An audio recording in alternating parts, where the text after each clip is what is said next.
Thank you for telling me, Crimson. It's like you don't stream for a week, you forget everything. But yes, hello everybody. Thank you for joining me in playing Higurashi when they cry, or Higurashi no Nakokoro ni. I feel like this is going to be a chill stream, considering what might happen. Well, all things considered, rather. But yeah, I'm excited, and hopefully you guys are too. So I'm just gonna go ahead and start. Onikashi. Welcome to the world of Higurashi when they cry. The Onna Okakushi arc will be the opening inviting you into this world. Don't play tough. Please just enjoy life in Hinamizawa to the fullest. The difficulty is extremely high, but I hope you enjoy this reward. That was a freaky sound and laugh. Please do not lament. I will forgive you even if the world will not forgive you. Please do not lament. Oh, same thing as the verse. Or, I will forgive you even if you will not forgive the world. So please tell me, what will it take for you to forgive me? Frederica Berncastel. This is a work of fiction. Any resemblance to actual persons or organizations is entirely oh. So 1983, the early summer of the 58th year. If I was going to be ripped apart anyways, having my body ripped apart would have been far better. I trusted her. No, I still trust her. Even in this very moment, I trust her. But I'm starting to realize I only wanted to trust her because I refused to accept the truth. It was as if I was trying to convince myself in such a silly, sobbing voice.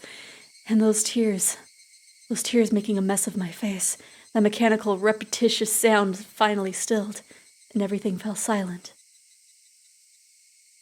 Only the cry of the cicadas remained, annoyingly loud, and yet I felt as if I could still hear her voice. But that's not possible. She is no longer speaking. The only one crying is me. She never cried. When she repeated those words over and over, she never expressed any emotion, because there were none to show. If she had no tears to shed for me, then I shouldn't need to shed any for her. Then why? This pain, my eyes getting moist. Why was this happening? I still wanted to believe I hadn't been split apart. That's enough, right? Inside me, an inner voice whispered gently. My spirit had suffered enough. And countless times I'd wavered over whether I should just throw the battered thing away, except I've stubbornly refused to do that, haven't I? I'd feel better if I just threw it away. Even knowing that, I'd choose to believe, didn't I? If I could understand that painful struggle and appreciate it. Hey, me? I've tried more than enough. I'll acknowledge that much. So, isn't it all right to just take the easy way out? Besides, I'm not throwing it away. I'm leaving it behind, with her. Like flowers by a grave. Now then, calm your nerves. Even though you can't feel your right arm. Just lift it up. And with every swing, forget a little more. That kindness made me happy. That adorable smile brought me joy. I liked petting your head. I loved how demure you were. Or demure, I guess, would be the word. Because this will be the last time. Because when I swing this down, I'll forget. This is my first and last bouquet for you. Dang, Keiichi. Perhaps I really did love you. And that's the opening.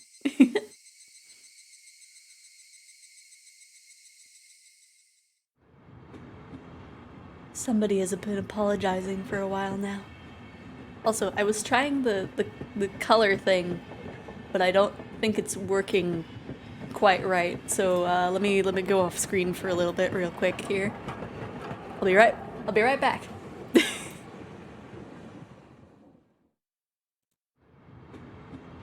You just gotta mess with some settings, but I will be right back on screen. That's not supposed to be on screen. Hello?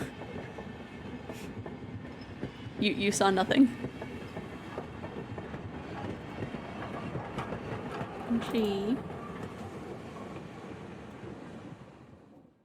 Okay. Let's see. Okay. I am now dark. I'm very dark now. Okay. Somebody has been apologizing for a while now. I wonder what she is apologizing for. It felt so wrong to eavesdrop, so I tried to ignore it. It has been a while since I'd last left to the city. I only returned to attend the funeral of a relative.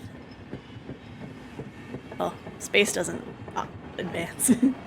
Even though I'd lived there until last month, I found the bustle of the city to be overwhelming. Those skyscrapers and the multi-lane roads, the melodious cacophony of the sidewalk. Even the campaign speeches blaring in front of the station felt nostalgic. The place where I live now isn't nearly as lively. There's only the chirping of locusts and the babbling of brooks, and the cry of the higurashi, the evening cicadas. Rather than making me feel lonely, that quietness had begun to instill a sense of serenity. There's nothing where I'm living now. I don't just mean there aren't any burger joints. There aren't any vending machines. No music stores, no restaurants, and no arcades. Even an ice cream parlor would be unlikely. The nearest town has some stuff like that, but it's an hour away by bike. Come to think of it, it wasn't really a big deal. There were no music stores and arcades and ice cream parlors, or there were music stores and arcades and ice cream parlors, but it wasn't like I ever hung out at any of them. I had lived in the city for 10 years and never once been to an ice cream parlor. I should have gone at least once. It's only now I'm starting to regret that a little. And somebody is still apologizing. Who is she apologizing to? She's apologized so much, so just forgive her already. There's no reason anyone should need to apologize so much. I started to feel a bit annoyed at whoever was refusing to forgive her. No matter how bad the mistake, there's nothing that can't be forgiven. There's no such thing as an irreparable mistake. You just need to be more careful next time. She's still apologizing even now.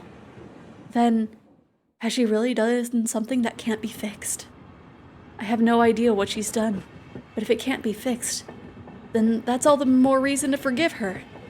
No matter how much she apologizes, nothing will change. But even so, she keeps apologizing in such a heartbreaking voice. Hey, you, the one who she's apologizing to, why don't you just go ahead and forgive her? She's apologizing in such a pathetic voice. Keiichi, we're almost there. Wake up. I was finally roused from my nap by my father's prodding. Oh, well, your dad has a feminine voice now, Keiichi. Sorry about that. Ah! I'm so bright. It seemed the train had reached its final stop. We'd spent hours riding everything from the bullet train to the local routes. It was hard to believe that the landscape beyond the window in the city was in a half a day ago were in the same country. No, that they were even from the same era. From there, we take a car deeper into the mountains.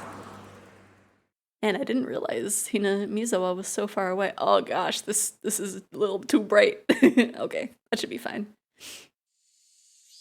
Past where the dense forest encroaching on the mountain road suddenly opened up. is the blinding light of Hinamizawa. There, where I live now, Hinamizawa. Higurashi, when they cry.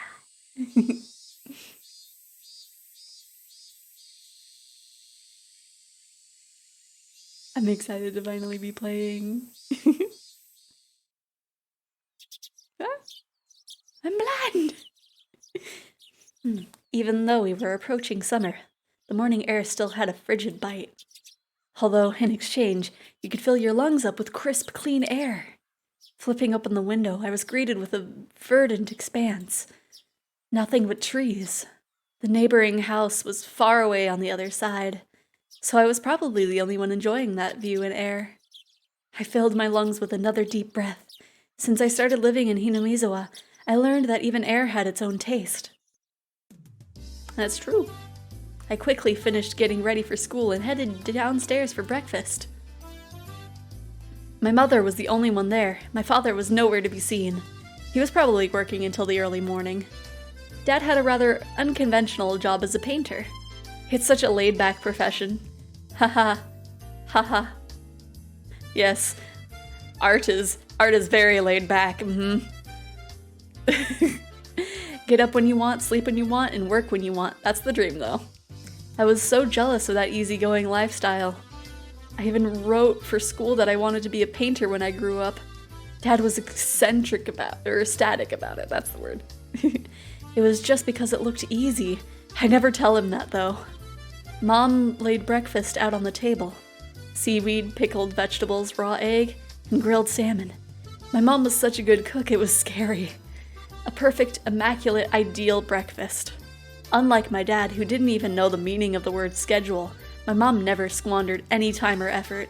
She hummed a little tune as she brought over the miso soup. It seemed like she was in a good mood today. I'm so happy you've been waking up early since we moved here, Keiichi. If I don't wake up early, I won't have time to eat breakfast. I thought I was being cute, responding with a rice crack after being praised for being good. Full bowl of rice?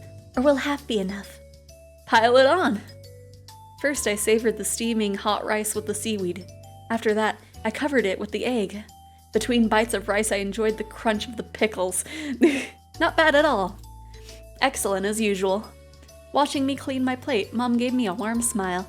I'm so happy you haven't skipped breakfast ever since we moved here, Keiichi. I was not a morning person when we lived in the city. I slept right until the last minute before school and rarely ate breakfast. Mood. Mood. Boycotting the breakfast Mom made me each morning. It was probably the only way I could protest being forced to attend cram school. I guess that's what you'd call my rebellious phase. I wouldn't so much as look at breakfast she woke up early every day to make. If I could go back in time, I'd slap myself. Mindful of the time, Mom rushed me along with a wide grin. Isn't it about time you met up with Rena-chan? Hurry, hurry! Mom really seemed to enjoy the fact that her son was going to school with a girl. Rena is one of my classmates. She really loves looking after people, coming to meet me every day without fail. The way I looked at it, a guy at my age walking to school with a girl was just lame. But well, keeping a classmate waiting for me every day wouldn't be very considerate. Seriously though, how long does Rena wait there for me every morning? Taking one last gulp of miso soup, I raced to the door. Please thank Rena-chan for the pickles. Come to think of it, those pickles weren't store-bought, were they? If I'd known that, I would have savored them a bit more. Morning!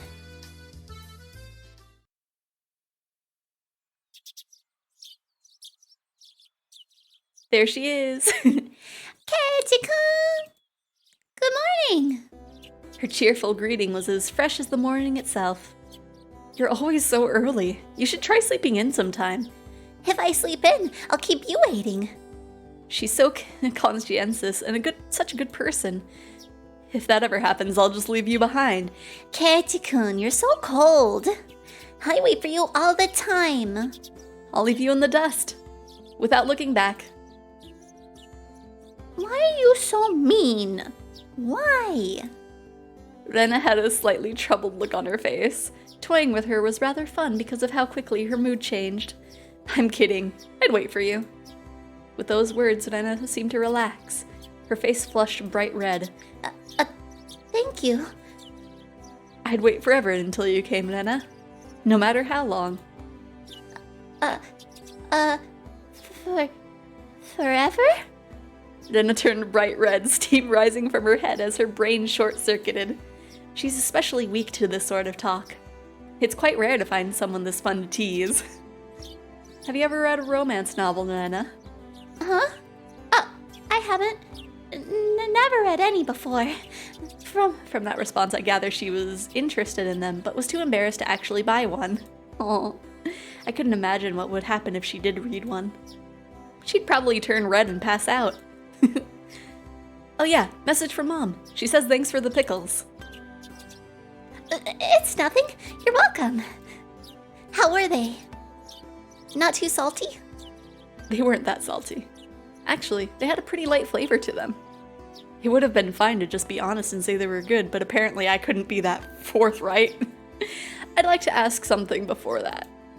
Were you the one who picked them, or pickled them, Rena? Or was it your mom? Huh? Why do you ask? Were they too salty?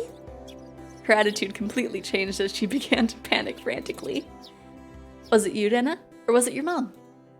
Why are you asking who made them? Why? Depending on who made them, my opinion might change drastically. She counted frantically on her fingers, trying to remember the amount of salt she used to pickle them. It wasn't like I was trying to tease her, but I couldn't stop myself. Guys who take pleasure in this kind of thing are probably the worst. Guys like me. Rena nervously opened and closed her mouth over and over, trying to muster a response. It was me. Delicious. Huh? Pretty good, just like the last ones. They went perfectly with the rice. Her face went bright red again. She was completely spacing out. It was truly a lot of fun to tease her. I pray that Rena never gets taken advantage of by such a low life. Keep at it, Rena. I'll train you until you handle it like an average person. So I decided for myself. Let's go. If we keep Mion waiting, we'll never hear the end of it. Seeing as she'd keep spacing out otherwise, I called Rena back to reality so we could make our way to school. This strange, easily flustered girl is Rena Ryugu. I've only known her for about a month, but I've come to realize it's not just her name that's strange.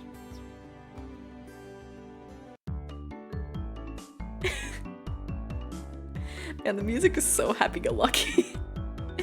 Mia-chan! Good morning! Coming up to the next rendezvous point, we saw another person waiting for us. Noticing us, she waved. Ah, finally! You two were late! Usually you're the one who's late. In sharp contrast to the diligent Rena, this one marched to the beat of her own drum. She is Mion Sonozaki. For what it's worth, she's our senior and head of the class. Morning, Rena. It's been a while, Kate-chan. How many years? I was only off for 2 days. You don't say. You were so much cuter back then. Mion's gaze stared at my chest, then dropped straight down, focusing on the point between my legs. Lewd. So she was saying it was my crotch that was cuter back then.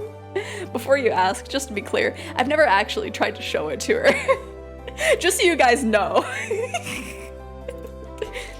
I've grown quite splendidly. You'd be surprised. Not only is he bigger, but he has a little mustache now. Ooh, Mion! Mion! Lewd! Why is the word engorged there?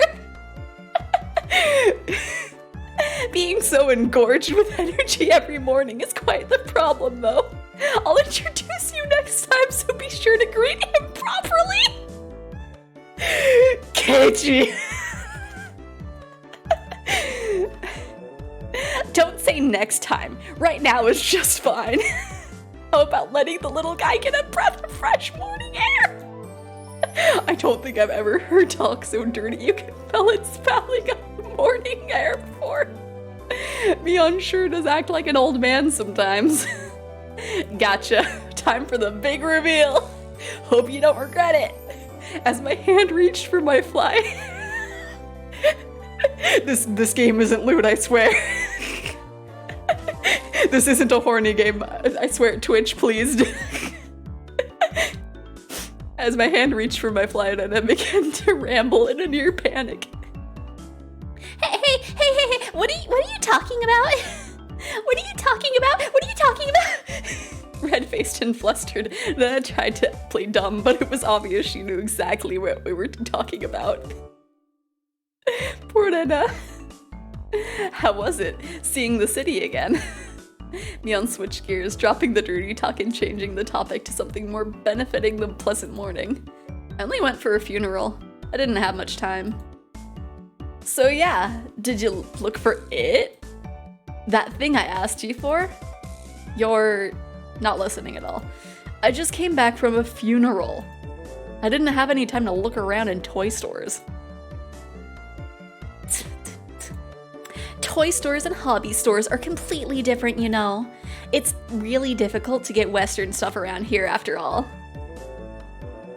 Is this about games again, Mi-chan? Mion nodded proudly as Rena giggled. Yep, I want Kei-chan to bring me back a Westport catalog, you see? Westport was short for Western Imported Games.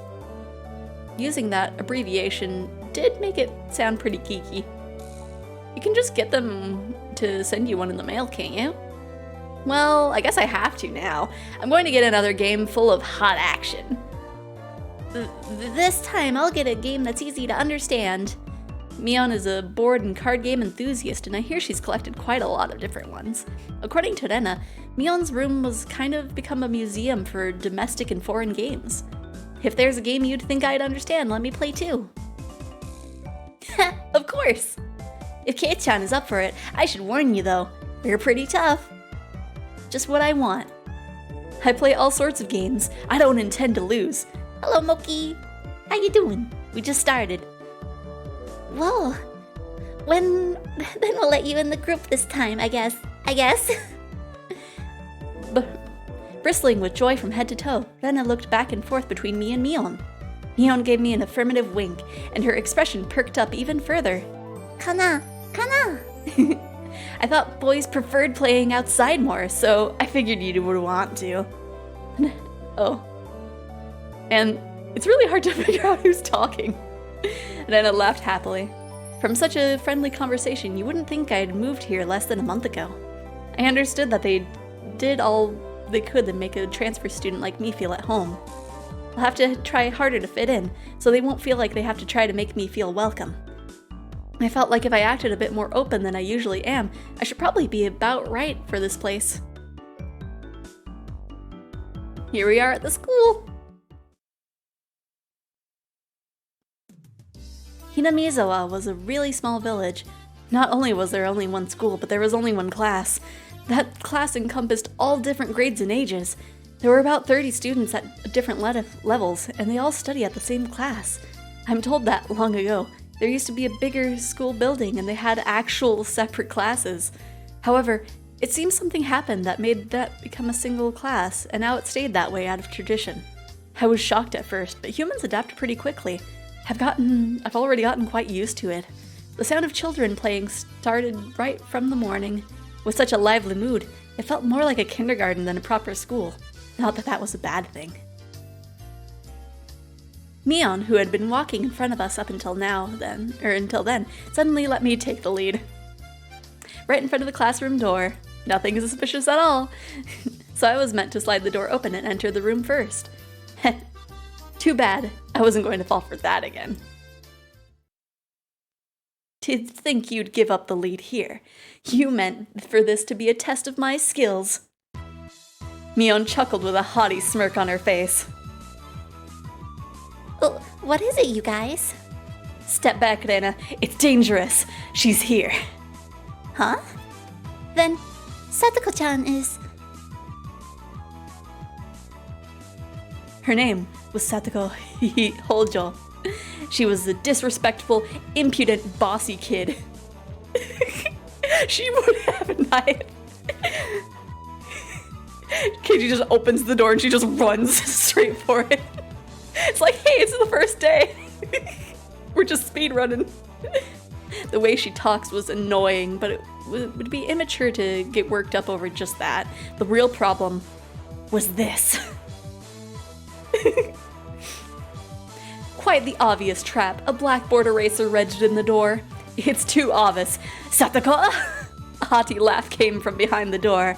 Ah ha ha ha! Excellent, Kei-chan. I guess that means you win this round? No, this is Satoko we're talking about. I doubt this is it. After falling for such intricate traps since the day I transferred, I no longer let my guard down. Satoko liked to combine a variety of traps. Traps that were simply there to bait you into the main one. Traps that would relentlessly keep coming at you like a sadistic Rube Goldberg machine. The list goes on. As well as being clever, they almost never misfire. When you least expect it, she strikes. No escape. No time to relax. By the looks of it, this eraser is normal. No rocks or anything in it. I took a pretty heavy hit from the blackboard eraser loaded with rocks on my first day. Oof. So then why don't you open the door and let it drop? Then that's what it is. That's what Satoko was after, making me focus my attention upward, so I lifted my hand to the door. There were thumbtacks stuck to the sliding door handle with tape, a frightening trap. A potent and terrifying trap, concealed by using the blackboard eraser. An impressive combination, Satoko, but in the end, nothing more than a trivial machinations of a child. Assured of my victory, I threw the door open and stepped into the room. I felt something strange at my ankle. It was similar to the sensation of a jump rope catching on my leg. By the time I realized she had me, hook, line, and sinker, it was already too late. I began to fall in an almost picturesque manner. Kei-chan, watch out! Instinctively reacting to Mion's shrill warning, I don't know who's talking half the time. I twisted my body in midair before landing on the floor. Ow, ow, ow. An inkstone filled to the brim was placed right where I would have landed.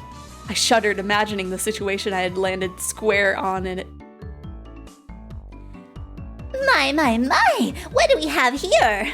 A fair morning to you, Kei-chan. Aren't we a lively one this morning? Yeah, they're gonna kill people. Have you had a chance to watch the new season, Smokey? Still sprawled in an awkward position, I was greeted by a mocking voice. Oh gosh, you are in for a treat with Satoko. I don't remember which one day it was, but yeah, with the new seasons, oh my gosh. Satoko, I will fight. But there was a lot of Hanyu and I was very happy, but mostly for the second of the two new seasons. Today was the one that had the arc where there was... Ah, okay. So that was like... That was the last one originally, right? And Nico's like, what did I do in this? It's like, what do I do? Hello? Okay. Yeah, that was a step from your usual trap, Satoko. I haven't the faintest idea what you mean. You're quite unlucky this morning. You little... Ow, ow, ow, ow. It seemed I'd inadvertently sprained my back a little while I landed. Better than landing on that inkstone. A small hand gently rubbed my head. Pain, go away. A small, dainty hand continued to gently stroke my head. You didn't strain your back or anything, did you? If you rub it like this, the pain disappears. I thought about asking how rubbing my head would help my back, but I didn't. It's not so much about what you actually do, it's the thought that counts. Yeah. Thanks, Rika-chan. The pain's going away now. Yay! Keiichi-kun-chan, or Rika-chan. Good morning.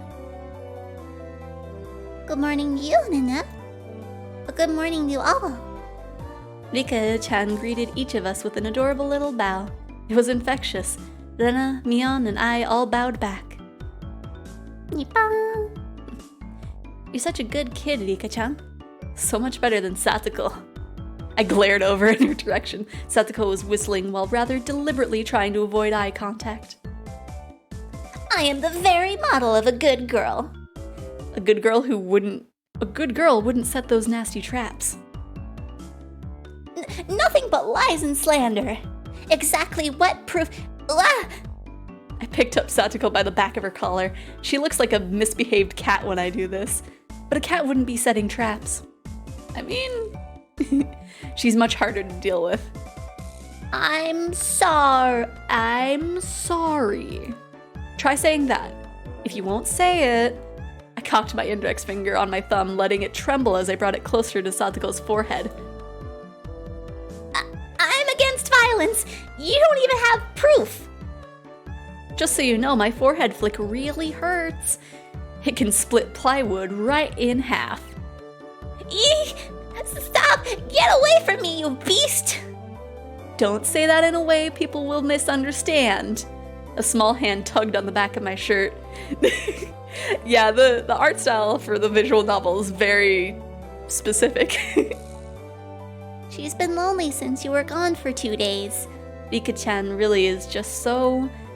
How could I do anything more after being told that?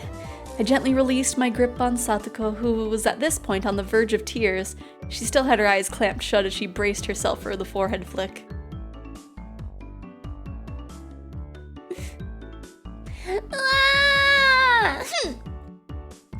It doesn't bother me. You mustn't cry, Satoko. Keep on fighting, yeah. Rika gently petted the head of her prankster friend. You would never guess these two were the same age. I think Satoko could learn a thing or a million from Rika-chan. Next time, set an even more amazing trap. Wait a minute. As she observed the scene, Rena's expression grew ecstatic as she began to swoon. Oh, Satoko-chan is crying. So cute. Omatsukaeri. You can't take them home. But they're so cute. You can't, no matter how cute they are. But just for a bit, it's fine. It's fine. Rena kept a cutesy face even as outrageous ideas spewed from her mouth. According to Mion, Rena is ridiculously weak to cute things and always tries to take them home. Object or person. Stealing is bad, but abducting people is even worse. Give it up. Then I can just look. Just looking. That should be fine, right? Right? Kana. Rena swooned over Satoko's crying form. If a girl even goes missing in Hinamizawa, I'll be forced to turn Rena into the authorities. Forgive me, Rena. I'll be sure to bring you care packages when they put you away. The teacher's coming. Quickly, clean everything up. Satoko, that inkstone is yours, right? Just from Mion's single statement, the entire mood of the room shifted back to normal. The inkstone was bad, but the thumbtacks stuck in the door handle were an even bigger problem. I pulled the tape off carefully, making sure not to skewer myself. Even though Satoko was the one who set it up, everyone had to pick up after her. By the time the teacher entered the room, the bedlam from before had been neatly tidied up. We made it in time. Rise! Attention! Mion gave out the morning commands.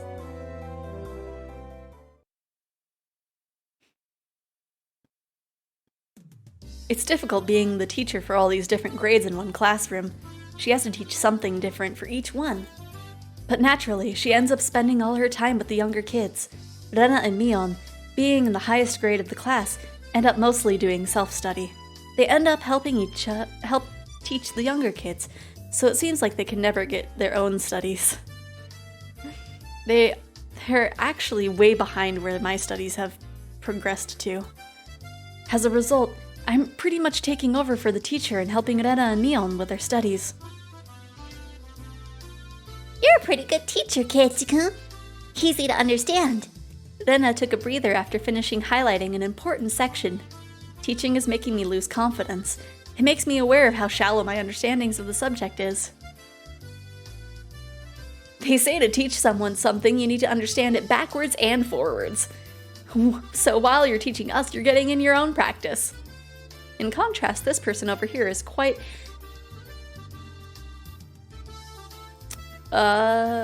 laissez-faire. I probably pronounced that wrong, but you know, laissez-faire about things. For one, she isn't supposed to be in a high... or isn't she supposed to be in a grade higher than me? Look, Mion, this is for your own good. If you don't take this seriously, there'll be trouble later on with these marks. It's not like I'm aiming to go to a prestigious school. I'll be fine as long as I pick up what I need to know for the entrance exams a little at a time. Her staunch defiance was really something else. It was a different type of relaxed than someone who already knew what was going to be on the entrance exams. Mii-chan, Keiji-kun is doing his best to teach us. We need to try hard too. You're such a good and honest kid, Rena. I'll make sure you guys get accepted into a good school. Thanks so much. Especially you, Rena. Private lessons? Just the two of us?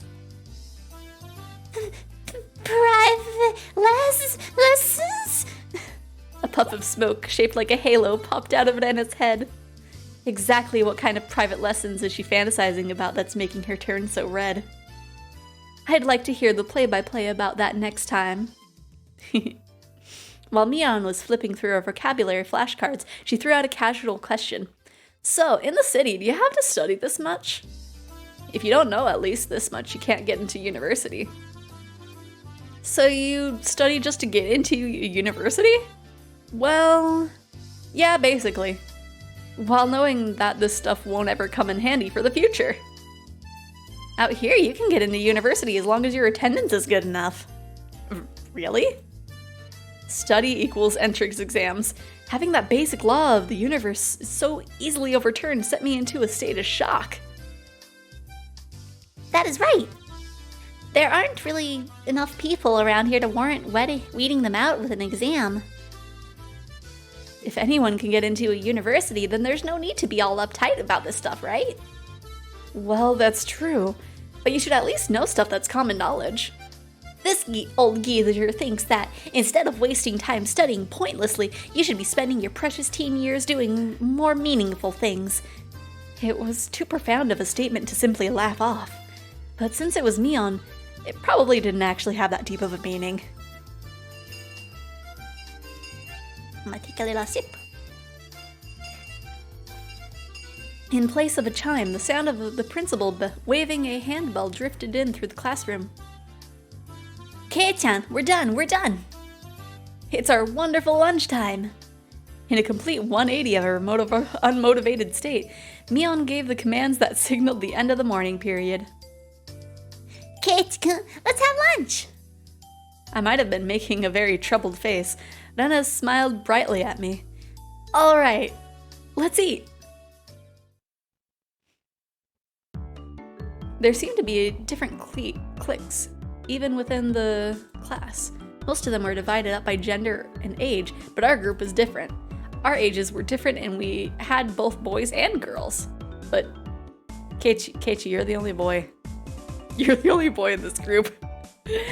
But we weren't reserved around each other. This level of openness makes a transfer student like me pretty happy. Lela and Mion pushed their desks together so they were facing each other. At the same time, Satoko and Rika-chan were slowly lugging their desks over as well. Keiichi-kun, hurry! Rena raved her chopsticks in an unrefined manner, trying to hurry me along. Unless everyone was together, they wouldn't even open their box lunches. Keiichi-san's lunchbox is most assuredly filled with nothing but bread crusts like some sort of destitute plebeian. Why don't you just show it off to us? Come on now. Even though Satoko was hurling insults at me, she still wouldn't open her lid of her lunchbox until I was there. I pulled out my lunchbox swiftly and dragged my chair over to join the table. Hey, sorry to keep you waiting. Well then, Representative Meat, please give the signal to start. At first, this was kind of embarrassing, but I got used to it pretty fast. At this point, I probably wouldn't even open my own lunchbox if someone else was too slow.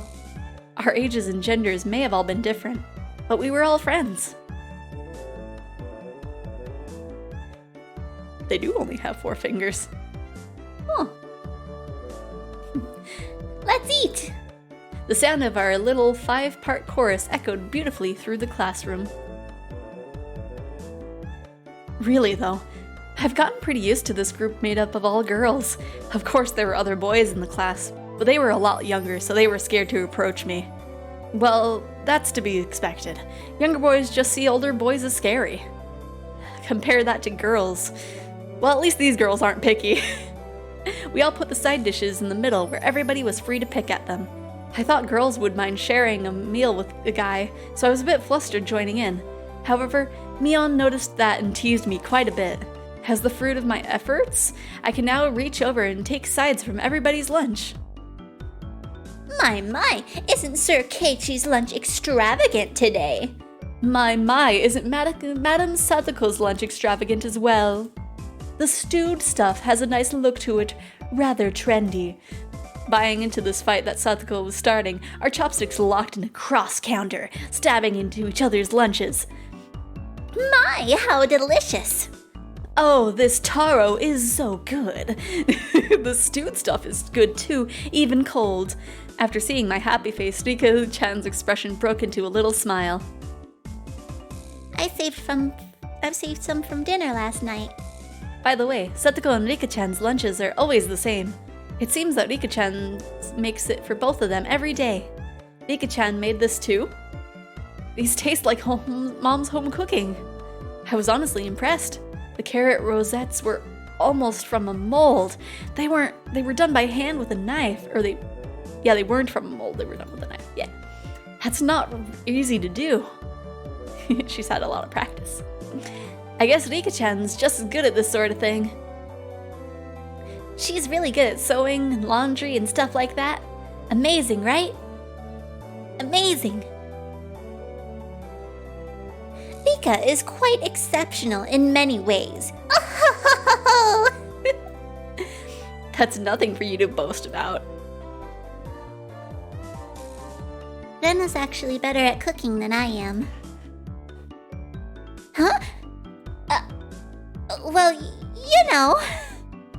It seemed like the topic of conversation switched to Rena that she wasn't expecting it, making her blush and trip over her words.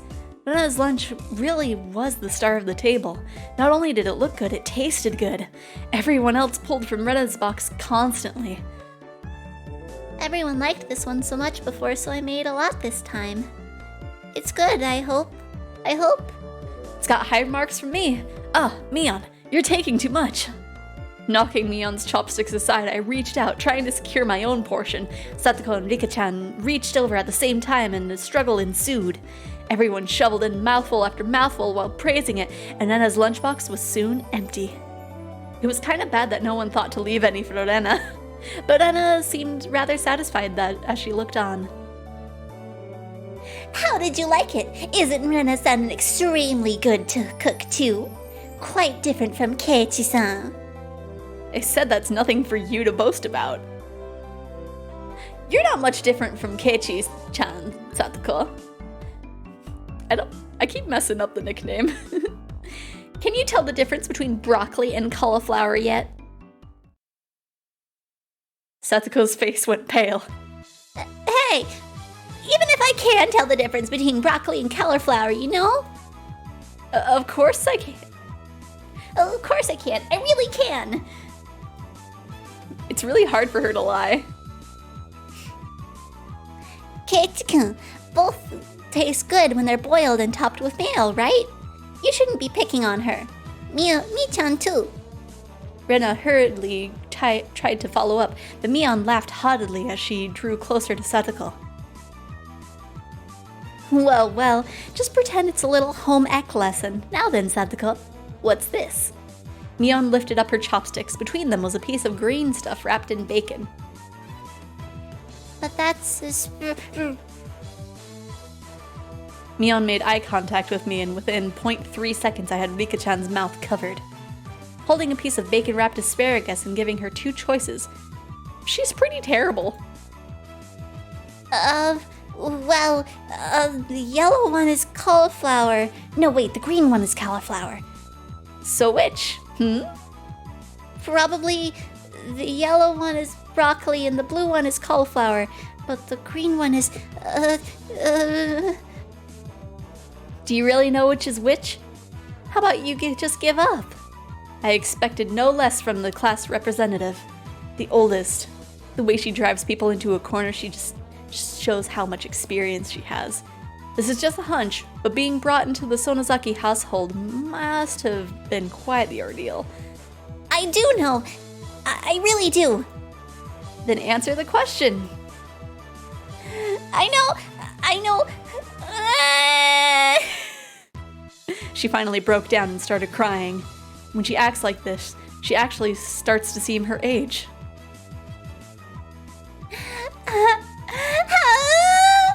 Cute! Omochigaeri!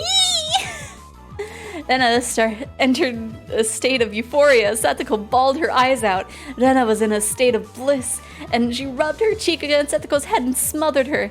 Really, a really content face. One that wouldn't care if the world ended right then. It was that kind of smile. Rena! Mimi is picking on me! Wow! Cute! It's okay, Rena. Oni-chan will take care of all these bad people who tease my little sister. Whoosh, boom, bam! It was like a flash of lightning. What was that? Just now. Both Rena's fists shot out at supersonic speeds, striking Mion and me squarely in our faces. Before we knew it, Mion and I were sprawled spread eagle on the floor, staring up at the ceiling with matching welts on our faces. This is the first time you've gotten one, right? Today, she went easy on us. Easy? You mean there's something harder than this? With that, Mion and I both slumped. Whoop. I didn't want to enter the menu. Slumped our heads back onto the floor in unison. From now on, I'll be careful when I'm within striking distance of Rena. Yeah, we just get knocked out. See, Satoko-chan, I took care of them. Cute!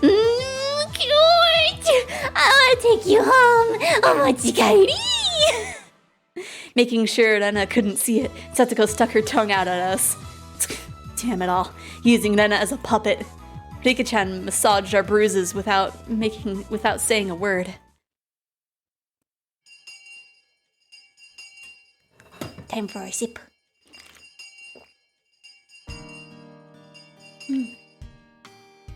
No matter what the day had held, the last school bell always came too soon. Our shadows stretched off into the distance. Hey, Kate-kun. Tomorrow, do you have plans or anything? Huh? It was such a direct question from Rena, I inadvertently blushed. If it was for a date, then wouldn't you do it more subtly? Rena saw me lost for words and realized that I'd misunderstood, and turned red as well. No, I didn't mean it like that. You see... So apparently that wasn't what she meant. But since it's always fun when Rena's in a panic, I went along with it a little. Oh, really? So it wasn't meant that way. Playing it up, I slumped to my shoulders, feigning dejection. Keiichi-kun, why are you so disappointed? Why? Mie-chan...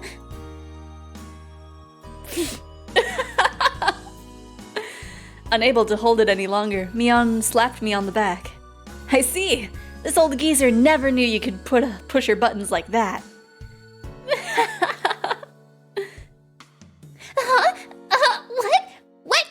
What is it? Mion was rolling on the floor, clutching her stomach while Rena failed about, completely bewildered. What do I want?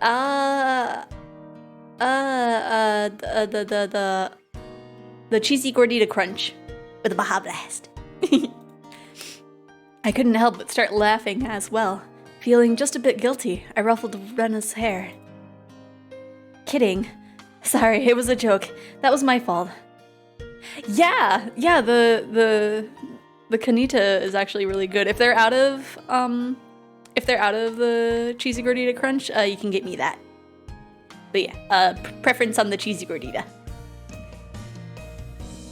She really is a cute one. They are. Huh? A joke? Since when? Since when? About halfway through. Halfway? So, Kei-chan, that means you weren't acting when you blushed at the start? Huh? That means... It was only a momentary lapse, but there was no way Mion would let such a delicate detail slip by her.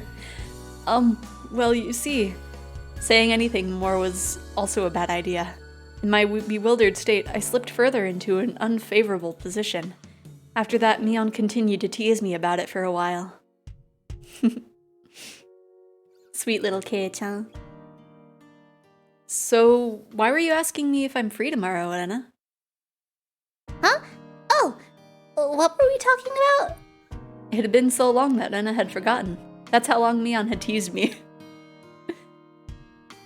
It's just, Kei-chan, you probably can't find your way around Hinamizawa by yourself yet, can you?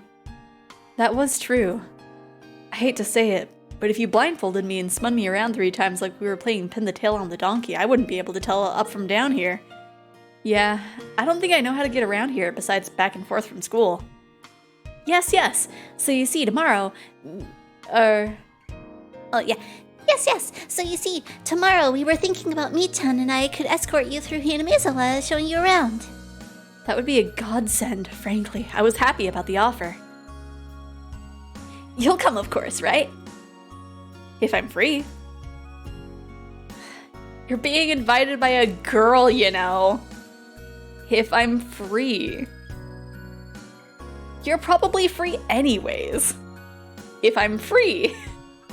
I was being stubborn so as to not give a clear yes or no. Even though I thought it was a godsend, I'm too much of a scamp to say so up front. Kei-chan, you're not free perhaps? Perhaps? While Mion and I had a rather sour back and forth, Rena peeked over at me hesitantly.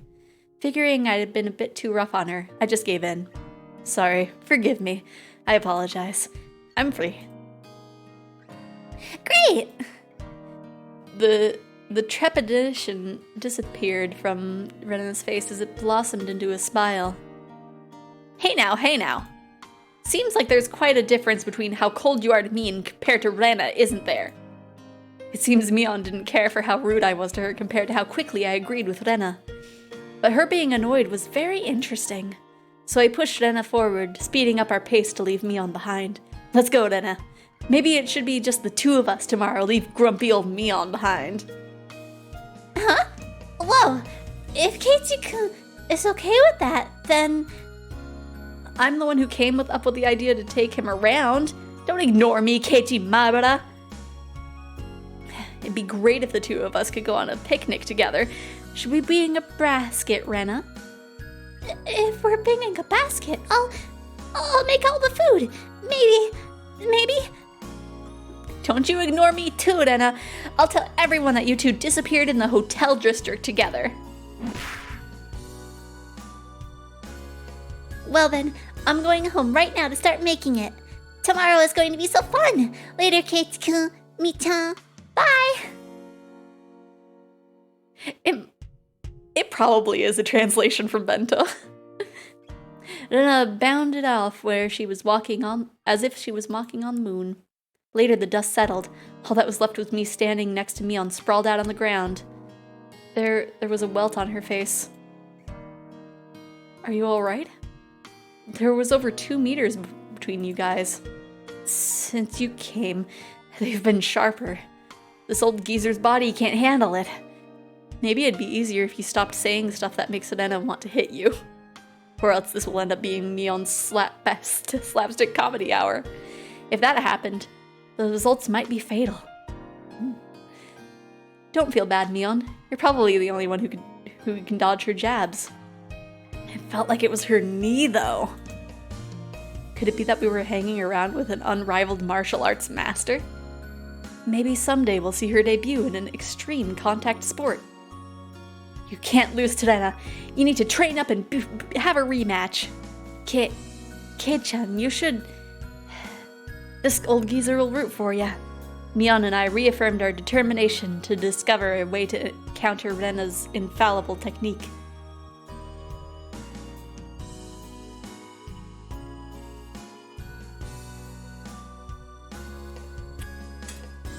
Nice.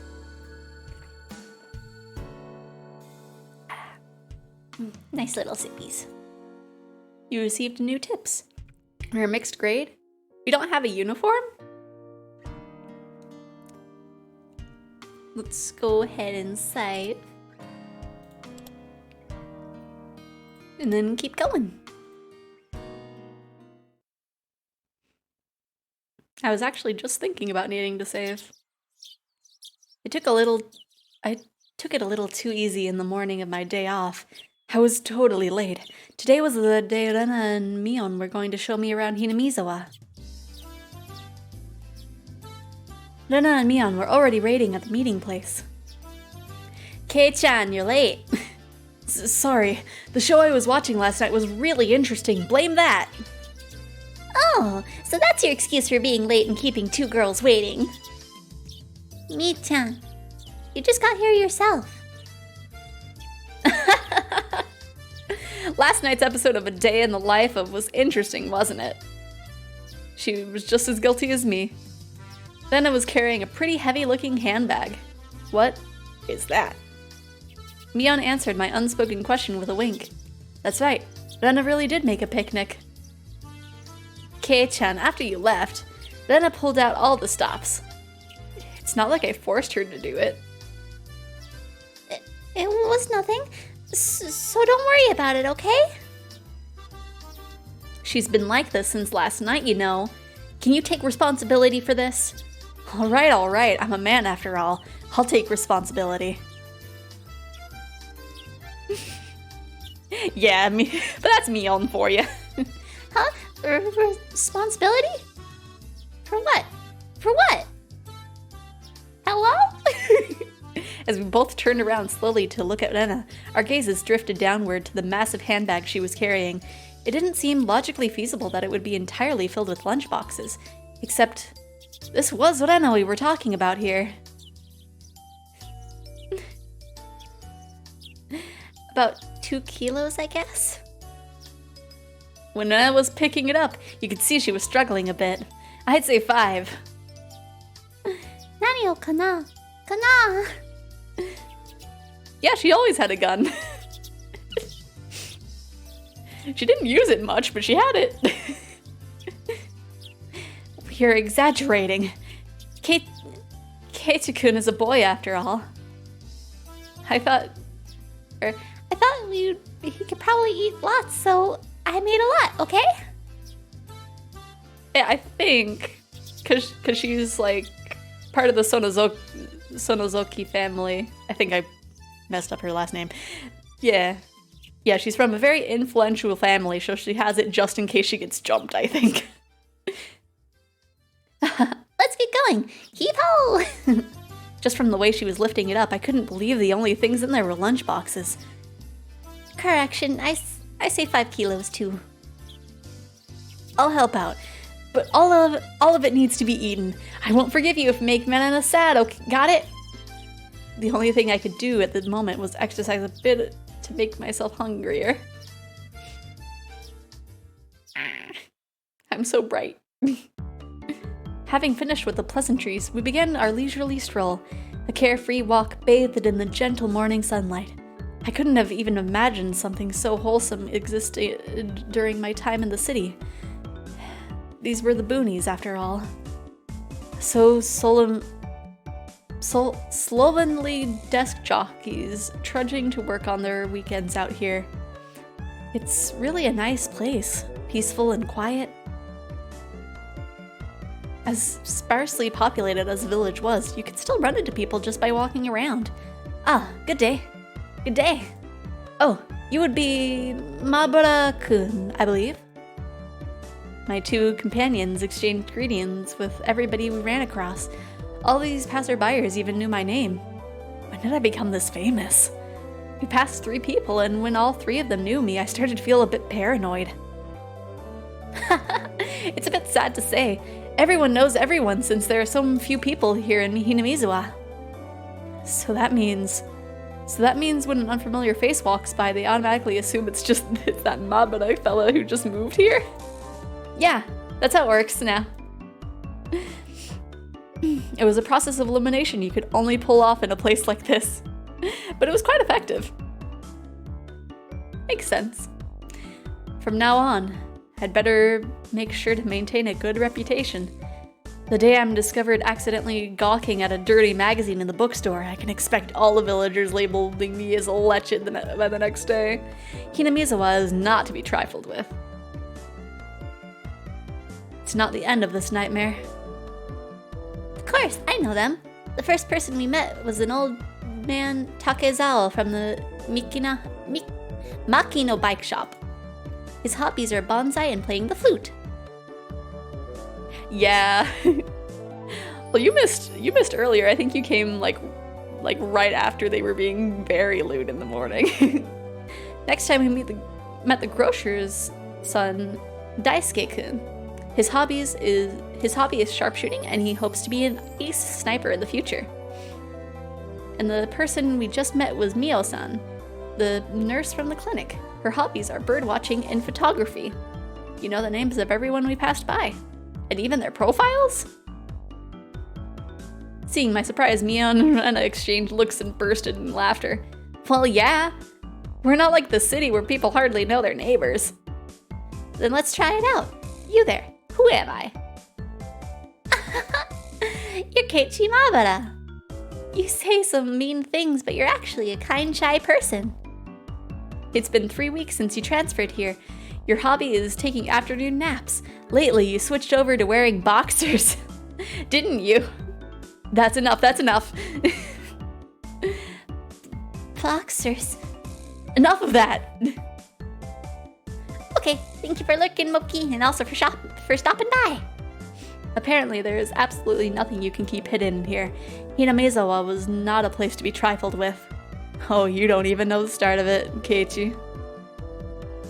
This feels more like you guys are showing me off rather than showing me around. That's right. We're parading around like this after all. Don't you all think so too? That Kei-chan is fitting right here in Hinamizawa? The population of Hinamizawa is shrinking, so the villagers are welcome anyone who's new here. I thought about brushing it off with something to the effect of "you're kidding me," but I held back.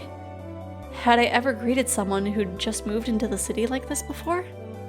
Thinking about that made me believe that what they said wasn't a joke at all. We passed another person. Of course they were called out to again the same way. Oh my, good day.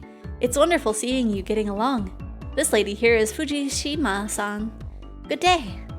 Oh my, Mabara-kun, how wonderful for you having a lovely girl on each arm. How are you? Getting used to life here? Instead of regurgitating a prepared response like I would have in the city, I responded with an empathetic nod. And the old woman chuckled, voicing her appreciation of how energetic I was. Good. As I looked back over to Rena and Mion, they gave me a wink. So now then, about time we have lunch, maybe? Maybe? Rena's brilliant smile signaled the reproach of an event that both Mion and I were trying to forget. We both looked at each other.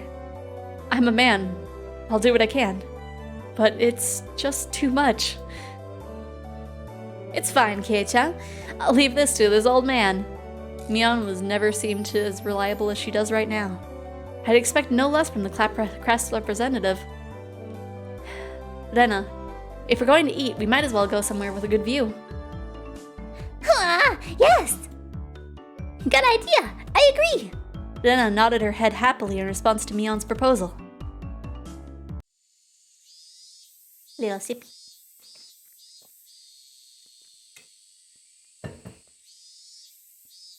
Cresting the top of the stone stairway, a shrine drawn straight out of my imagination appeared before us. It had worn down a bit through the years, but the fallen leaves had been swept up, giving it a tidy feeling. This here is the Frudes Shrine. It's probably the place with the best view around. This place, be sure to remember it. On our next break, a festival will be held here. Ah, isn't it a bit too early in the season for a festival? The Watanagashi isn't a summer festival. Long ago, it used to be a celebration of the end of the winter. I was embarrassed for assuming that festivals had to be held in the summer. Now then, spread out the lunchboxes. And there! Various colored lunchboxes were placed one after the other on top of the plastic sheet. It sure did smell delicious. It was Rena's home cooking. It went without saying that it would have been delicious. But is it even possible to finish all this? Hey, Mion, I'll take more than just a good view to get all this down, you know. There they are. Good afternoon. It was Rika-chan and Satoko. Why are they here? Mion grinned over at me. I see. This was her secret plan. To power in numbers. You have my thanks, Mion. Following up with all the pieces are in place is my specialty. We just had to come since there was such a commotion. What is the meaning of this? Take a look. It's time for lunch. Buffet style. A handmade gourmet meal by Rena. I see that much. Why do you have laid a tarp on our property? The temple is public grounds, it's not yours. Kitty's right. This is everyone's property. Wow, Rika-chan is such a good girl. Have a seat. Eat with us. After opening up a spot for Rika-chan, I promptly turned my back to Satoko. Hold on 1 second. Where is my spot? No spot for you and nothing for you to eat. Don't worry. There's some for you too. None. I'll eat all of hers. I will not allow that. Rika! Here, chopsticks. Both Satoko and I leapt at the boxes, having it out with each other. Yeah, Satoko has no chill at all. She's just like, I want everything. Everything needs to be my way. I am small and fierce. Man, really, Kei-chan, you're really good at leading people on. You might have a talent for this. Have a plate. One for Mia-chan and one for Rika-chan too. Rena whipped up pairs of chopsticks and paper plates. If we don't hurry, it'll all be eaten up. That's right. Okay. Shall we commence this battle? Please eat a lot. There's enough for everyone. Rena said as she opened up a thermos. Just then, I realized that this lunch was made under the assumption that 5 people would be eating.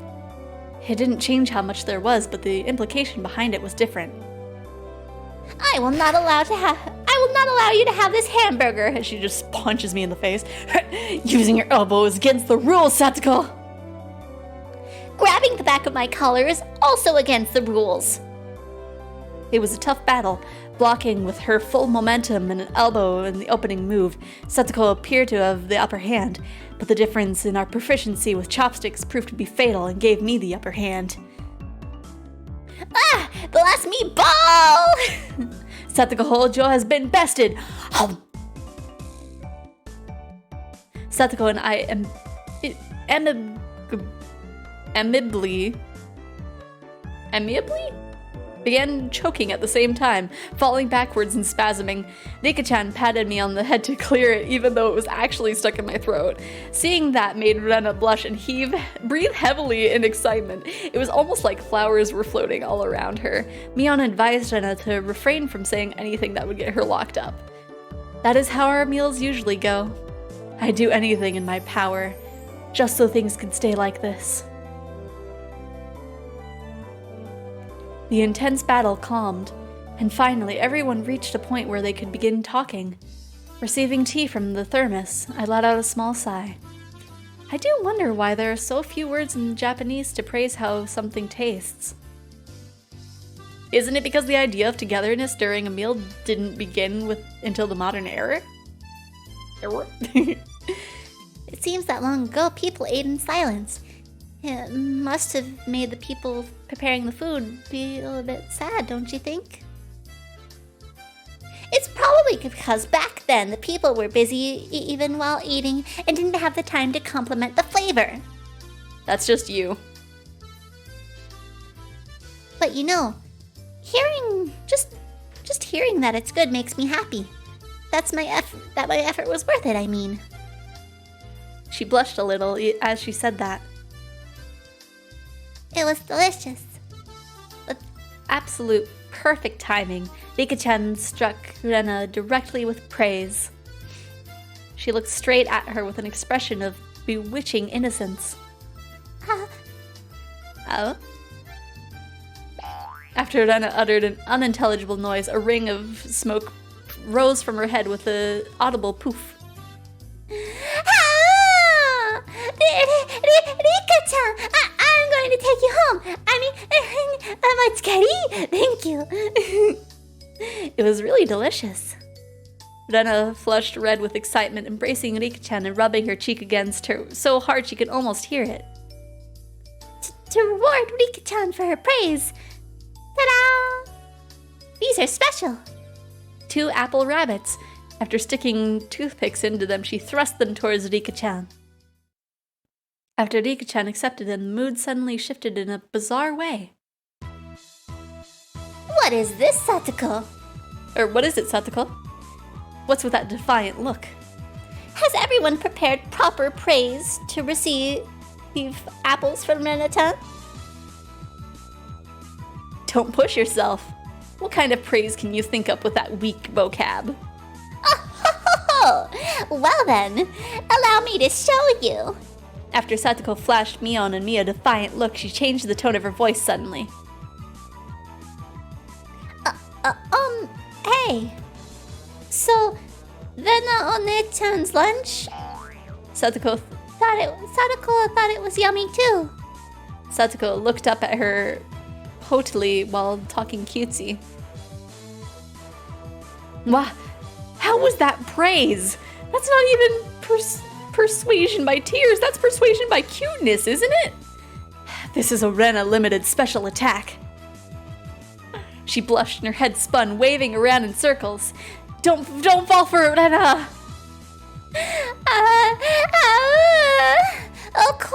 Of course, that was asking for the impossible. Rena glomped. In this year, 2021, we have returned with the word glomp. Oh no. Rena glomped Satoko and began rubbing her cheek against her. Cute! Satoko is so cute! Matsukari! Swish. Stab. Push. Satoko was also presented with rabble abbots. We're keeping it at rabble abbots. After stuffing them into her mouth, she looked over at Mion and me again with that defiant gaze. It only took 5 seconds to take down Rena. That's unfair, to think she had such a trick. If it upsets you so much, why not reward Rena-chan with some praise? Damn it! That was a dirty trick. First of all, that wasn't even praise. Satoko, you think you've won with that, didn't you? How about I show you guys something much better than your superficial gimmicks? That sounds great, Mion. What kind of trick is it? Kei-chan is going to be the one who does it. What? Why don't I have you show me then? The writhing of an old maid. The plan of attack she suggested was wicked, but it was the only thing we had to beat Satoko. After sipping my tea, I started talking very naturally and calming. Perfectly. It really is good, isn't it? This is all freshly made, right? No. Actually, most of it, almost all of it was frozen stuff. Then which ones did you make fresh? Well, it's embarrassing. Do I really have to say? Must I? From the synergy of boy plus handmade lunchbox, her expression had melted into euphoria. I already know. This one, right?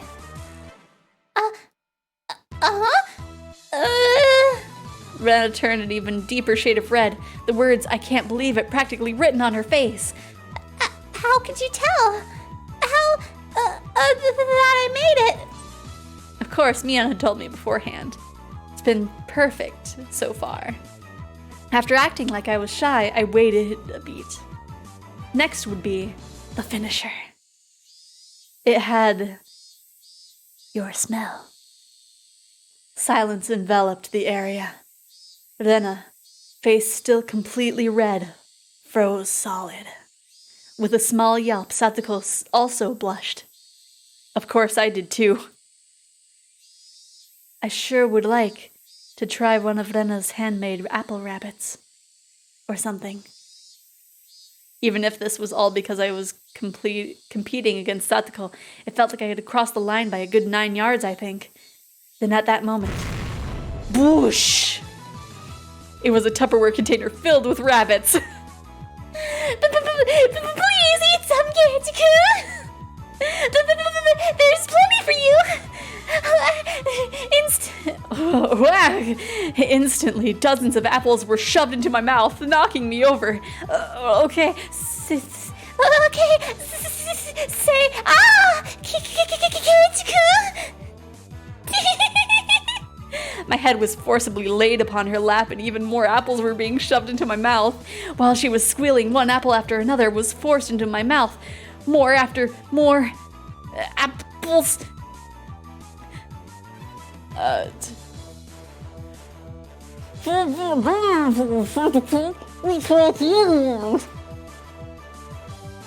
Kei-chan, that was a beautiful sacrifice. How's that, Satoko? This is our complete victory, isn't it? I can't believe it! Such trickery! It doesn't bother me at all.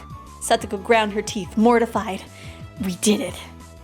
I claimed victory as my consciousness drifted slowly away from me. Death via apple rabbits.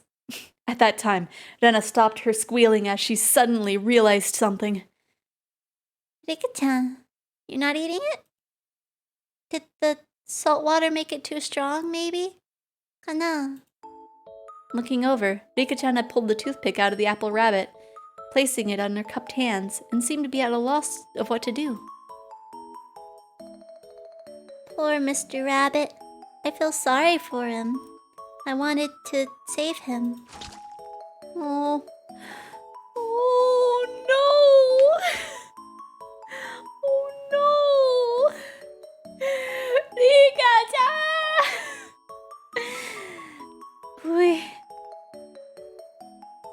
That was the sound of blood spurting from Rena's nose.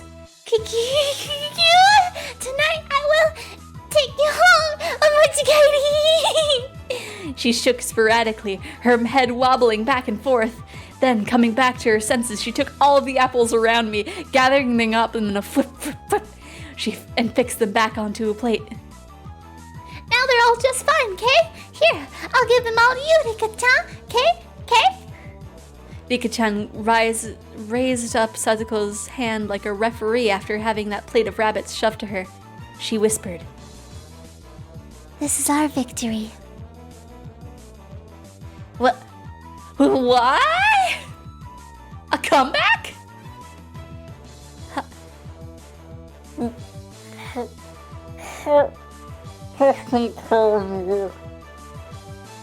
Thus, my sacrifice ended up being in vain. But man, that comment that Rika made.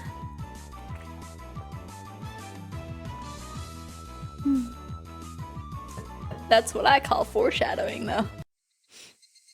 It was a fun-filled, crazy day. But as soon as the sun began to set, the end of the day really did come quickly. Later, Rena and Kecha. See you tomorrow. Thanks for today, Mion. I had a great time. See you tomorrow. Satoko and Rika-chan went home as well. We parted ways with Mion and ended up with just Rena and myself enjoying the evening air on our way home. Thanks for coming today, Keiichi-kun. Was it fun? Yeah, lots of fun. Almost feels like a waste to go home now. Then, well, would you mind taking a little detour? Kana? A detour? Is it far? It's a bit of a walk, but it won't take long. Since we had been walking around all day, I must have seemed a bit tired. Not feeling like teasing Rena, I quietly nodded.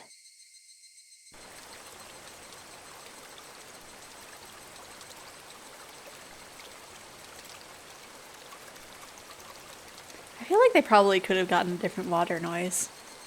That's just my opinion, though. Traversing a small path and up a small hill, the land suddenly stretched out before us. There, what looked like the remains of a dilapidated construction site came into view.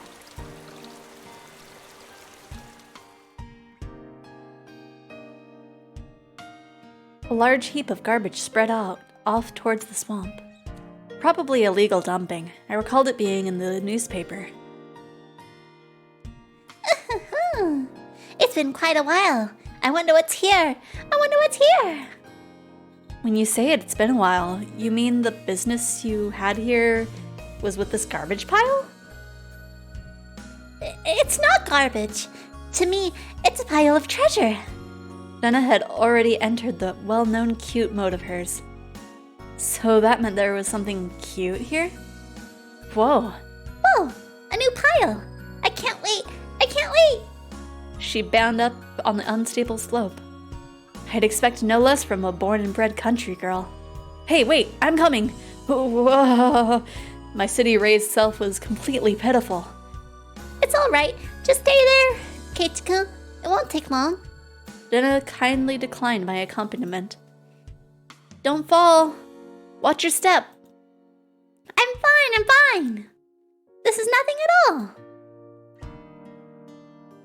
Literally bounding up the heap of trash, Rena disappeared over the other side.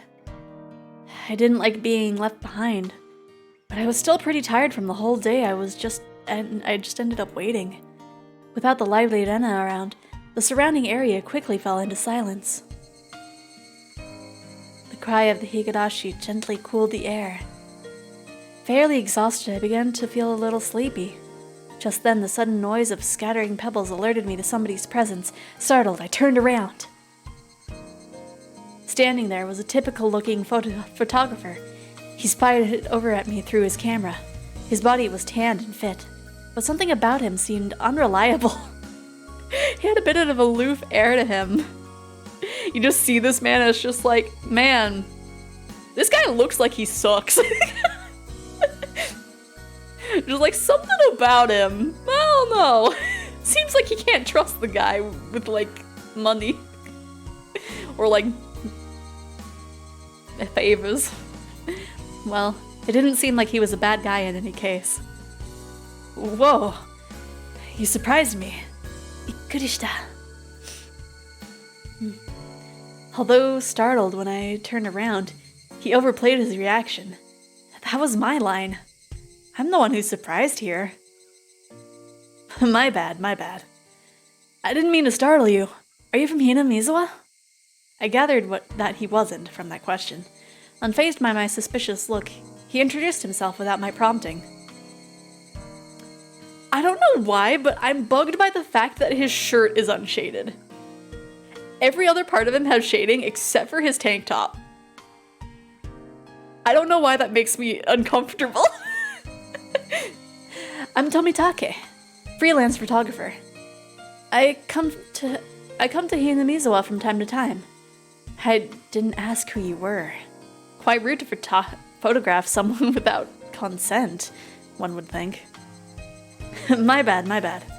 I mainly I keep, starting the, why is photograph and photograph, why are they two different pronunciations? I keep switching them right now for some reason. I'm broken. I mainly photograph wild birds. They can't refuse, you see. So what? You're saying I'm the same as the birds? No, well, you see, that image of a young man in the twilight was just picturesque. I apologize for trying to take your picture without asking. Adults are pretty slick. All that annoyance I felt from being startled just flew away as he buttered me up. I had no intention of hanging around with this guy trying to get cozy with me, except it didn't seem like Rena would be back soon. But this older guy, Tomitake-san, he didn't mind my cautious response and continued rambling on by himself. Keiichi-kun, sorry to keep you waiting. I'm finished now. Rena popped her head out from one of the lower piles of garbage and waved her hand. You have someone with you? You have someone with you? What would she be doing over there? That's what I wanted to know. Dunno. Maybe she's checking on that dismembered corpse that was out there long ago. Tomitake looked shaken up by that for a moment. Uh-oh. I responded like I would if I were talking to Rena and the others. It was quite a disturbing incident. They still haven't found one of the arms.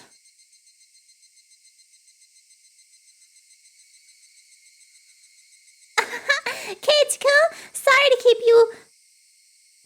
You were waiting for a while, I guess. I'd best leave you two lovebirds alone. Again, my apologies for startling you, Keiichi-kun. Yeah. Just like, hey, you look pretty picturesque. Let me just snap.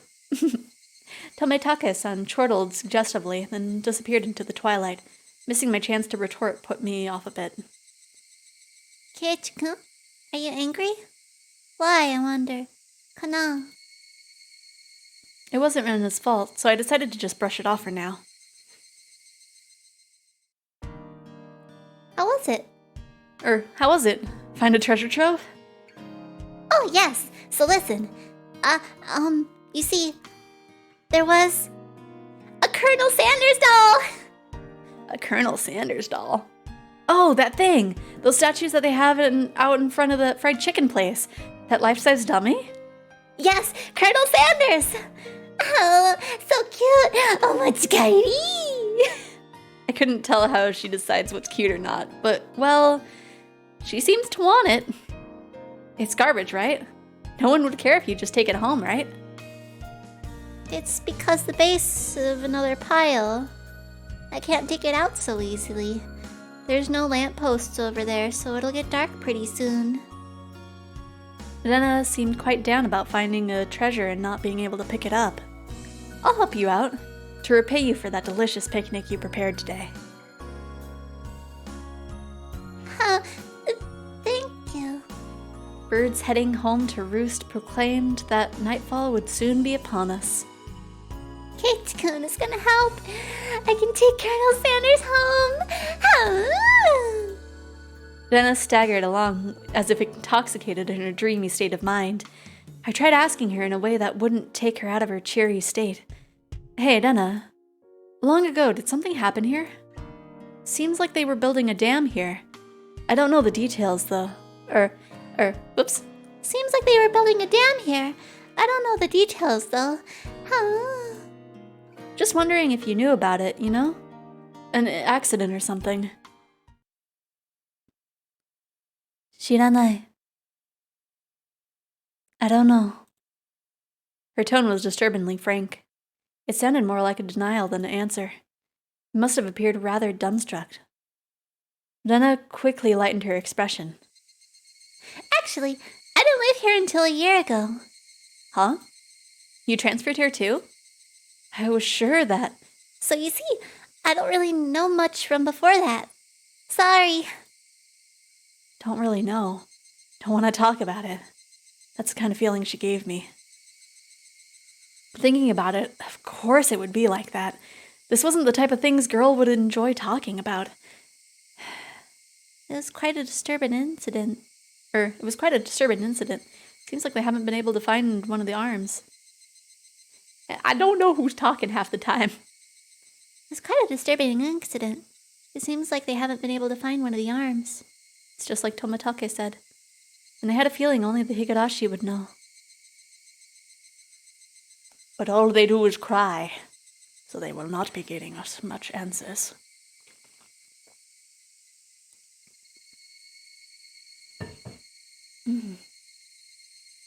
Right? Like, oh, you received new tips. The Mabara Mansion. The damn site murder/dismembered it.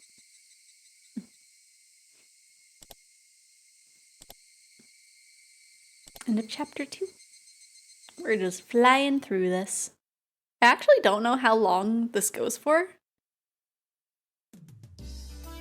We might be able to do, like, depending. We might be able to start the next game depending on how far this goes. But I don't know. A Colonel Sanders? Ah, of course, that's right up her alley.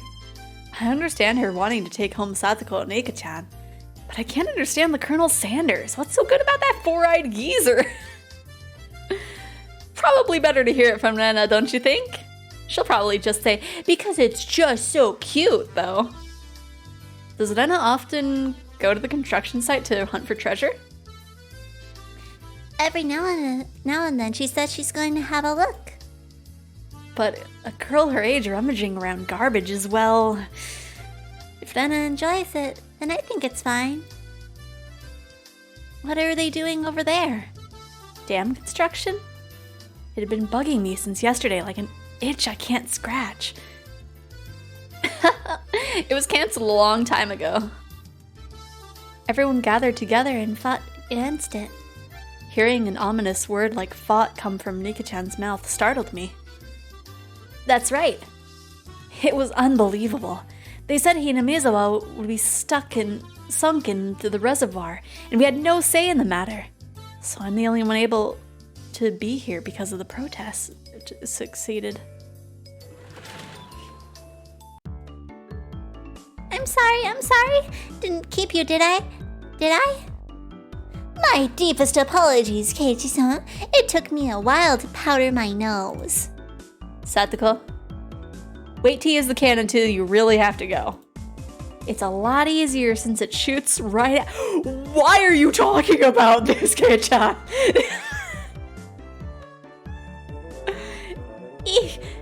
How dare you speak in that way to a maiden of unparalleled beauty such as myself? Who is she calling a maiden? If Satoko really was a maiden, she wouldn't have reacted like that. Keiichi! Anybody would react to that if you talk about that kind of stuff to them. How dare you? The usual hijinks ensued. Keiichi, oh my gosh. Now then, gentlemen, in accordance with the rules of our society, I bring a point to discussion.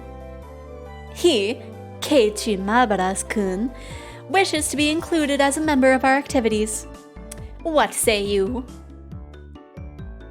Nana has no objection. Oh, ho, ho, ho, ho. I wonder if the likes of this peasant is up to the task. Me and Satoko both approve. The three that Mion had queried voiced their approval.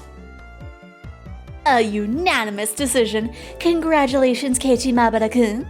I present you the honor of being allowed to take the entrance exam for our club. Start of the beginning. I didn't say I would join. Or start from the beginning. I didn't say I would join. What club is this? It's a literature club. No. What our club does, you see, in order to cope with our complicated society, we perform various activities under different sets of rules. Sometimes they are in your favor, and sometimes they work against you. I'm pretty weak, so I prefer if you didn't single me out. Let's try to get along. You're so naive, Rena-chan. The law of the jungle is survival of the fittest. This is starting to sound a bit sketchy. So what kind of club was it? To sum it up, it's a club where we play games together. Rika-chan was the only one to answer my question with a pertinent response. So basically, this club put Mion's hobby of collecting games to use by playing the various games that Mion had hoarded every day. It seemed that, depending on the day, there were prizes for the winner or a penalty for the person who finished in last place. I'll make this clear right now, we aren't playing house here. You should treat each win or loss as if your life depended on it, alright? What's wrong with just having fun? Don't make it sound so crazy. The first rule of our society, aim only for first place.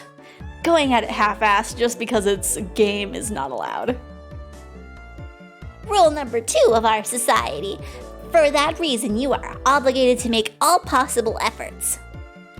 The way Satoko said it, it sounded like she was saying, use any means necessary. Of course, I will do my best too. I'm pretty weak, but I'm trying my best. Oh no. Oh no, Higurashi was the influence for Squid Game. I knew what they were trying to say. In a game where everybody is aiming for the top, it's rather unsportsmanlike to play just for fun. Alright, then I too will go all out! With that, I was finally ready for the rite of initiation, my baptism into the club. Keiichi, you word things weird. A word of warning, Kei-chan. Rena can be pretty nasty. This initiation looks like it's going to be rough. Mion began fishing around in the student lockers in the back of the room. They have the games here at school?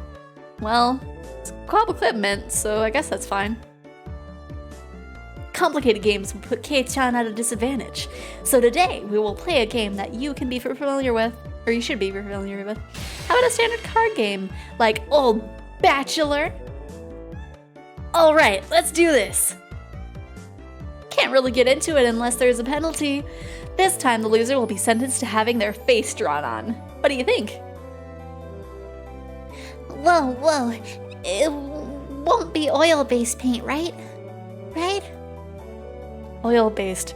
Face painting with oil-based paint? This is perfect! Satoko cheered the idea on. She didn't even flinch at the thought of such a severe penalty. It seemed like she was raring to go. If it's going to be like this, then I can't lose either. Then I'll just cut the deck, and start dueling. Old Bachelor is pretty much the same as Old Maid. There's only one difference. There's no Joker. In its place, one card is pulled out at the start, meaning there will be one card without a match left over at the end. You don't know which card will end up being the Joker. It's a pretty thrilling game. I'll take out the card now. Rena took out one card and left it face down on the table. Everyone stared at the card intently. Well, it'll be pretty obvious in the endgame. No way to tell at the start.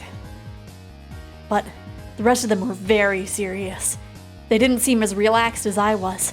They compared their cards to the one face down, all the while gauging each other's reactions.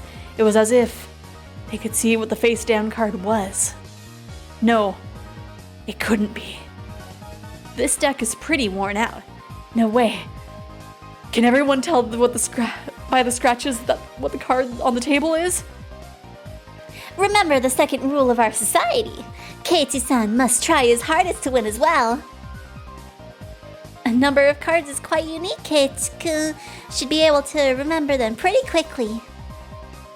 She said that so matter-of-factly. Suits me fine. Don't think a little thing like that can be your crutch. I lashed out angrily, but it was rather obvious I was at a disadvantage. After all, they'd gone so far as to memorize the wear and tear for each individual card. This wasn't a simple game of Old Bachelor. If this was a test, then they were playing with the answer sheet in front of them. Bring it! I'll take advantage of your carelessness and beat you all at your own game. That baseless confidence would soon be crushed. How about I tell you your hand starting from the right? 3, 4, 9, Jack, Queen. By the way, the Bachelor is the Jack of Diamonds. I can tell that they were even if you switch them around. I am out. I thought I was prepared, but for it to be this brutal, just overwhelming. Demons. You're all demons. Lena isn't a demon, are you? Sorry, Kate-kun. This is the 3 of Hearts, isn't it? I'm out. Not even a hint of mercy. Lena, even Rika-chan. These club activities weren't to be trifled with. And alumnus of this club would definitely survive in the cruelest of situations. If our entire class had self-detonating collars strapped to their necks and were dropping into the death match of a deserted island, these guys would probably take it like fish in the water, or to fish to water. Also, self-detonating collars, you say? I'm pretty sure this came out before 999. But also they were trapped on a boat. Not directly, or not on a deserted island. But you know, I can already picture their joy as they hunt down each of their classmates. This is the lowest point system. The order itself dictates the points. Whoever has the lowest point total wins. Since Keiichi finished last, he has 5 points. There's already a 5 marked down on my scoreboard. I think it's unfair to Keiichi-kun if we don't use a new deck. It's fine. Kei-chan is a man after all. He can turn the tables if the odds are stacked against him, right? It's fitting for a lowly peasant to scamper home and soak their pillow in tears, don't you think? Well, it's not the cards were marked. They memorized all the like scuffs and like tears and bends in each of the cards, so that way they could just look at it and be like, "Yep, it's that one." A petite hand laid itself on top of my head, which was trembling from uncontainable frustration. It was Rika-chan's. Keep on fighting, Nippon. Thanks to Rika-chan's words of encouragement, I was able to calm down. You need to be calm, especially when you're cornered. That's the power I could muster during this crisis. Think clearly, Keiichi Mabara. Take your time and look at the cards carefully. It was just as Rena said. Each card has its own distinct markings that made them stand out. Memorizing them should be pretty simple. Think about what you can do in this situation. Everything in your power to improve your chances of victory. Wow, great, Keiichi-kun, just like that. I covered the uniquely marked cards with my hands, or other cards, arranging them in such a way that they couldn't be seen. The one with the ripped corner should be the 5, and I'm out. I couldn't let any of those precious hints slip me by. All information is a weapon. Then it was my turn. Satoko fanned out her cards for me. You see, I want the 7. Is it this one? I wonder about that. You won't know unless you take it. There was a bit of dismay in her expression, like she doesn't want it to be taken. That kind of expression. I won't let that momentary lapse slip by me. I know. It's this one! Got it. 7 of spades. A cheer of ooh rang out. What is this? The 7 should be the hardest one for all of them to tell apart. It wasn't for memorizing the markings. Those slight changes in their expressions as I was selecting the cards were enough. Can't hide it from me, Keiichi-kun. This mark means that it's the 2 of the diamonds. What? She was startled by her own misread. Of course, everyone else was too. Whoa, it's rare that Mi-chan gets a card wrong. No. Kei-chan, could it be you? They told them apart by different marks. That mark was a nail scratch, so I put a new one on it. Are you saying he disguised it as the Two of Diamonds? Ooh, what an impressive show of wit! Katie landed a clean hit. Pachi, pachi, pachi. That's great, Katie-kun! That was an incredible match, you know? Having defeated the Forerunner, Mion, my brilliant battle left me ecstatic. But by total points, it was already set in stone that Mion would win and I would finish last. I laughed haughtily, selecting the tone of my voice carefully to get on Mion's nerves. Well, I'm going to end up the loser, but I'm satisfied with one-upping Mion at the end. That should be the proverbial slap in the face to Mion, who was at the top already and ensured victory. Even if Kei-chan got first place for this round, he'll still end up last overall. Don't you hate that? Of course I do. Let's have a duel. One chance. If you win, then we'll swap first and last place. How about it? You up for it? She fell for it. A chance for an upset that wouldn't be possible without goading her into it. One chance, you say? Let me hear the rules. Mion discarded 2 cards from her hand and replaced one with the Joker card that was on the table, then shuffled the resulting hand behind her back. The card in my right, or the card in my left. If Kei-chan can guess which hand the Joker is in, then he wins. When you turned around just now, you didn't pull out the Joker, did you? If I lose, I'll show the card in the other hand. That okay? The other 3 gulped nervously at the unexpected turn of events.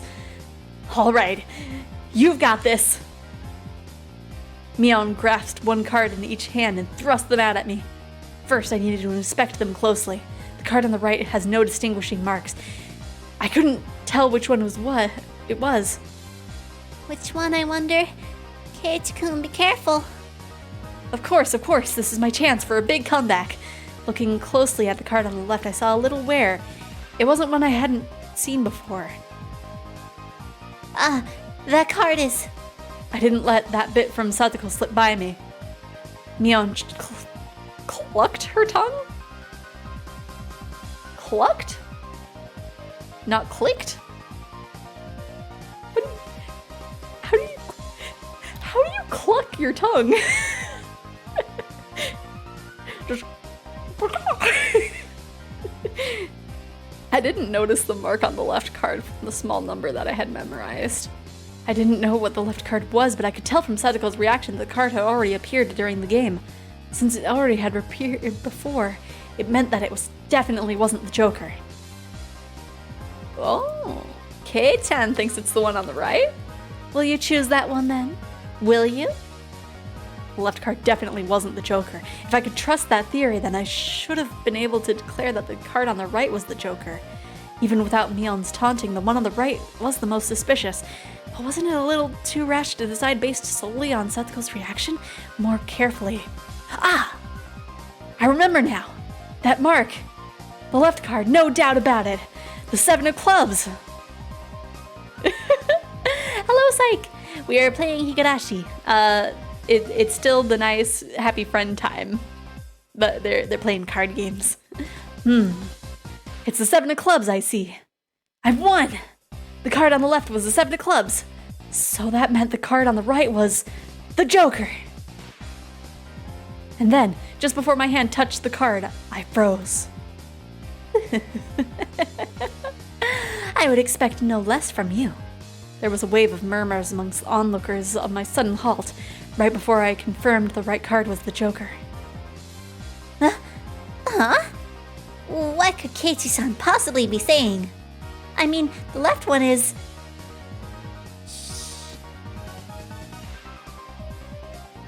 Oh. What makes you so certain that the right one isn't the Joker, Kei-chan? Mion let loose an unexpected question. Everyone else was baffled. I don't know what the card on the right could be, but I know that the one on the left is the 7 of clubs. Then, doesn't that leave the right one as the Joker? The one of them has to be the Joker, right? Yeah. One of these is the Joker, right?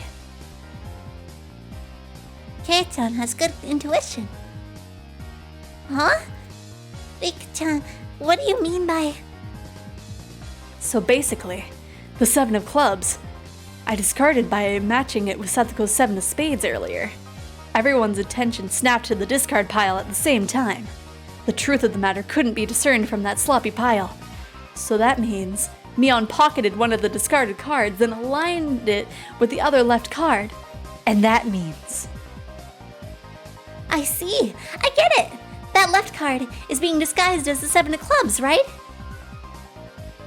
It was the first time since the start of the match that a shadow ran across Mion's expression, and I didn't let that slip by. Then, with a grand flourish, I declared it loudly. The Joker is left one! It was an intense moment. That 1 second left felt like an entirety for everyone there. Breaking that silence, the first one to speak was Mion. Being the first president of this club, I've been witnessed as a variety of performances. Kei-chan, yours is the best. The best of the best of the best. That was probably the greatest compliment Mion could give. Mion accepted her defeat, dropping the cards from both hands. My comeback victory! Rika-chan placed her hand on my head and began petting it, congratulating me on my victory. Huh? Rika-chan is... Rena and Satoko gapped at us as if they had seen a ghost. What is it, Rena? It's not as if I cheated or anything, right? This was fair and square. Rika only pets someone on the head to console them. What? What's the meaning of... At that moment, Rena let out a small shriek. Kei-chan! This is how it was!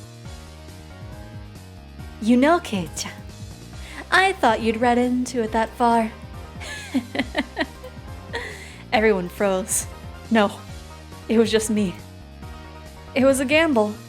If you had just jumped to conclusions like a little brat, then I would have lost. It was the answer everyone was certain about. Mion picked up the card from the losing hand. Kei-chan, you know, you should take pride in this loss. She turned it around. That was the card that proclaimed the victor of this duel. The card under the 7 of clubs. Unbelievable. It was the 2 of diamonds. It was a setup from behind the setup. If I had just picked the right one without reading so deeply into it. I, Mion Sonozaki, as the club president, do accept Keiichi Mabara's membership into our club. As I slumped to my knees, dazed, everybody let out a round of applause for the excellent effort I gave despite my defeat. The match is now over. Today's victor is me, Mion Sonozaki, and our exalted loser is Keiichi Mabara. Everyone made a commotion, applauding cheerfully. I felt I was bested, but I was so soundly beaten that it unexpectedly felt rather refreshing. When Mion-chan pulled that little trick behind her back, I got excited, thinking she's gonna do it again. When Keiichi-san stopped the moment before touching the correct card, I thought, he fell for it. He fell for it quite handily. Huh? Hey, wait. All of them knew from the start and still got so excited so earnestly? Everyone got excited to make it more fun. You're all demons! Monsters! Now then, Kei-chan, it's time for your penalty. Since it's your first day participating, I'll go easy, okay? It would be a problem if you refused to come to school. The other 3 members held down my arms and shoulders firmly. Mion approached, licking her lips. Her right hand went to pull something out of her pocket. That's a felt tip marker. It's large and oil-based. Okay, here we go. She took the cap off the marker and brought it slowly up to my face while I was immobilized. No! I let out my death throbes. Throbes? There's so many weird words that this game has been throwing at me. Or I guess novel, technically. There goes Keiichi.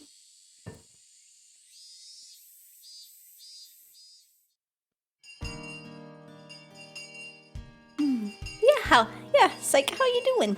Also, Yurdo Camps. Hello, how you doing?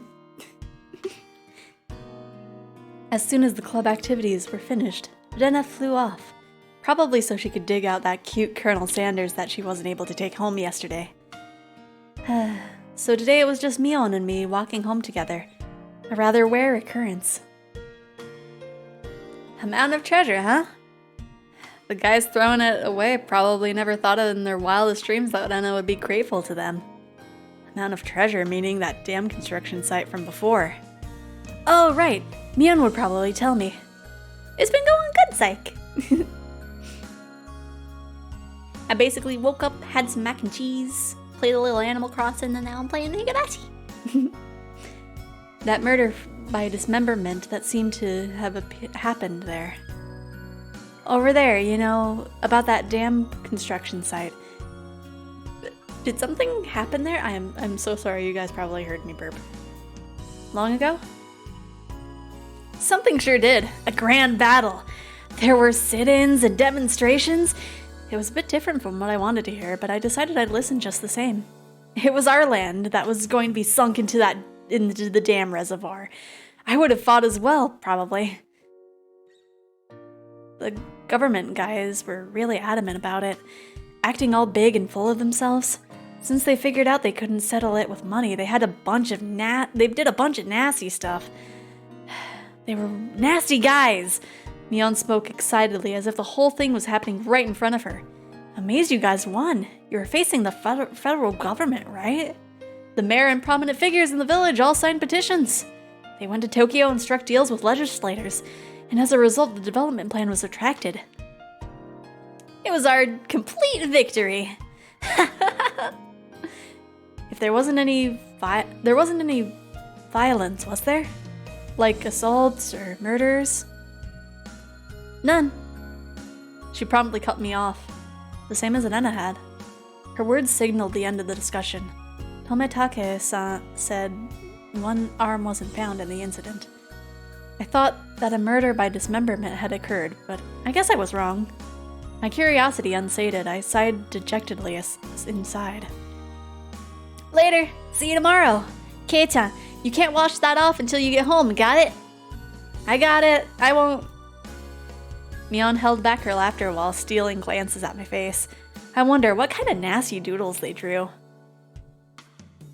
We probably won't be able to see. Maybe it'll be described to us, though. Damn you, Mion. You shall rue this day. If our roles were ever reversed, I'm going to slop it on.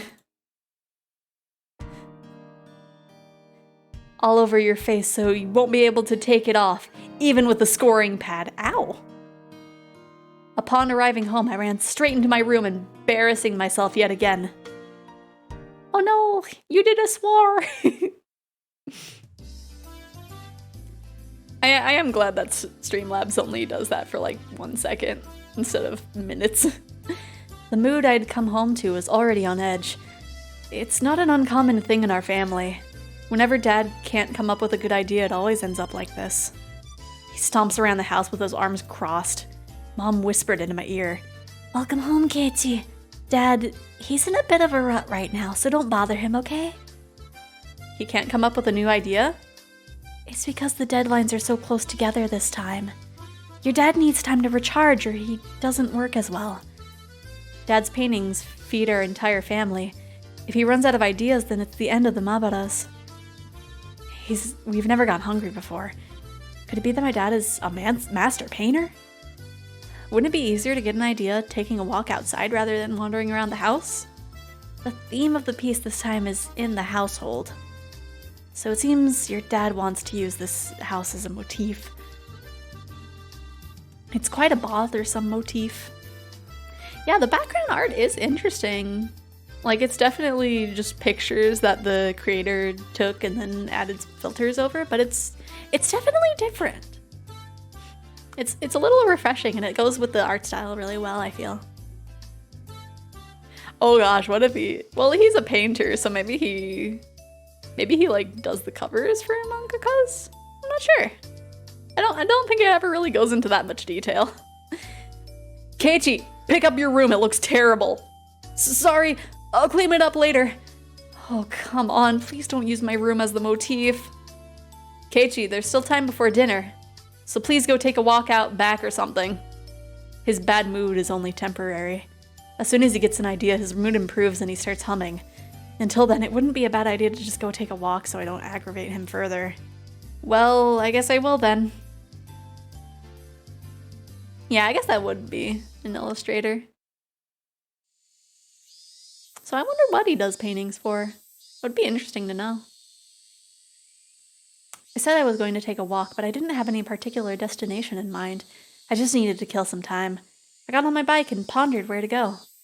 I could just go read at the bookstore, but it would take an hour by bike to get to town. It would be dark by the time I got back, so I didn't want to go unless I had to. The roads at night here in Hinamizawa creep me out. If Mion and Satoko even found out about that, I smile wearily. Oh yeah! Rena was probably still at the Mountain of Treasure, the dam construction site. The evacuation of Colonel Sanders was probably taking her a while. Or excavation, that's the word. It wouldn't be so bad to have her owe me one. She might return me the favor the next time we have club activities. With a little bit of self-interest in mind, I set off towards the dam construction site. Tometake-san might be there as well. The only person with information about the incident that both Rena and Mion denied knowing anything about. If I met him again, I'd like to ask him more details. To ask, was there really dismemberment here in Hinamizawa? That was my real intention.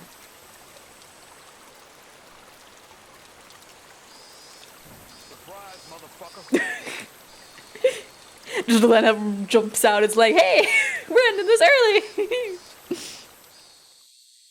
Little sip.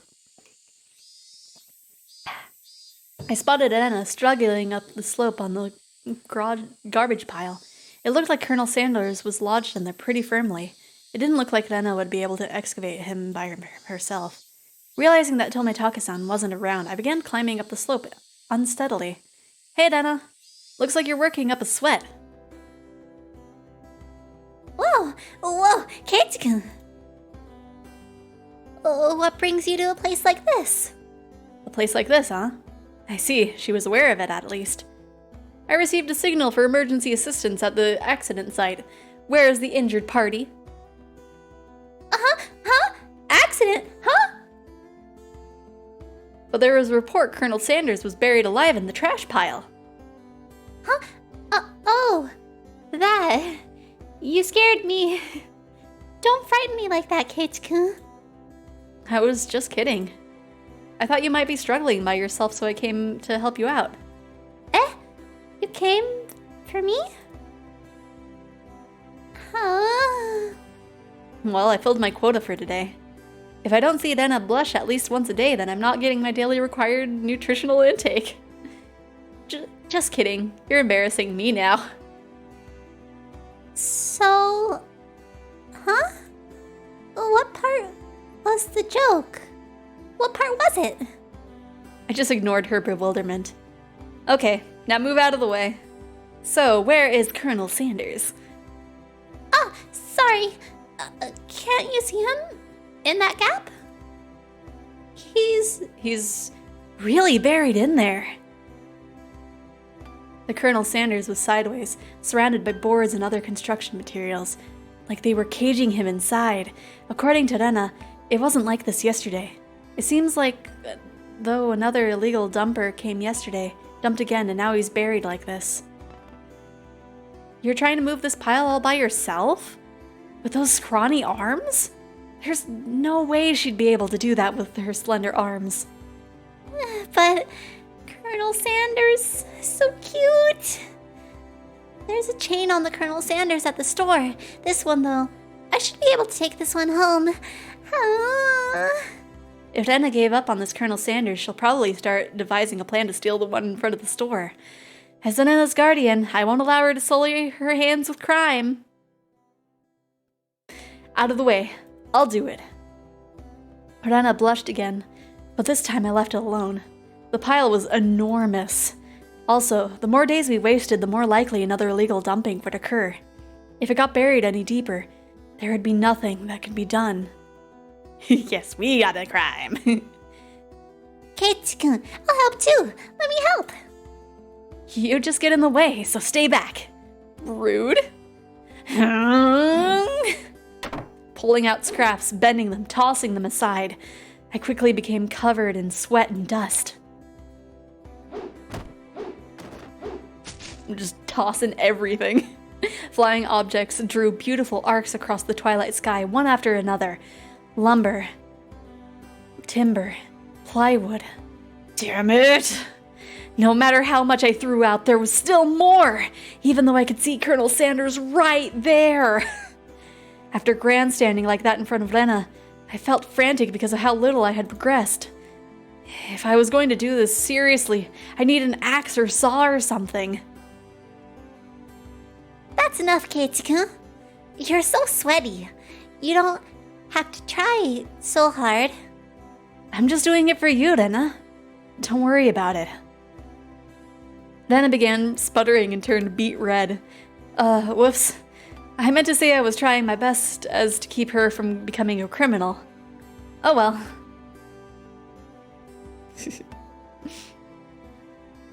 I guess I just need a break. This is pretty tough. I sprawled out on my back over the grassy slope. I'm so sorry. Keiichi's just done. Keiichi's just like, it didn't take 10 minutes to take out Colonel Sanders. Why are we doing this, Rena? Why do you like him so much? I'm so sorry. You're covered in sweat. Rena patted her handkerchief against my forehead. It felt pretty nice. Well, wait here a minute, okay? My house is pretty close. I'll bring you some barley tea, okay? Leaving the handkerchiefs on my forehead, Rena took off running. The cries of the higurashi gently cooled the air. After I was certain that Rena was gone, I picked myself up and headed towards what I'd discovered earlier. That was a garbage pile of magazines and newspapers bound up in twine. Unless I'm mistaken, I believe it was around here. There it was. They were bound stacks of not-so-reputable tabloids. They were stacked chronologically, going back quite a few years. It was quite a disturbing incident. It seems they haven't been able to find one of the arms, you see. It was just as Tomitake-san said, when undoubtedly there was a mention of the murder. These are troubled times. Keiichi would, but it's not Playboy magazines.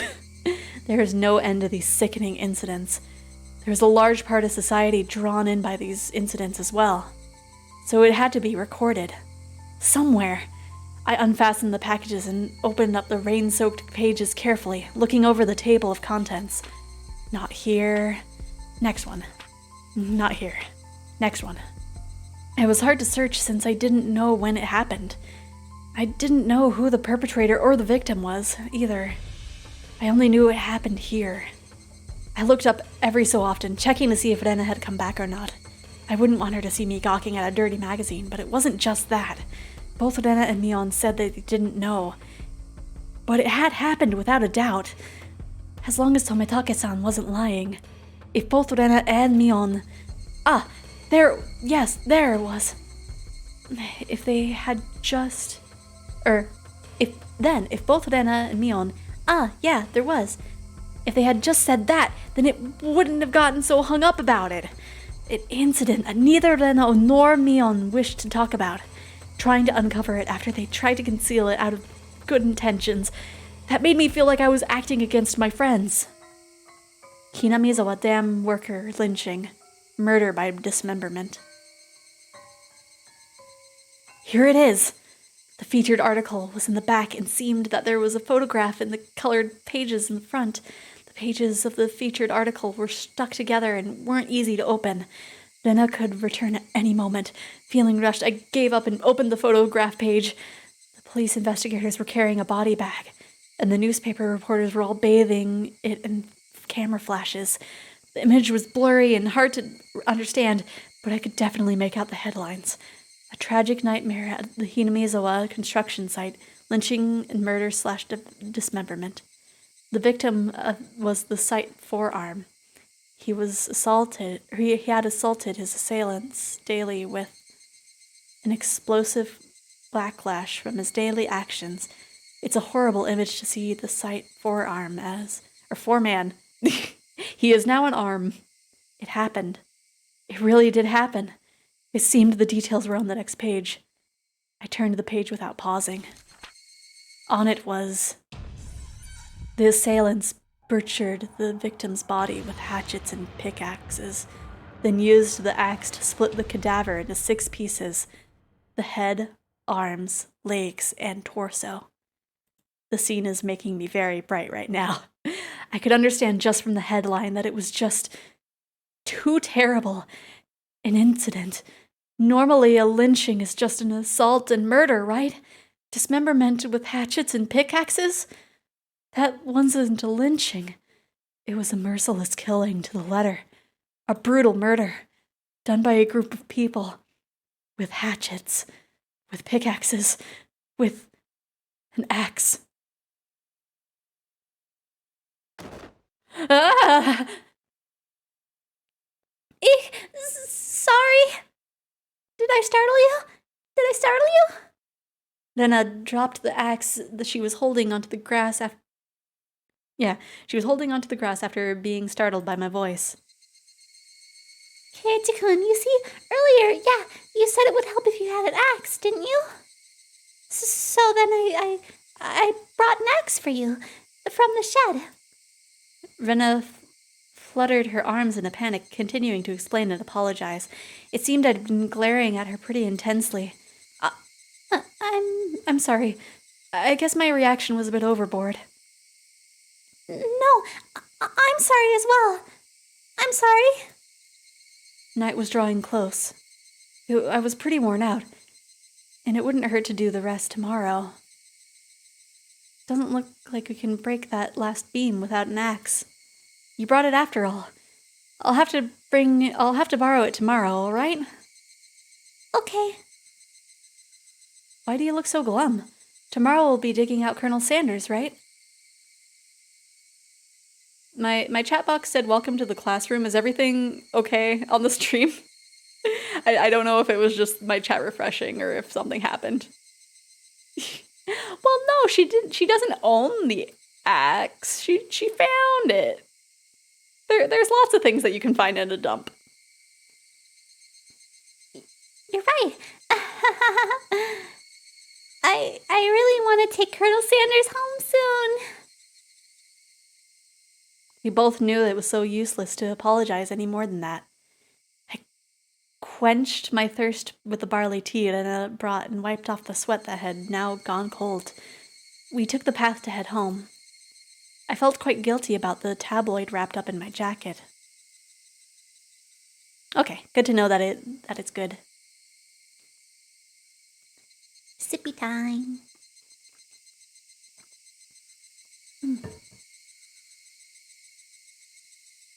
Okay, have fun, psych. See you later. I'll probably be streaming for quite a long time today. One man's trash.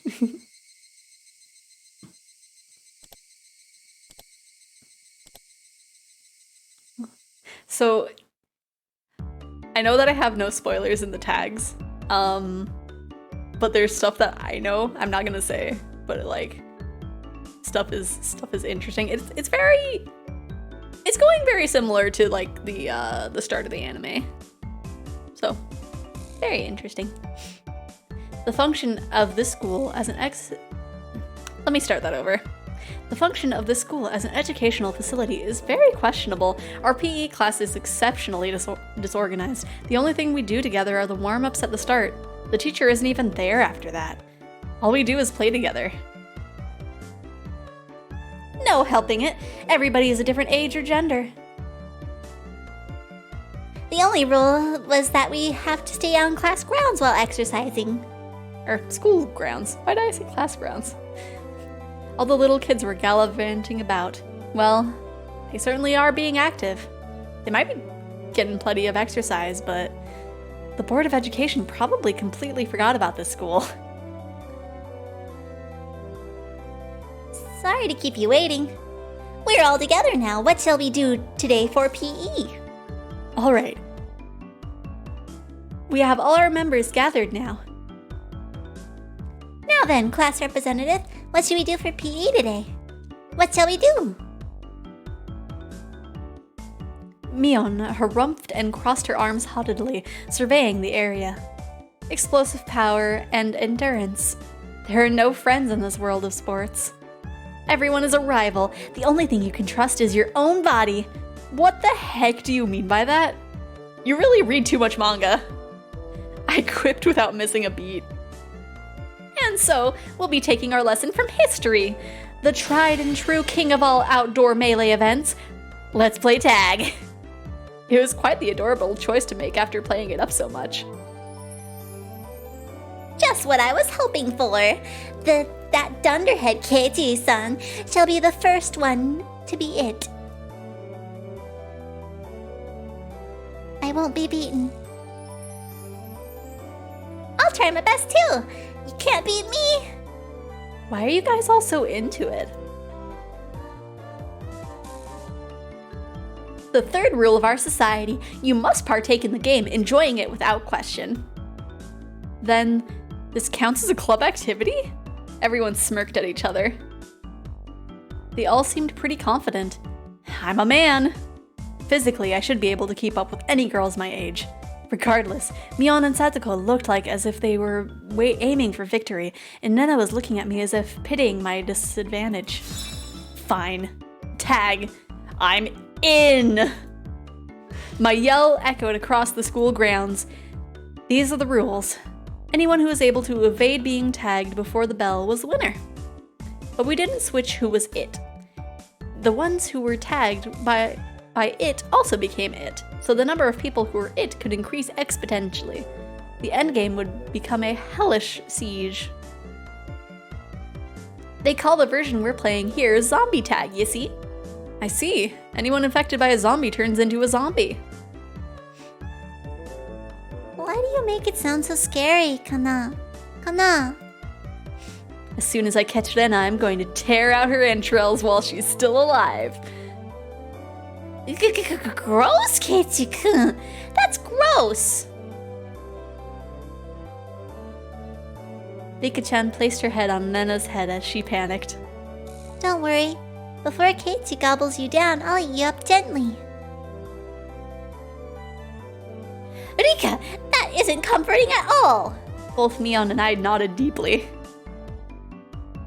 So, the first it. How do you decide who's the zombie? With rock, paper, scissors? Well, it is class time after all. Let's decide by answering questions. I'll ask the questions, and the one who isn't able to answer is the zombie. I have no idea which grade level they're coming from.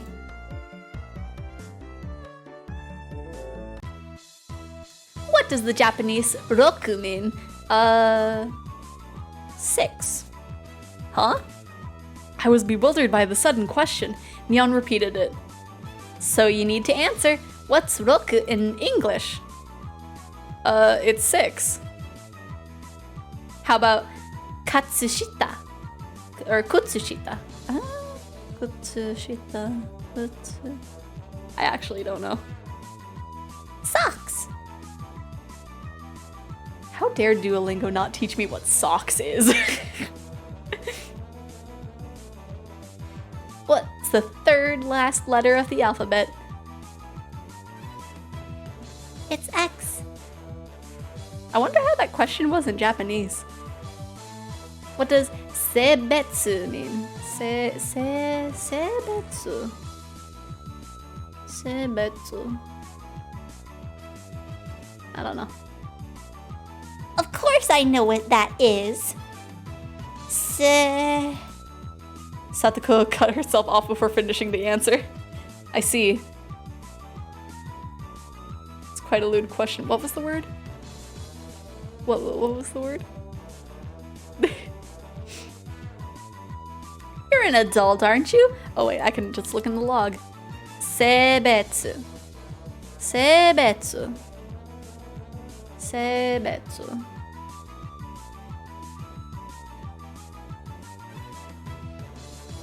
I don't actually know if I know that word. Of course you know what that is, right? I certainly do. Of course I know. Then go ahead and say it. That, you know. That. What does that mean exactly? Satoko looks like she's in trouble. How cute. Don't take her home, it's a crime. If I didn't nip it in the bud, she really might have tried to take her home. Oh. Okay.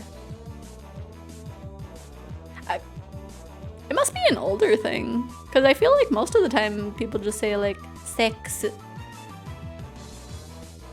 But now I know. Mion's pursuit was relentless, making Sadako stammer. Now then, go ahead and say it nice and loudly. What does that mean? I do know.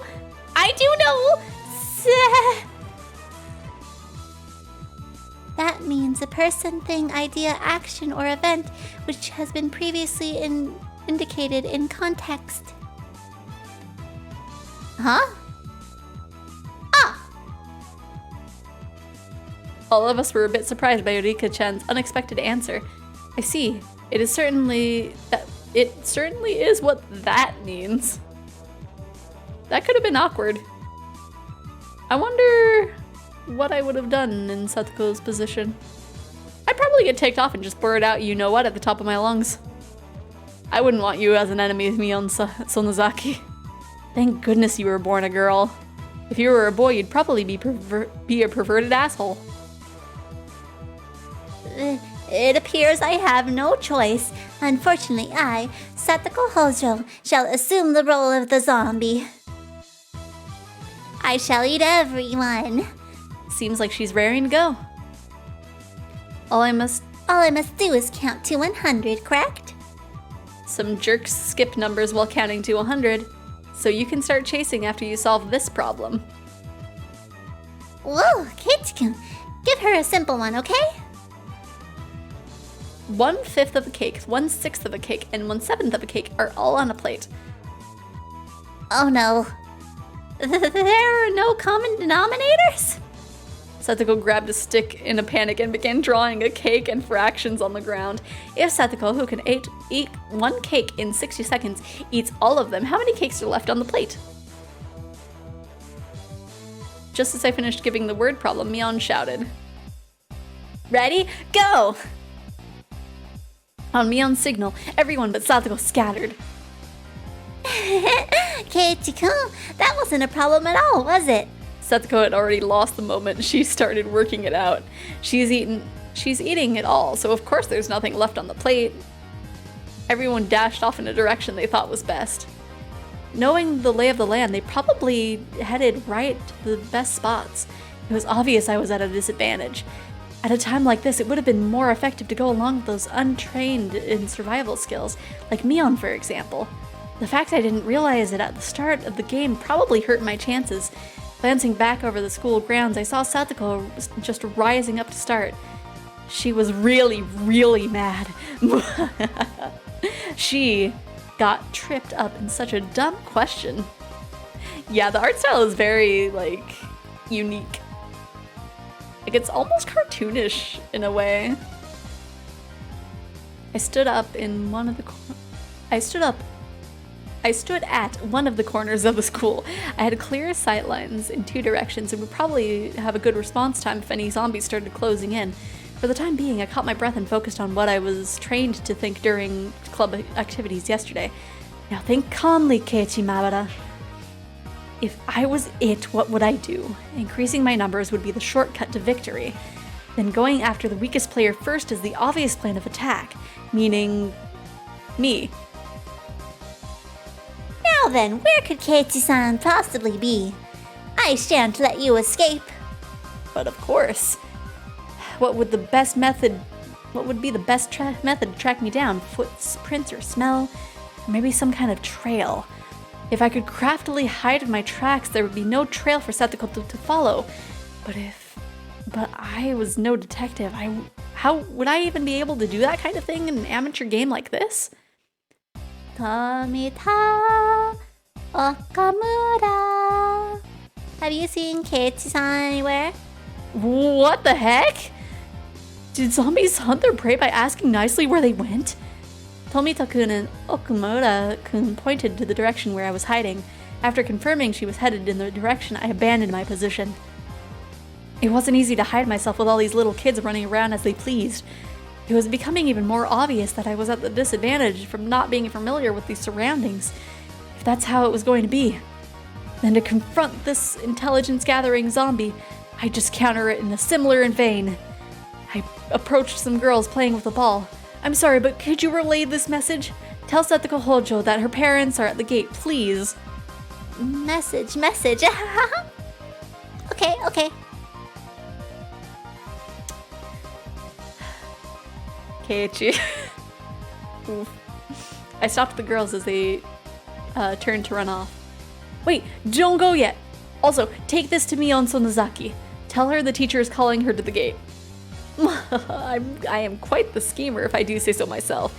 If things went well, then Satoko and Mion would run into each other at the gate. It would put me at a disadvantage if more people were it, but this was Mion we were talking about. She'd figure out a way to escape. But that was just fine, as long as it bought me more time. Dance for me, Mion and Satoko. In the palm of my hand! Having my fill of playing the con man, I looked for a place to hide. If you think about it logically, I'd only bought myself a scant amount of time, and it might even come back to bite me. Once it became apparent I'd started spreading false information through messengers, I could end up being the recipient of one of those messages. Setsuko would probably ask the messengers to help her look for me.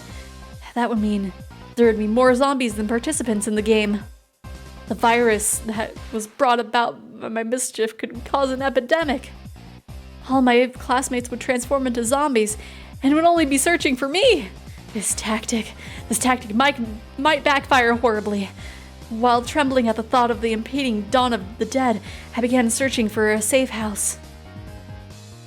I found a shed by the incinerator behind the school. After climbing up the roof, I held my breath. It wasn't a bad place to hold out. Not only did I have a good line of sight, but if necessary, I could jump off in 3 different directions to escape. It was getting rowdy down there. The lower grades were running around below the shed. Mabara-san isn't around. Is he over there? Nope. Where's Keiichi-san, I wonder? His dad is at the front gate. It was definitely a lie. The word gate, the same one I used, gave a hint of revenge, so Mion was behind this. I was still keeping one set ahead of a good game. Those were words that came out of my mouth. I felt bad for my underclassmen, but they'd have to search until the school bell. Hey, do you know where Keiichi-san is at? His mom suddenly got really sick. A message from Mabara-san. They said his house caught fire and he needs to get back to the gate. A jumbo jet fell on top of the Mabara residence. The police have come to question him. Anything goes now. They say he enjoys peeping into bathrooms. What? Is it true he's going around every night stealing panties? Who are they talking about? I heard he wears panties on his head and smells them and stuff. No way I would do that. I heard that class representative Mion was a victim too. What? Cry! This was your doing, Mion. Calm down, Keiichi Mabara. This is Mion's battle tactic to flush me out. Just hold on. If my underclassmen thought about it logically, they would know it's all nonsense. But small kids don't think about things logically. To them, all those things were true, so they all chuckled together while looking for me. But I win, Mion. It's my victory. Wiping unrelenting tears away, I felt intoxicated by my own victory. Did you hear? I heard that the new transfer student Mabara-san is a really perverted person. The cost of beating Mion had too high of a price. Oh, someone passed below. That's Rena and Rika-chan.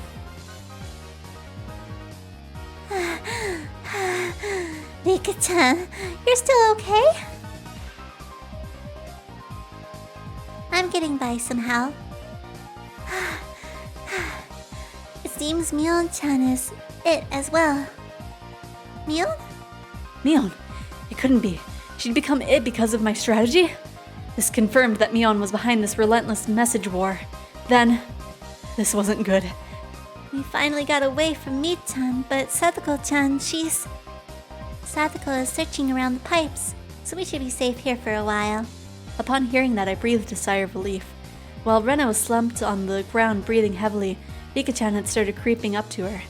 Rika-chan doesn't normally make noise when she walks, but it's strange. It couldn't be. Whoa! Rika-chan? What is it? What is it? Huh? Don't worry. I've never seen Rika-chan smile so creepily before. Why are you coming closer? Why? Rika-chan isn't a zombie, is she? Don't be scared. I'll be sure to eat you gently. Nipa. No way! Rika-chan, no! Eek! Rena was pressed against the wall and Rika-chan lurched forward with both arms out, just like a zombie. Rena quacked with her back pushed against the wall. It was quite a surreal scene of horror, like one of those zombie breakout videos you'd see. At that moment, Rena's eyes met with mine. Keiichi-kun, help me! Zombie Rena Rika-chan turned 180 degrees, Exorcist style, and glared at me. Found him! I see Kei-chan! Mion popped out from behind the cinderblock wall around the garbage dump after seeing where I was. My position was also advantageous my position was only advantageous when there was only one zombie. Being surrounded was not as good. You said you located Keiichi-san? I could tell that Satoko was rushing my way. It seemed that Rika-chan had let Rena escape, and now she was burying her fangs in my direction.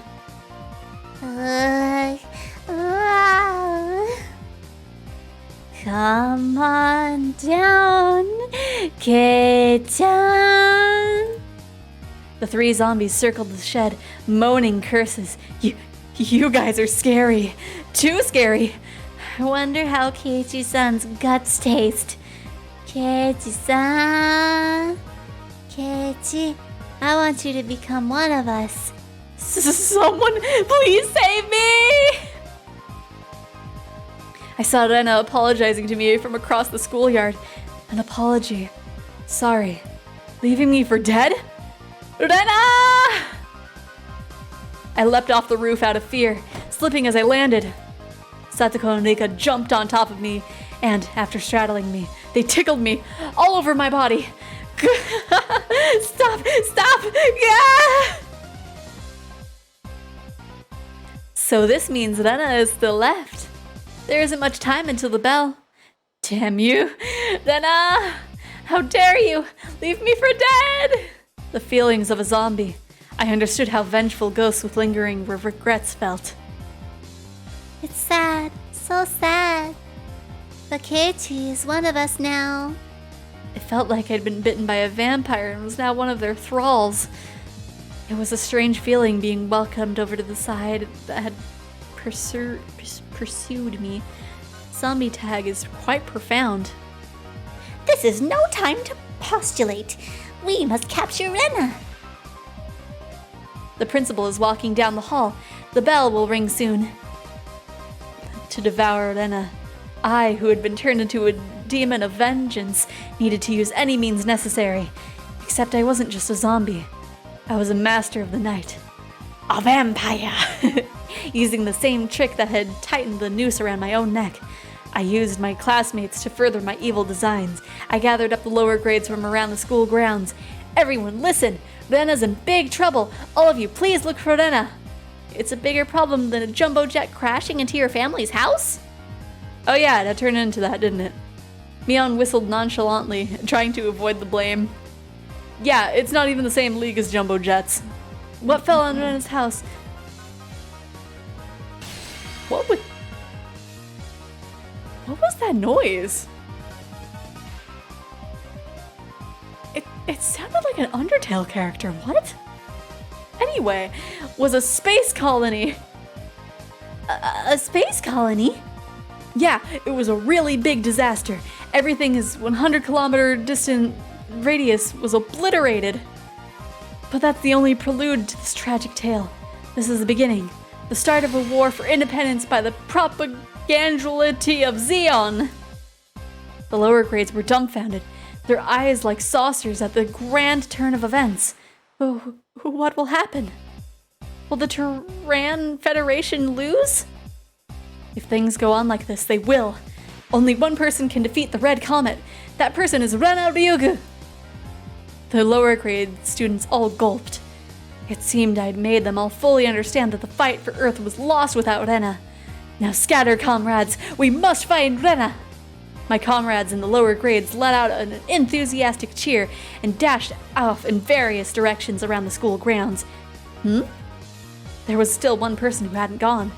But I thought even the Terran Federation's impulse wave diffusal cannon didn't work on the Common Empire. You're close. That's the white variety of those comets. The reason they didn't work was because they didn't know the weak point. Of course, Rena knows their weak point all too well. Ryugu-san is amazing. Satisfied with that, he also rushed off to look for Rena. It does seem that there was some promising up-and-comers amongst the youngsters. Little Keiichi-san. Kei-chan's abilities. This old man knows them better now. It didn't really feel like she was complimenting me, but whatever. Really though. How exceptional, Keiichi-san. It looks quite promising. We have this many, we can win. With this many, we will win. I was thinking that Keiichi would have been a better nominee for the initial zombie. Rika-chan's words stung a bit, but I'd let it slide for now. But yeah, that was such a weird noise. Like, I don't know if I was hearing things, but it sounded like they're like it sounded like Toriel. Not even Rena would be able to escape this entire class. As a result of everyone's thorough search, Rena was finally cornered in the back of the sports equipment shed. You're all scary. Keiichi-kun too.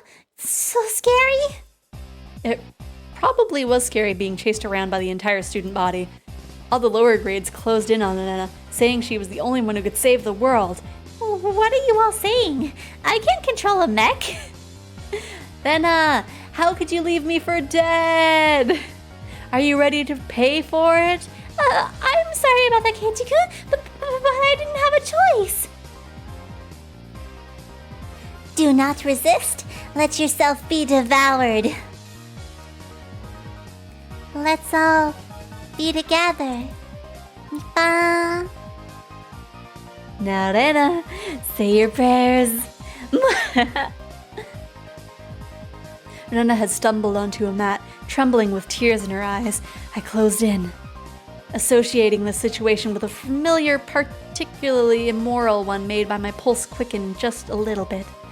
Satoko and Rika-chan were both wiggling their fingers. They probably wanted to tickle Rena. Rena, wanting no part of what she knew was about to happen, went stiff with fear. Keiichi-kun, you wouldn't do mean things like that. Mean things like everyone else, would you? Would you? I wonder. Now then, are you ready? Okay, so long as it's Keiichi-kun. The face she made as she registered herself to her fate, or resigned herself to her fate, made my heart skip a beat. I believe that Keiichi-kun wouldn't do horrible things to me. Ugh, body won't move. That had to be some sort of anti-zombie mantra. The second my sense of reason chimed in, the beast inside me died instantly. There was the bell. Game over. Yay!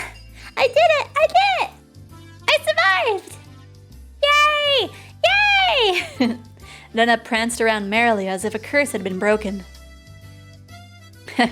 So daylight broke in the nick of time and the evil zombie army disintegrated into dust. And so, the heroine survived. Well, that's how it goes in movies anyway. What are you postulating about? This is all because the Keiichi-san was dawdling about. Punishment is required. I was subdued by Satoko and Mika-chan and once again sentenced to death by 100 tickles. Eek! Forgive me! Eek! Then the award for surviving goes to Reno Ryugu and Mion Sonozaki. Yay! Huh? The Mika-chan wasn't a zombie? Only pretended to be one. They say you need to deceive your enemy, your allies, before you can deceive the enemy, you know? Ugh, Mion, you little... Yeah. Hurry up and change, alright? Don't be late for the next class. Let go of me, Satoko. Mika-chan! Ah! Having had my fill of being terrified to my very core by club activities, I solemnly swore I would have Mion crying for mercy next time. At least the Higurashi are crying.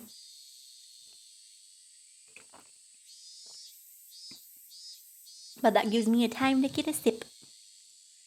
Are you guys enjoying this so far? I don't know if I would call it game, because it's definitely a novel.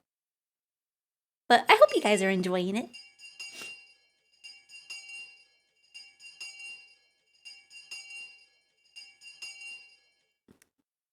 I'm definitely excited for the later part of the novel. After arriving home, I quickly made preparations to head out once again. I had agreed to meet Rena to dig Colonel Sanders out of the mountain of treasure from before. Mom, do we have work gloves? I need towels too. Aren't they in the shed out back? The towels are by the sink. Alright, now I was all ready. Looking at me, my mom stared quizzically. What's going on, Keiichi? Where are you headed to in that getup?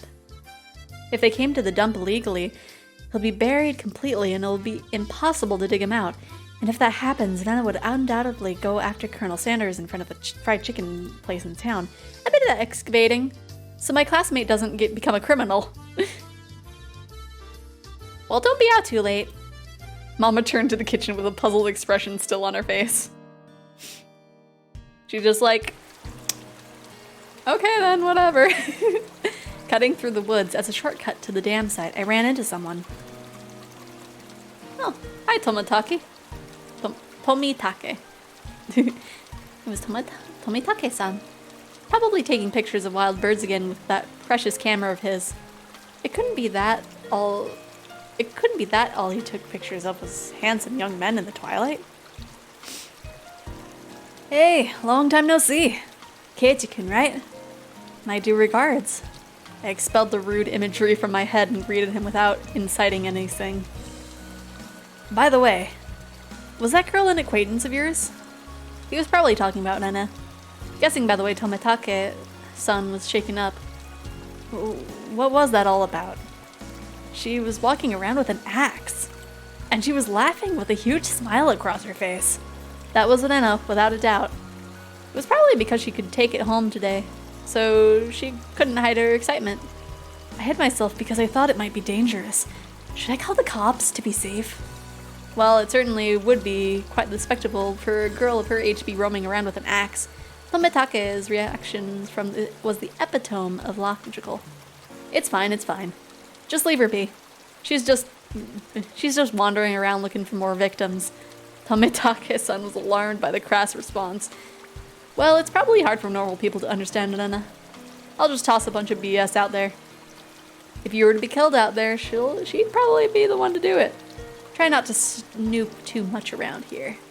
With a condescending smirk, I started off in the direction of the dam site where Rena was waiting. Before I got too far, Tomitake-san abruptly called out to me. Keiichi-kun, is that meant to be a warning for an outsider like me? I didn't mean that seriously. I did try to make it obvious, but... I'll do my best to be careful. Keiichi, why are you doing this? Leaving only those words behind, Tometake-san turned around and left. I didn't really mean to call him an outsider. I wasn't really implying anything when I said that. It was only meant to be a joke, but it felt like I'd said something bad. Yeah. You just said, like, yeah, but any murders? Yep, that's Rena. That's Rena. 100%. Any murders in this town? That's her. Mm-hmm. Keiichi-kun! I was waiting for you. Let's try our best today. I understood that what Tometake-san was trying to say. Somebody gallivanting about while waving an axe around certainly would seem dangerous. You should cover that axe with something when you have it in public. It's not good to carry it around in the open like that. Seems like I lost it. So there isn't one. Thinking about it, there really was no need to try to keep up appearances. Everyone in Hinamizawa probably already knew about Rena's eccentricities. She's probably the only person who would carry around an axe in Hinamizawa and not be considered suspicious. Oh well, let's finish this today. If we bust through this last beam, we should be able to pull him out. I've got everything I need. Leave it to me. Okay. I took the axe from Rena and made my way up the unstable slope. Just wait, Colonel Sanders. Keiichi-kun will save you. Alright, get back. I'll finish this one in one go. I am already tired. A solid thwack ran throughout Hinamizawa, as if the job was being done by a lumberjack. How is it? Think you can do it? If it looks too hard, you don't have to strain yourself. If I can break through this, then we'll be all good.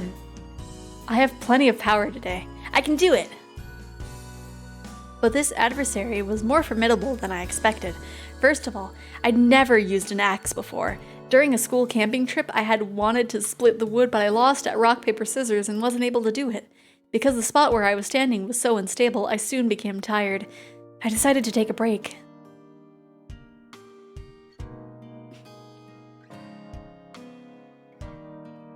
Rena had already spread out a tarp and laid down some tea and sweets. I'm fine. I'm almost there. I'll make sure that Rena can give Colonel Sanders a good kiss tonight. A good night kiss tonight. Yeah. Thanks. Giving Colonel Sanders a good night kiss.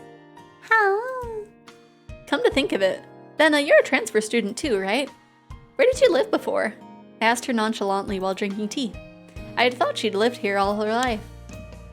In Kanto. It wasn't as rural as it is out here, but it's still out in the countryside. Why did you move here? To Hinamizawa, I mean. You know, this is pretty far out in the boonies. Why did you move here? Does it have to do with your dad's work? Dad said he wanted to move out to his studio. He'd been saying for a while that there was somewhere deep in the mountains like this would be perfect. Studio? Is your father an artist or something? He paints scenery. He seems that twice a year he always opens a gallery for stuff that he does. When he started, his works were displayed in an industry plaza in Tokyo, but now they're exhibited in the Makuhiri Messe. He's determined to have them displayed in the Waterfront International Exhibition Hall. That's amazing! Let me see them next time. I was too embarrassed to tell her that I didn't really know what kind of pictures my dad painted.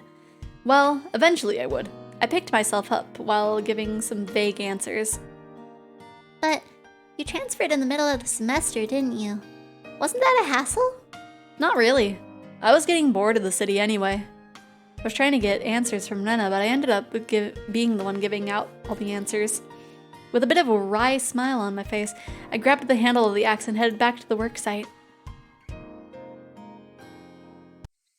So man, even Keiichi doesn't know what his dad does. He's just like, he paints.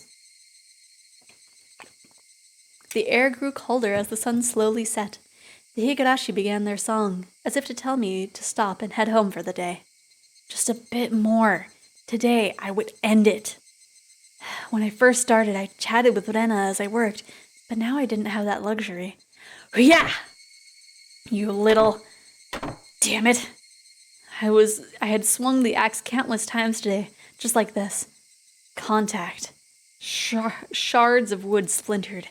The assailants butchered the victim's body with hatchets and pickaxes. I recalled that passage from the tabloid. One hit with something like this would smash someone's head in. Axes and pickaxes are not meant to be swung at people, ever. One last swing and the beam cracked apart. The weight I put onto the axe not only split through the beam, but also smashed the statue's shoulder as well. The arm came off in a sickening sound. It clattered down noisily, stopping at my feet. Ah. Oh, what's the matter? Are you hurt? Sorry. The figure's arm. I broke it off. Oh, that's all? I thought Keitsu-kun hurt himself. I probably had a really guilty look on my face. Rena said that without a hint of dismay as she smiled. We just need to tape it back up and put a coat over him. Nobody will even notice. I see. Let's pull him out then. Can you get on that side? Okay. I think I switched them, but I honestly don't know who's talking unless there's like very specific vocal quirks. Seems like they haven't been able to find one of the arms, you see. I laughed dryly at how pathetic I was for considering the arm flopping down and rolling at my feet to be such a bad omen. Both Rena and Neon knew how sickening that incident was, so they pretended that they didn't know. I had looked it up all by myself, and shamefully enough, I was scared. You're pathetic, Keiichi Mabara. All right, Rena. Let's do this in one go. Okay, and... Whoa! We did it! We did it, Keiichi-kun! Yay! The right time to give 3 cheers. That moment of 2 days of work bearing fruit. He was brought to Hinamizawa covered in filth and meet his end. Instead, we were able to welcome him back. You're pretty lucky, Colonel Sanders. Your new master is a pretty decent person. Ah, Colonel Sanders! He really is cute! It didn't matter that he was dirty. Nana nuzzled him tearfully with her cheek. I was dead tired, but seeing Rena's happy face made it all worth it. I'll help you carry it back. It'd be bad if it gets dark. Yeah, right. I really want to thank you, Keiichi-kun. I won't forget this. Think real hard about what you'll do to repay me, okay? Well, I wonder what kind of repayment. I wonder... Kana. For now, I just hold back my evil cackle. We were ready to take it to her house, but we couldn't go like this. We rolled the statue up in a tarp and lifted him up. And so Jack and Jill went down the hill carrying a human-sized bag and an unsheathed axe. I prayed that we wouldn't run into Tomitake-san. If he saw us here and took a picture, we'll need to get rid of him. Lol. Is that meant to be a warning for an outsider like me? Something struck me odd about the words Tomitake said. About the words Tomitake, unable to grasp my humor, had left behind.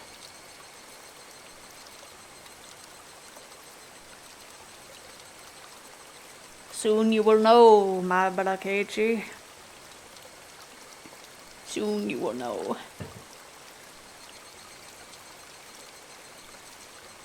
You have received new tips. What kind of name is Elena?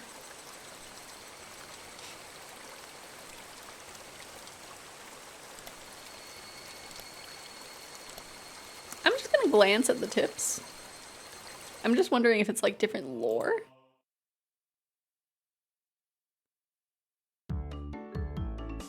Oh god. Oh, well, are these mini stories? What? Oh my gosh, I didn't know this was a thing. Nana's not here. Do you know where she is, Keiichi? Huh? She was just there, actually. Hey, Mion, where did Rena go? Rena! Didn't she go to the bathroom? She did say that she's been having bowel troubles lately. I hadn't heard anything about that. Satoko, you know where Rena went? Rena, you say? I just passed her in the hallway. Rena had class duties today, so she's off to water the flower bed. Ah, that was Lena's turn for class. It was Lena's turn for class duty. That's very much appreciated. Lena. Upon hearing it repeated, a thought came to my mind. It's weird to say this about someone's name, but it was a weird name. It was like some foreigner's name. What kind of name is Lena, I wonder? What kind of kanji does her name use? Rena is her nickname. She has a proper one as well. What? Really? I was sure that Lena Ryugu was her full name. Well, I can understand you making that mistake since you only call her Rena. She even signs her name as Rena. It's like it's her real name in school. I wonder what her real name is. Let's ask her when she comes back. Satoko and Rika-chan looked at each other. You don't need to ask her. We'll tell you what it is. It's the re from ore and the na from nara. Real name is Reina Ryugu. Reina, is it? So it's read out as Rena instead of Reina? That's a pretty interesting reading. No, it's not it. That's not it. Rena is the correct way. Rena had told us that she wanted us to call her Rena. So we call her Rena. Kei-chan, Rena is Rena, you know? Only strangers call her Rena. You get where this is going? I understood what Mion was saying. It didn't matter what her real name was, only what names we used between us. Rena Ryugu is Rena. She's nobody other than that. So I was thinking if I had a nickname, what would you call me? Would you call me by that? If it's good. What would you want to be called? Con Man. No. Your nickname is bad. Try again. Okay. Oh, Rena then came back into the classroom. One of the juniors near the door told Rena people were looking for her. What's this now? Who's looking for me, I wonder? Seeing that, both Mion and I sneered. Bailiff Ryugu doth show herself. Con man, you're quite sinister. Ooh, what is this? What is this? Keiichi-kun and Mi-chan are evil bailiffs? A con man? Damn you, Renanosuke Ryugu. Today doth be when thou meetest thy maker. He's now rules. Have at thee. Wah! Suke-san, Kaku-san, show them what for. Aye, sir. I expect my fee to be paid to my Swiss bank account. Since it's come to this, we have no choice. We'll have to have a grand battle with 5 people. Rena's fierce punches exploded in the proper timing to take out the seal. The evil that was Mion and myself was vanquished in the end. I do hope that Rena does go on a journey to make the world a better place. How about heading to Nagata Chao? My destination is decided by where the cute stuff gathers. The toll of the bell signaled that break time was over. Come on, kids, come, Mi-chan. The teacher's coming. I took Rena's hand and stood up. It was just as the teacher had entered the classroom. Just one more hour. Man, oh man, gotta buckle down for one more. Interesting. Okay.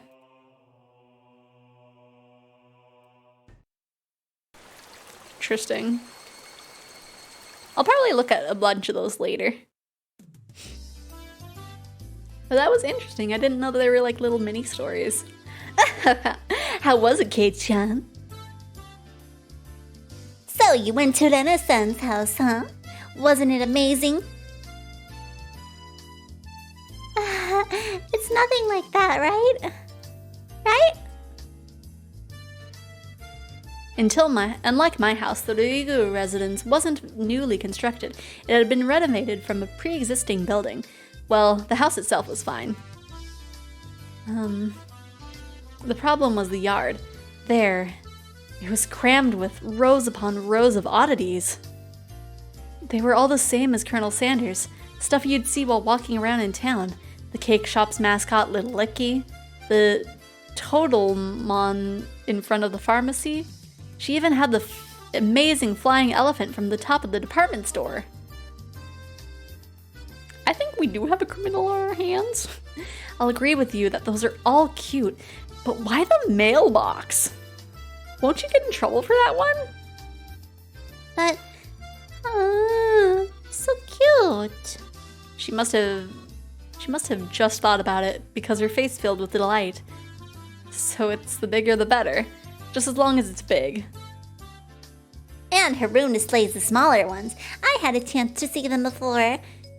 And cute kids like Rika-chan are locked away in the basement?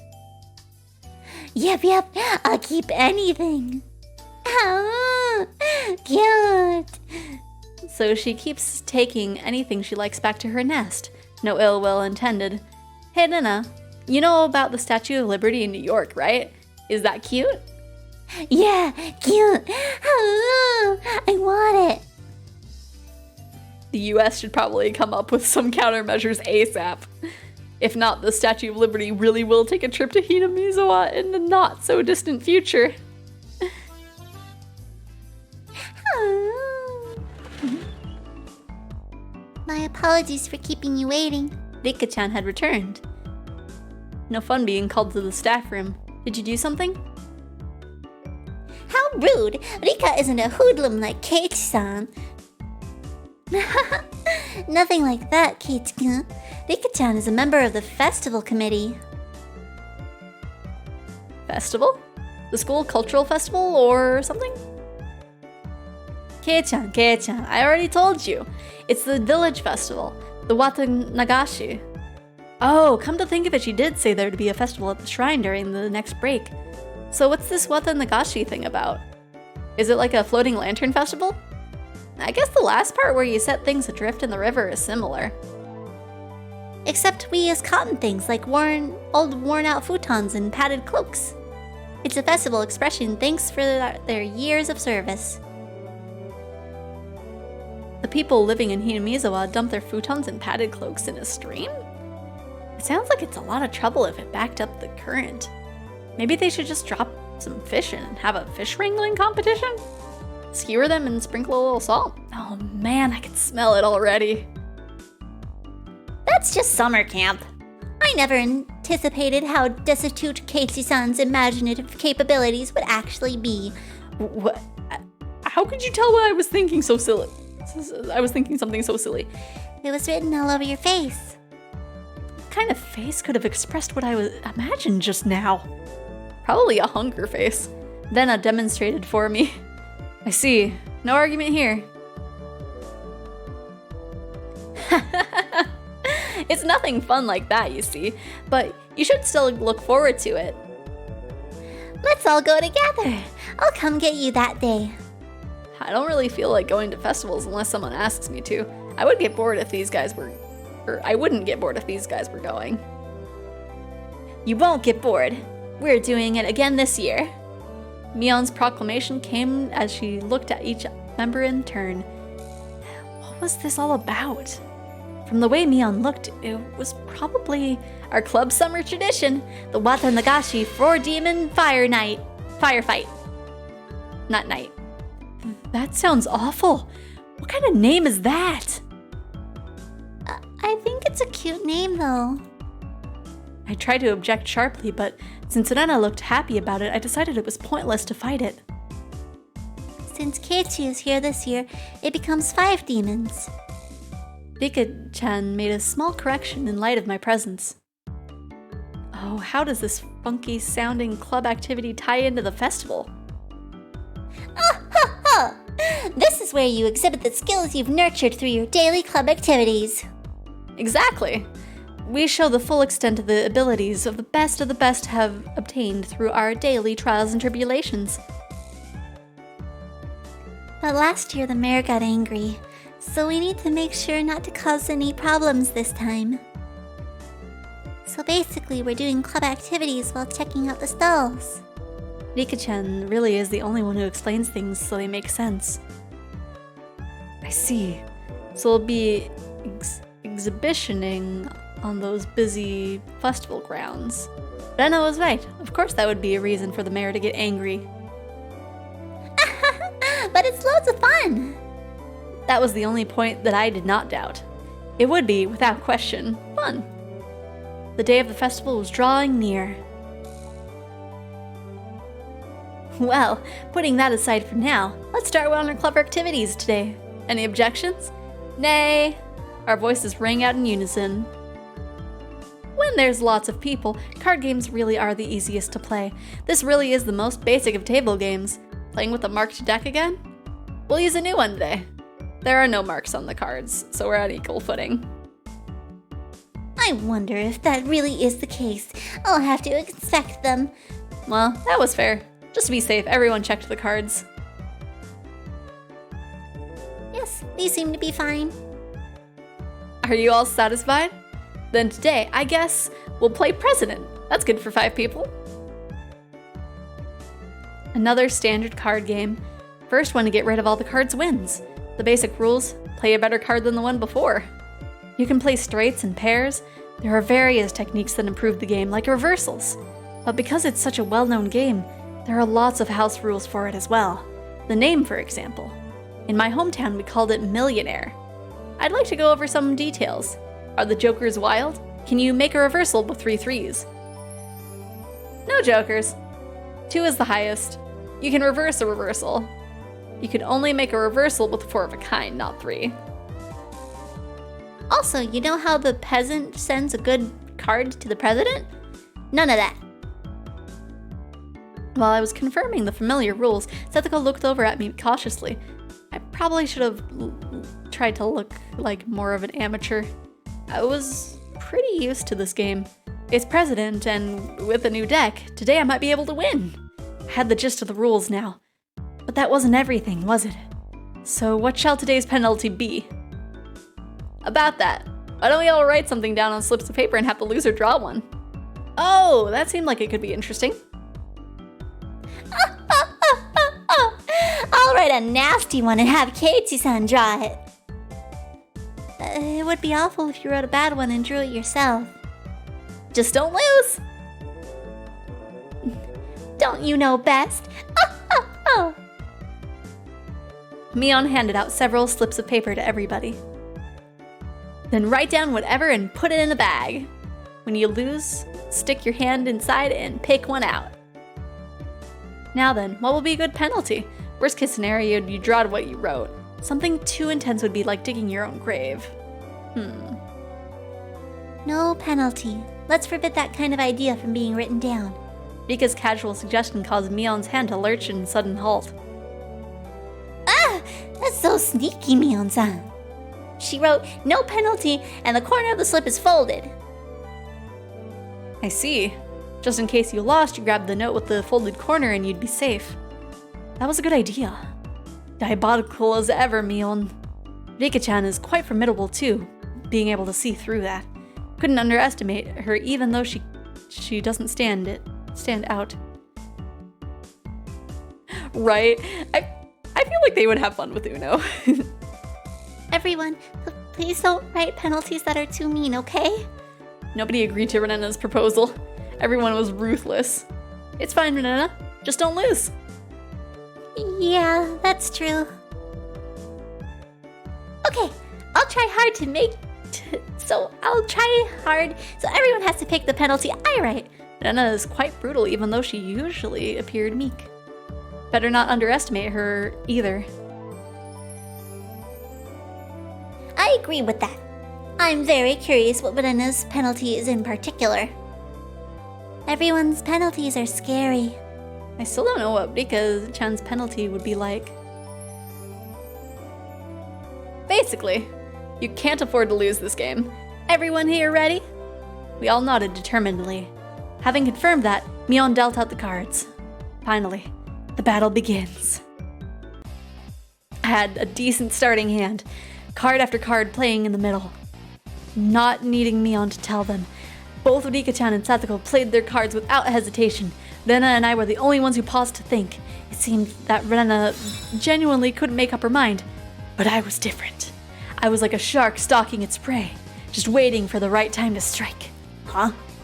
Will this work? Then I'll play this 3 and I'm out. 9. Nobody? 8. 7. I'm out. 5 and 5. I'm out. Then I'll discard this last one and I'm out. But I missed my chance. The loser of the first round was, of all people, Mion. And now I was certain. Today I could win. Now then. Mia-chan, pull out one of the slips, okay?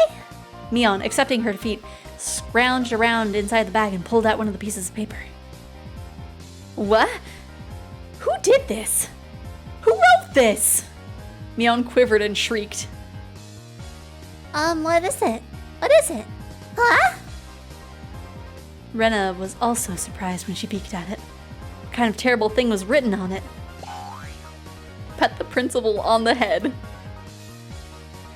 Hey, wait. How is this bad? Keiichi-san, do you not understand? The principal is balding and ashamed of it. Satoko yelled with a serious look on her face, but she wasn't as loud as Mion's shriek. What could it be?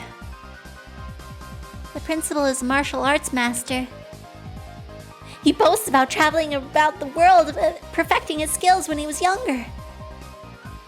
He switched to teaching after seeing the poor state of education in Japan after the war. He was inhuman. Pet that guy's head? As the club president, there is no way I can set a bad example by refusing. Whew. Hoo-yah! She bellowed out as she dashed off down the hallway. Wouldn't it have been easier to sneak out quietly and try to do it without making a fuss? Probably impossible.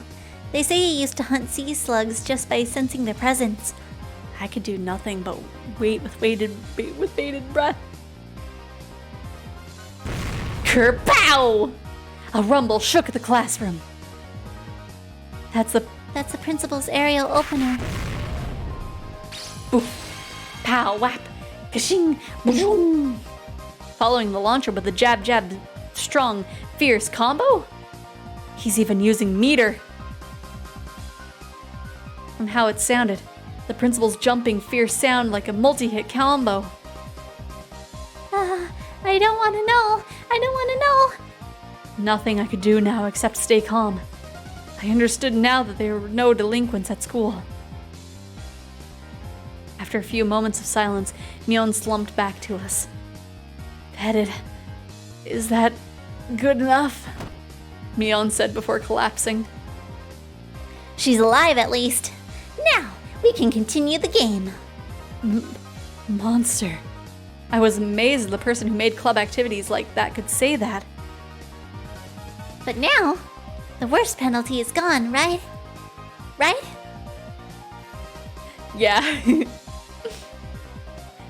The principal just grabbed all of them and yeeted them out of Unimizuwa. Rena tried to lighten the mood and was only met with Mion's malicious grin. She was serious now. I'm not holding back anymore. You'll all get yours. The pace of the game became bizarrely quick. I could tell the game had gotten more intense. Ace. 3, 4, 5. I'm out. I'm out as well. I'm out too. 3. I am out now. I lost! And the heavens chose to vanquish Rena. Ooh, what kind of penalty, I wonder? It wasn't exactly hard for her to be worried. Just thinking of the level of difficulty of Mion's first penalty still made me quiver. And so, the penalty she drew with trembling fingers. The heck was this? Speak like a maid. Huh? What is this? This one. What do I need to do? So basically, it means that you have to use the same expressions as a maid?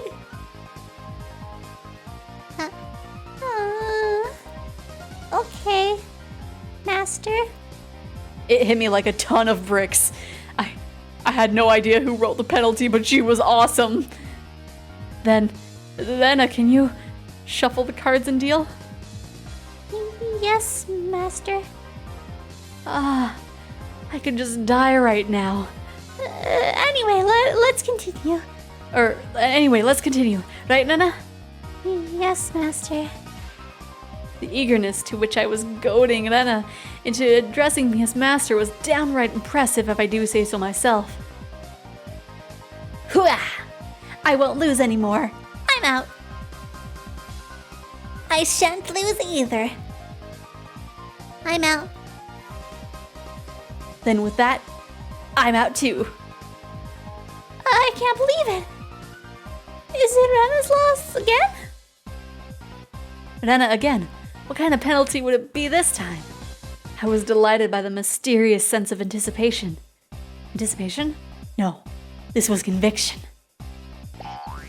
Remove one piece of clothing from the top and bottom halves of your body.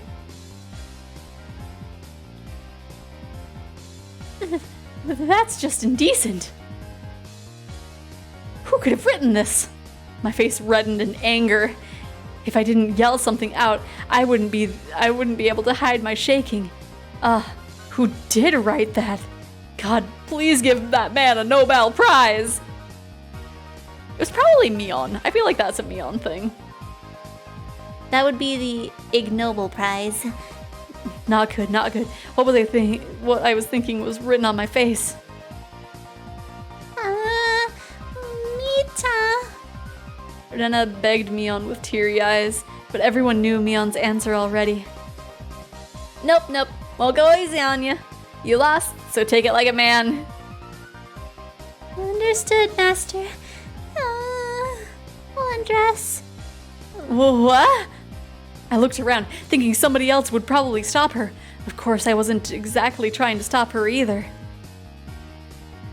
When I heard the rustling of clothing, the sound of her skirt hitting the ground set my heart racing. Is this fine, Master? I looked away like a gentleman. But these club activities, you needed to be ruthless after all.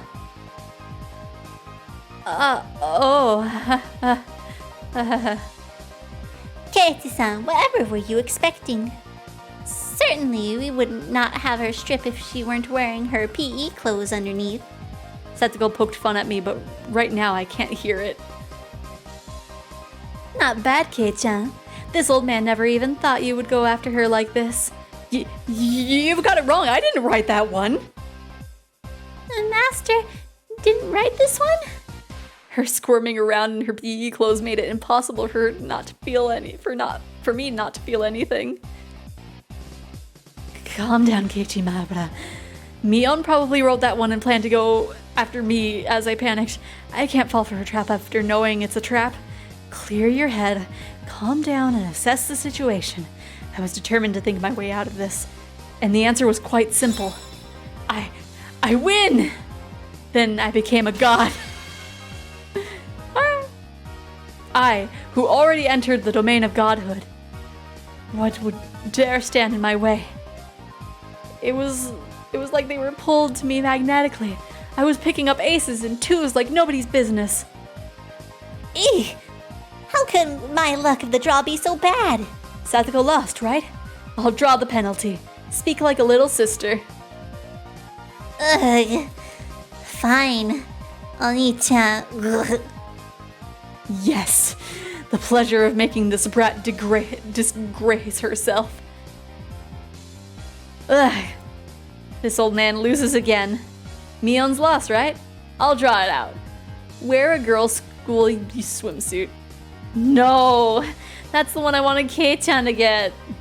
Yes! Mion's despair was like sweet honey. Master, I lost again. Then a lost? I'll draw it for you. Let the person in first place rest their head on your lap. In this outfit, Master? Yeah! She's not wearing a skirt, so it's her bare legs! Eek! Oni-chan, you're too good. Satoko lost again? I'll draw it. Obey the person in first place. How about I have you give me a shoulder massage? Fine, Oni-chan. Come on, do it a bit harder. Don't use your nails. But man, he is just being too smug. I had transformed into an evil dictator and couldn't be doing any better. I felt like I could control all the cards played out with my mind and even decide what suits would appear just by willing it. By the time I realized it, I had already assembled a harem. I was laughing haughtily as I rested my head on Rena, who was now a bloomer-clad maid. Satoko was wearing a collar and had taken on little sister properties. Mion was fanning me while wearing a school swimsuit. Oh yeah, Rika hasn't lost once, but I mean, there's reasons. Today is Master's overwhelming victory, isn't it? Eek! Please refrain from moving your head around so much. I began to think, why does a man have no ends to his desires? How could I wish for more than this palace of dreams? What is it, Keiichi? I'm saddened by the thought of a man having no end to his desires. That was it. Rika-chan hadn't been in first, but she continued to escape being in last. Keiichi is quite greedy. It said you should know when enough is enough. I know that very well. But how to say it? I feel like I wouldn't mind if I died now. Master, please refrain from moving your head around. You say you wouldn't mind dying. Then that can be arranged. Rika-chan said it in her usual calm manner with a cheery tone. This was undoubtedly a declaration of war. Go, Rika-chan, go! Take him out! Defeat this archdevil of perversion. I might not be able to win, but I'll beat him. Such stoicism from this little girl who's always hidden away in Satoko's shadow. It would probably be rude not to meet her head on. I shall face you myself, little one. I saw Mion swap a few cards with Rika-chan in the middle of the game, but pretended I didn't see it. Do you believe you can defeat Keiichi-sama with just that? 2. Ace, ace, ace. 8, 8, 8, 8. Reversal. Everybody looked over at me. I was still brimming with confidence. The four of them had aligned against me? That's it? You're making me laugh. That was good. Reversal, reversal. What? How could such a thing be? Satoko let out a shriek. You simpletons. Using up all her cards before calling the reversal left Rika-chan with no good cards. She was defeated soon after. I lost. Finally, you fall into my clutches. Now I'll pick one out. Wear cat ears, a bell, collar, and a tail. Even the penalties were as I wished. Rika-chan hung her head and equipped the 3 holy artifacts. It's questionable as to why such things were in Mion's locker, but since I had no objections, I didn't ask. Wow. This is so... It felt like I had become Rena. This was definitely cute. Cute, isn't it? Isn't it? I'm a tiny. It wasn't me talking. That was the actual Rena. Yeah. As Rika-chan mimicked a cat, a teary-eyed rings of smoke escaped from Rena's ears with an audible poof. Rika-chan must take home. Taking her home. I'm a tiny. Just for a while. I won't do anything strange. Nothing strange. I see. I still have one trick left. Mion gasped and dropped her fist into her open palm. If Rena must, she can take me home. After Rena-san beats Keiichi-san, she can. They thought that Rena in acute mode would be able to defeat me. Would it be that easy? Opposing me was the same as opposing God. I'd teach them their place. How preposterous that Rena can't defeat me. Eep. For a moment I didn't know what was going on. The 52 cards danced and flowed freely between Rena's hands like the machinations of a master magician. She danced. In the middle of those flowing cards was Rena's ecstatic expression, her head bobbing around. Hurry, hurry! Her whole body knew it already. I was going to lose.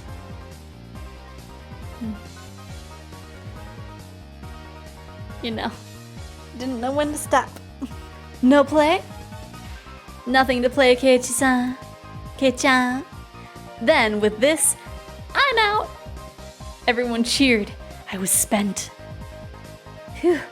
I've got no regrets. God, thank you for letting me dream a little. Now then, I'll take one out. Kei-chan's penalty. This is it. Everyone peeked at it in unison, gazes flickering between the text and my face. All day today, I did as I pleased. I'll do whatever it is. What's on there? All. Huh? Every penalty up until now. What the heck? Keiichi-san, should you not be speaking with a little brother? Yes, One-chan. Ugh. Wow, this is quite addicting. Next, I'll have you rub my shoulders. Keiichi-kun, I don't need a lap pillow, so do that other one, okay? Yes, master. Keiichi-kun, that's so cute. Say it again. Say it again. Please spare me, master. Rena passed out with a squeal, blood spewing from her nose like a fountain.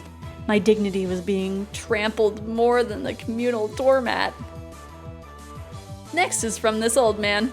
I'm going to have you fan me for a good long while, you know? Whoosh, whoosh. Oh, almost forgot. You need to wear this, don't you? The school swimsuit. What? This is for the girls. Can't I wear the one for boys? That was clearly written here. Wear school's girl swimsuit, as you can see. Satoko was like a loan shark. My eye itches. There we go. Actually, me trying to escape reality as fast as humanly possible was pretty adorable if I did so myself. But whose school swimsuit am I going to wear? If I were wearing one of yours, you wouldn't like it, right? This old man doesn't care about that kind of stuff at all. Think of it as a little benefit. I'm not that in shape, so I think even Kei-chan could fit into it. The executioners surrounded me, wagging their fingers. No!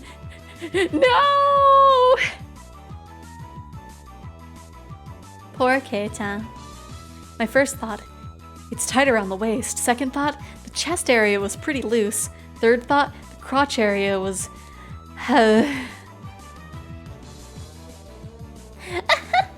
Keiichi-kun is bending forward. Cute, cute.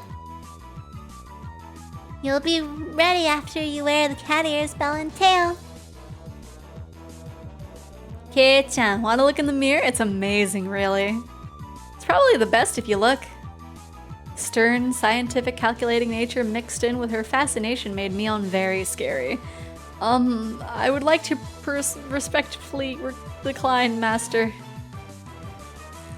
Your ensemble is complete. If only we could send you home dressed like that. Yeah, they forgot about that. Then, is this enough? I'll change and... While I was saying that, Mion placed her hands on my shoulders and Nika-chan slipped up behind me without a sound. Not yet, Keiichi. There's still the first penalty left. Oh, they didn't forget about it. In this get up, Nika-chan patted my head without saying a word. Rip Keiichi. Sir, excuse me. Yes, please come in. I stepped forwards into the principal's office. My bell collar jingled adorably. The principal froze solid with a smile on his face as he saw me. I couldn't blame him. In this sacred place of study, specifically, in his office. Though I said excuse me as I entered, the sight of a person entering with a school swimsuit, cat ears, collar, a tail, and for it to be a young male student, without a doubt any normal person's psyche would have stopped cold. But this could be explained. We'll call it uncanny valley camouflage, if you will. When humans see others, they can only begin to act after confirming, this is human.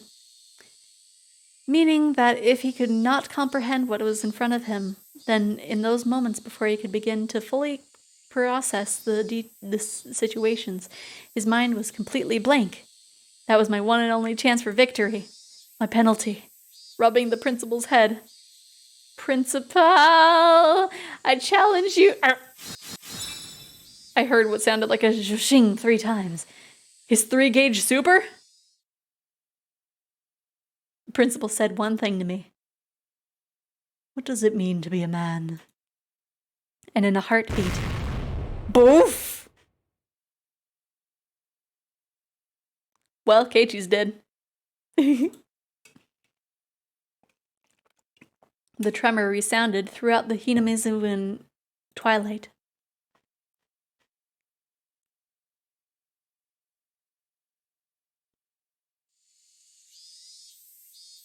Yep, he did. Rip Keiichi, we knew ye well.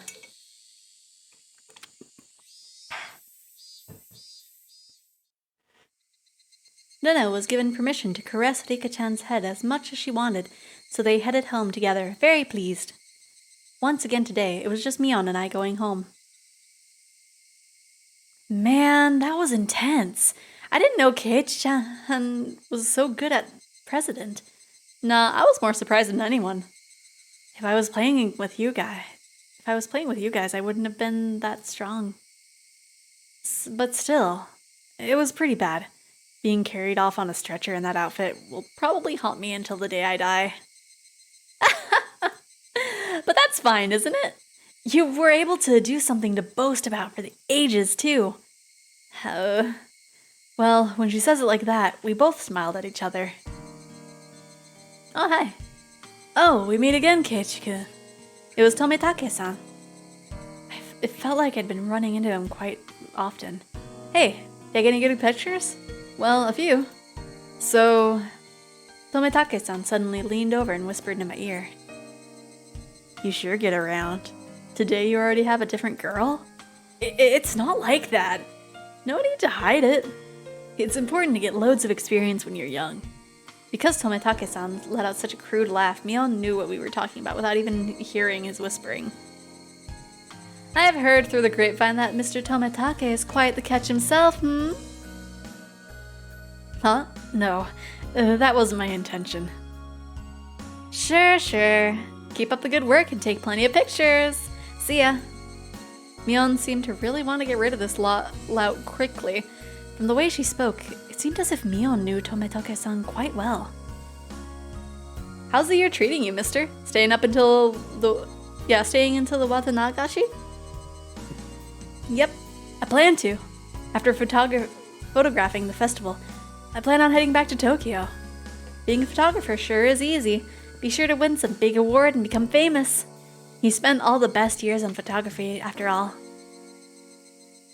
I didn't think I'm that far gone. Don't they say the men start developing their own unique flavor in their 30s? What does it matter what you taste like? That's so gross! Oh, look at the time. I need to get back to the inn before it gets dark. Tomitake-san began to take his leave with a dry laugh. It did look like he was outmatched by Mion. Now then, I'll see you both at the festival. Bye. After waving a hand cheerfully, Tometaka-san disappeared amidst the cries of the Higurashi. The way he's going, he probably won't ever get famous. I had him promise he'd display a picture of me if he ever opened up a gallery, but I don't think that'll ever happen. So you know Tometake-san? Yeah, he's an acquaintance of sorts, but you know how easy it is to tell he was an outsider. Sound like you met him all the time, or you meet him all the time.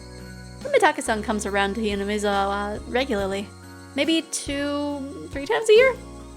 He says he's taking pictures of the seasonal scenery and wild birds, but, well, those photos really are nothing to phone home about. The image Mion painted of Tometake-san was fairly unique. The Tometake-san I knew was more mysterious. The words flowed naturally from my mouth. I wonder if he's really here to take pictures of birds. Mion stared blankly at me as if to say, why do you say that? It just seems he's here for something other than taking pictures, I think.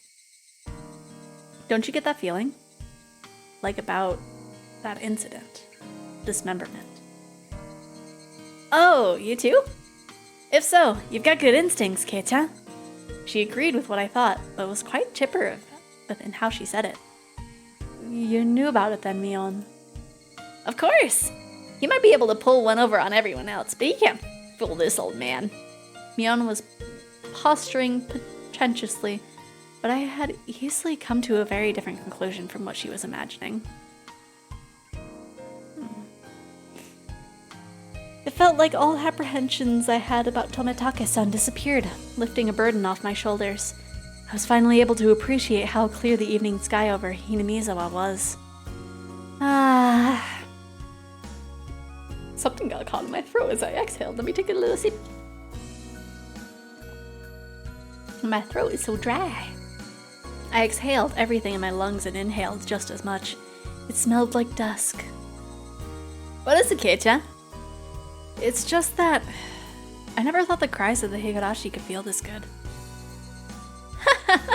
What's gotten you into you all of a sudden, Kei-chan? We both continued to giggle, not knowing why. I wonder what Rena is doing. I bet she's getting her fill out of Ika-chan by now. She's probably in the middle of asking her over so she can treat her to dinner. It'd be great if she's able to take her home. I wonder. Ika-chan is pretty good at that stuff. Yeah, I feel the same. That head patting penalty was probably from Nika-chan. I thought so too. The only one who could get away with petting his head is Rika-chan after all. So pointless chit-chat. The hot day felt like it was being cooled down by the cries of the Higurashi.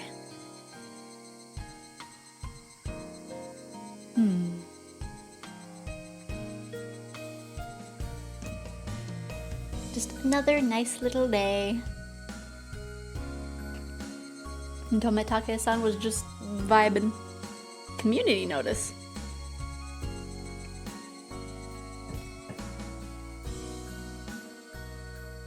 Okay, do another save and load.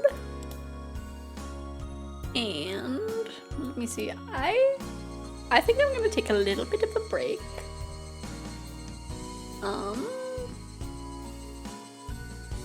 I'm trying to think of the best way to do this. I'll just go to my BRB screen and I will be back in like 10 minutes. That sounds good, yeah? Because I need to stretch. And probably have a little snack. I don't know. Mainly get up and stretch. So everybody, take a nice little bathroom break. I will be back in like 10 minutes. Okay.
everybody like their break? Oh, my little things down there broke. What happened?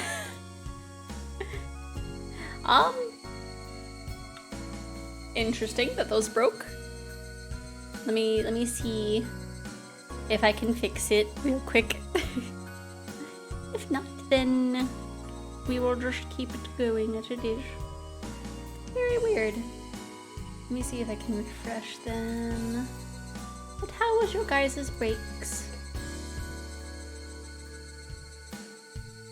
Okay, yeah, I guess the little thing in those boxes are broken now. Aw.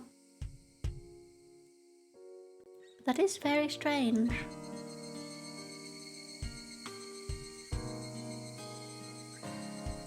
They're showing up on the art one though.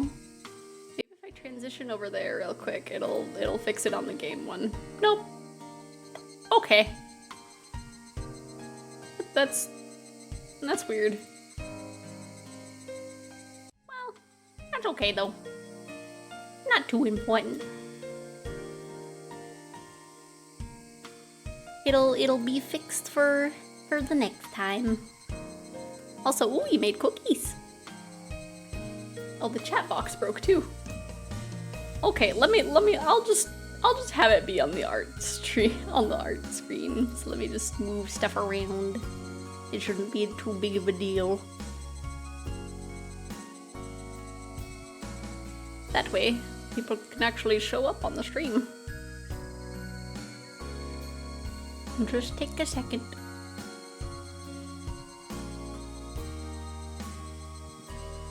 As I fix everything being broken. Oops. I don't know what I just moved there.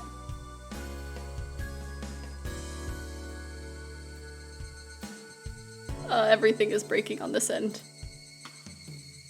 Okay, let's just move over here before everything gets bad. Okay. We are on a fixed screen. So we are fine now. Man, I want some homemade cookies. I feel like that would be a nice time. A few days had passed since the incident. During that time, either Mion was busy or Rika-chan had to help with the festival preparations, so we couldn't get everybody together for club activities. Even though I thought I would never want to participate ever, after the years it shaved off of my life every time, not having it only made my heart grow fonder. I'm not honest with myself. Today we finally had our club activities again. These weren't the same old club activities. It was called the Watanagashi 5 Demon Firefight. It was one of the biggest events in the club. Keiichi, does this yukata still fit you? Can you try this on for a second? Mom pulled out a old dusty yukata. Nah, I don't need a yukata. Those are embarrassing, so I'll just go in my normal clothes. But this is a festival. Wear it, okay? None on the others said regular clothes are just fine. If I was the only one wearing a yukata, I'd be even more embarrassing. I put on the same old vest as usual. I'll be going with Rena and the others, so you don't need to worry about me. Is that so?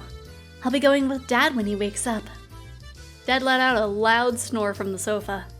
From how it looks, he must have pulled an all-nighter last night. He just finished sending in his manuscript, so he might not wake up for a while. Seems my dad writes for art magazines sometimes too. I've never read it though. I wonder if my dad is a really famous artist.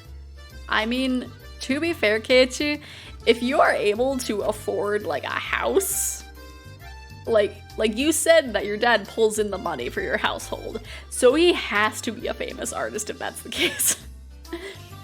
At least to some degree. Since his own son is saying something like that, I can't imagine he's selling all that well. But he's able to feed a family of 3, and my life isn't exactly full of hardships. It could be he's some master painter and I didn't know about it. Keiichi-kun, are you home? Uh-oh, it's already time. I didn't want them coming here, so I was planning on leaving early and waiting outside. Oh no, these girls are gonna see my house. Oh my, it's Lena-chan. Thank you for always looking after Keiichi. Ah, ma'am, he's also been looking out for... Why are you blushing just from meeting my mom? Don't get all flustered, it really doesn't feel right. Let's go, Rena. Since Rena would continue to space out if I left her here, I grabbed her hand and dragged her out. Rena-chan, look after Keiichi for me. Huh? Yes, ma'am. Even if it means I must sacrifice myself. Then why don't you do it right now? Keiichi! Keiichi! Boy! She waved back even as I was dragging her away. Wow, Keiichi. What is your deal? Okay, Keiichi. You hungry today? We'll take care of that at all these stalls. You thought I'd let myself get full knowing the club activities will involve the stalls? Wouldn't have it any other way. Where are Rika-chan and Satoko? Are they already at the temple? Yep, Rika-chan's a festival committee member after all. Satoko-chan is probably with her as well. I see. Alright, let's make some noise today. Yeah!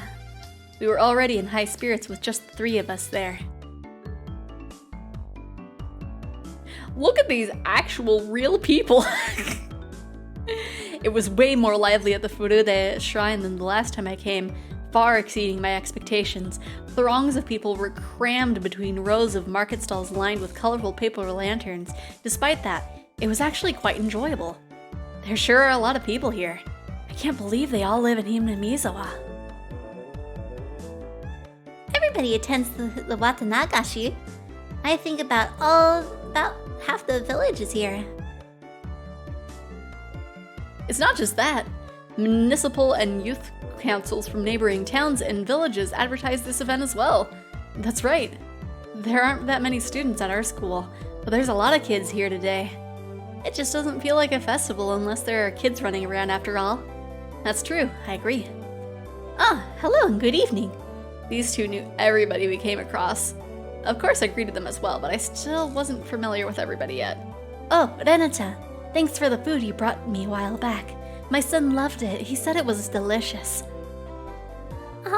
It was nothing at all. I'm glad he liked it. Say hello to Kazuma-kun for me, please. Hey, if it isn't Sonozaki Ojo-chan. I'm in charge of the stand again this year, so make sure you come visit. Pops, have you gotten fatter? You'll end up having a heart attack with a gut like that.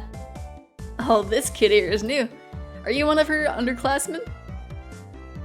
He's one of my members. An upcoming hopeful. If you cross him, he can crush your stand in one night. You've got little Missy's seal of approval here, I see. I hope you take it easy on me. As you could imagine, Mion was chatting away with an old man running the stalls. Mi-chan is really energetic after all. She's really popular with the older men. I think Rena is pretty popular too, being cute and all. That was, of course, so long as her little condition didn't flare up. But as long as she's blushing quietly, she's pretty cute. I'm popular with some people? Really? Really? With some people. I evaded giving her a straight answer by roughly tussling her hair. The stall keepers come all the way from town. It's not really a festival without them after all. So we're going to mess with them now? I don't care what kind of match it is, I'm going to win. Oh yes, I'll try too.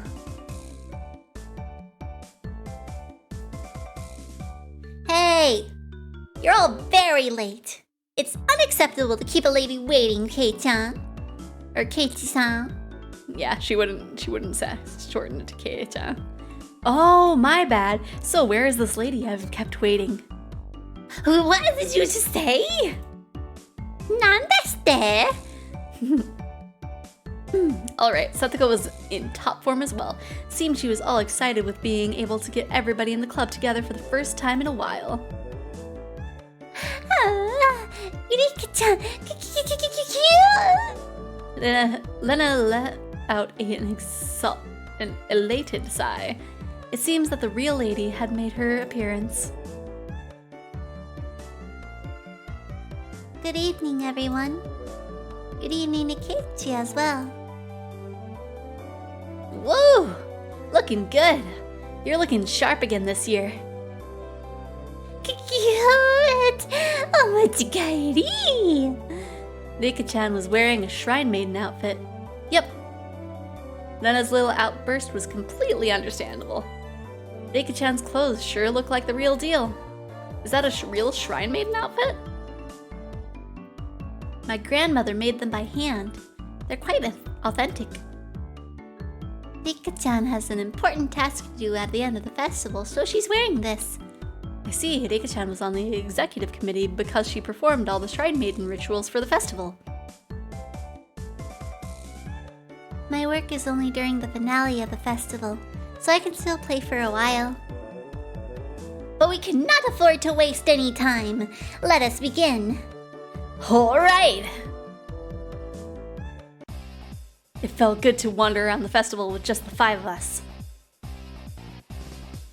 Mion called everyone over to the stand that caught her attention and proposed a rather odd competition. Takoyaki eating race. Everyone has to buy their own. Ready? Go!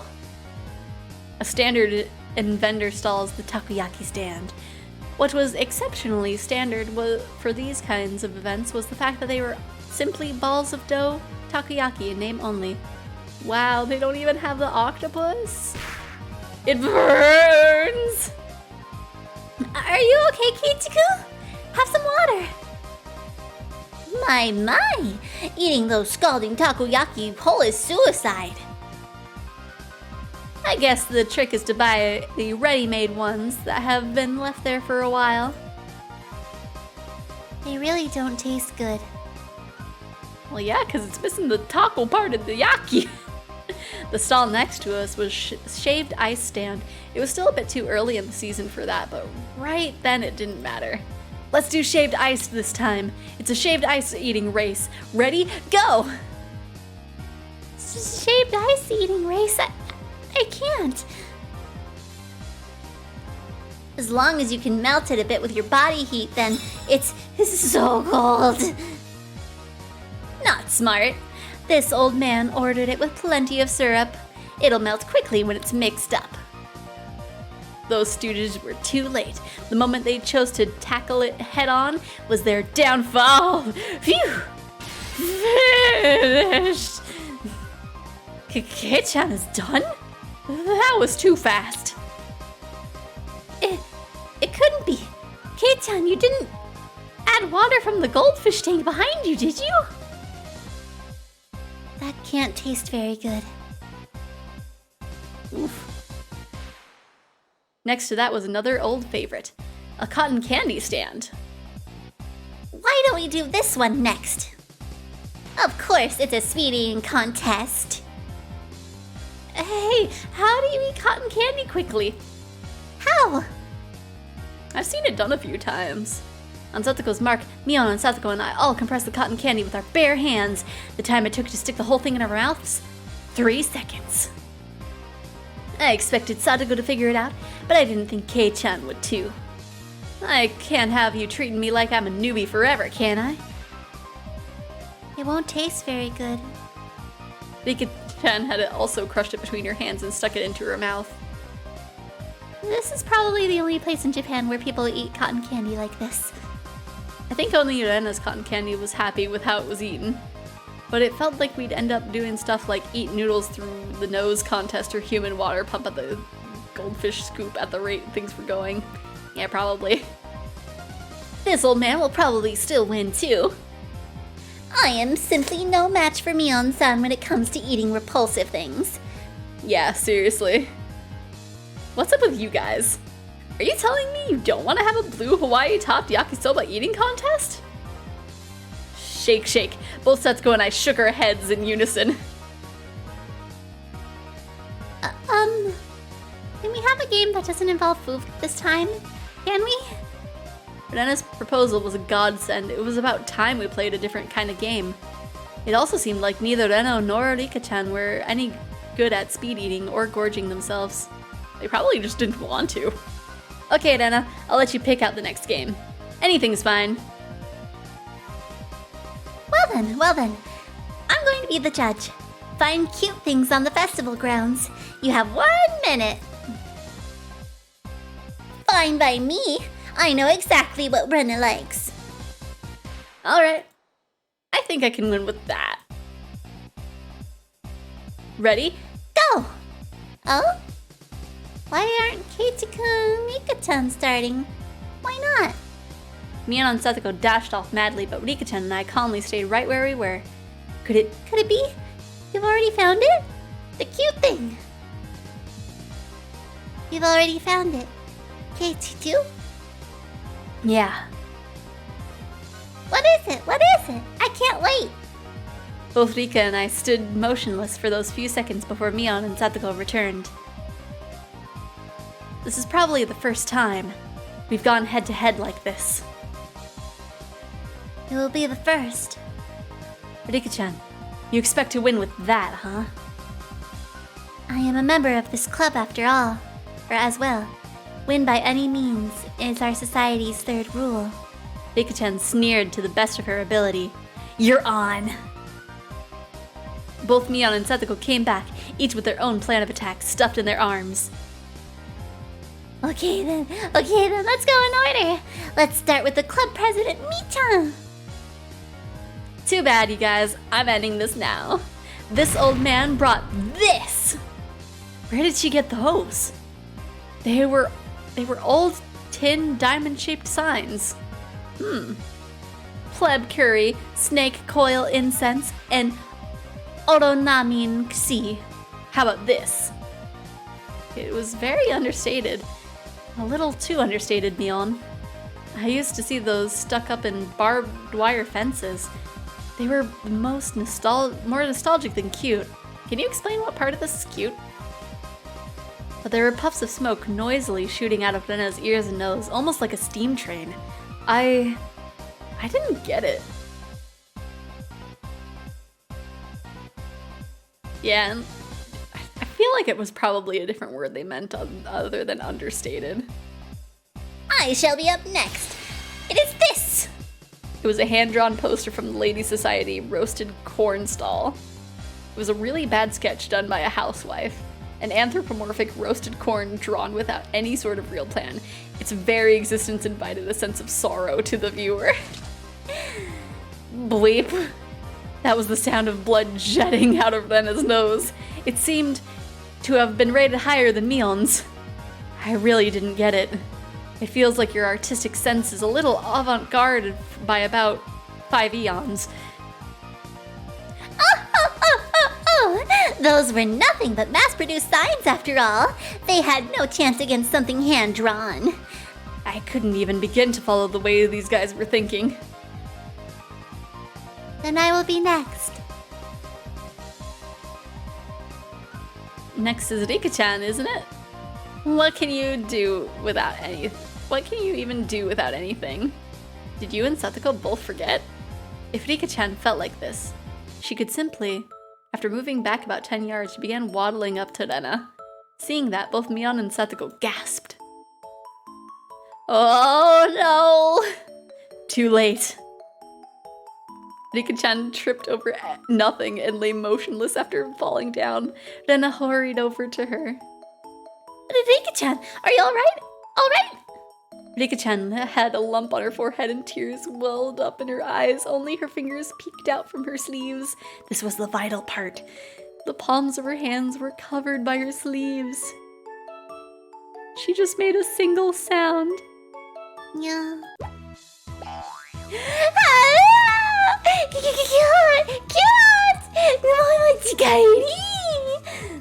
I'd completely forgotten about that. The play that I had personally had to use. Rena's face went completely red, her head bobbing back and forth with excitement. She embraced Rika-chan and began rubbing her cheek against her. I'd expected no less from her. Not a single element was overlooked. Loli, Shrine Maiden, brink of crying. No, it was perfect. A simple trap transcended into pure mole. Now that is what you call art. Kei-chan has a pretty weird definition of art. I'll just pretend the sharp sting of those words cutting through me like a razor was a figment of my imagination. Reika-chan turned her gaze to me with a daunting smile as she was caressed by Irena, who was in full cute mode. Now, Keiichi, can you beat me? That cold smile is frightening, Reika-chan. It must be my imagination, but I see a demon inside her sometimes. Kei-chan seems to have his own plan of attack. I wonder what he's going to show her. I also wish to observe the play Kei-chan will make. Could it be? Is Kei-chan also going to give a performance? I basked in their pointed stares. I pulled Rena, who gave no sign of canceling out of cute mode, away from Reika-chan. Ah, cute thing, Keiichi-kun, let go! I'll show you something even cuter, so just hold on for now. Huh? Oh, this is something even cuter? But it's a bit too crowded here. Let's go back there. Rena looked very surprised as I pulled her behind the shrine. I cannot fathom what Kei-chan could possibly be planning. This is Kei-chan, after all. No, it couldn't be. Keep on fighting. Nya, Nippa. Taito da yo. Nippa. After a bit, I returned. And a bit after that, so did Rena, dragging her feet. There is no way that scoundrel Kei-chan did something to innocent little Rena. Mion and Satoko passed by me, heading straight to Rena. What exactly did he do to you? For a moment, Rena was too dazed to realize someone was talking to her. Oh, it's Mi-chan. Oh. Rena, are you alright? Did Kei-chan do anything to you? No, he didn't do anything strange to me. Huh? This is quite severe. Exactly what did Kei-san do show you? It was so cute. Oh. Cute? What did he show you, Rena? Rena let out a really long Her eyes sparkled as she spoke. Cute. So cute. It was cute. Little seal.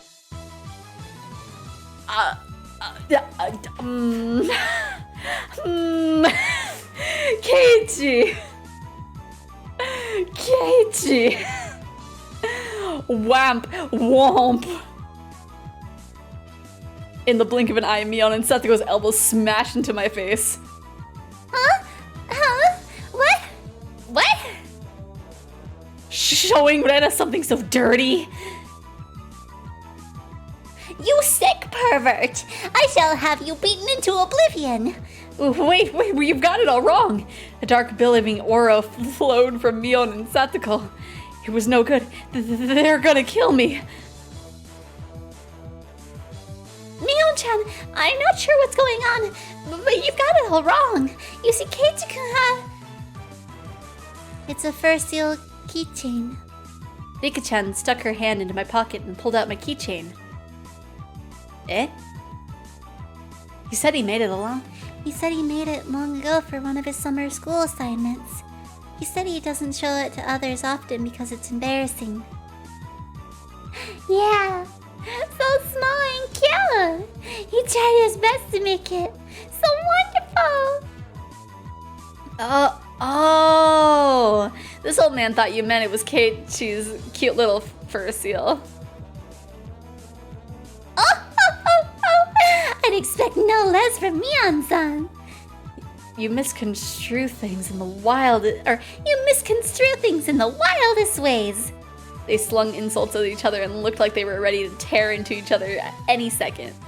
I beg of you, if I'm in the clear, would you mind getting off of me? we were interrupted by a flash of a camera. Hey guys! You all seem energetic as usual. It was Tomitake-san. As I lay curled up on the ground, Mion and Satoko continued to bicker above me. Nika-chan was patting me on the head and Rena was still in cute mode. It was probably quite a lively scene.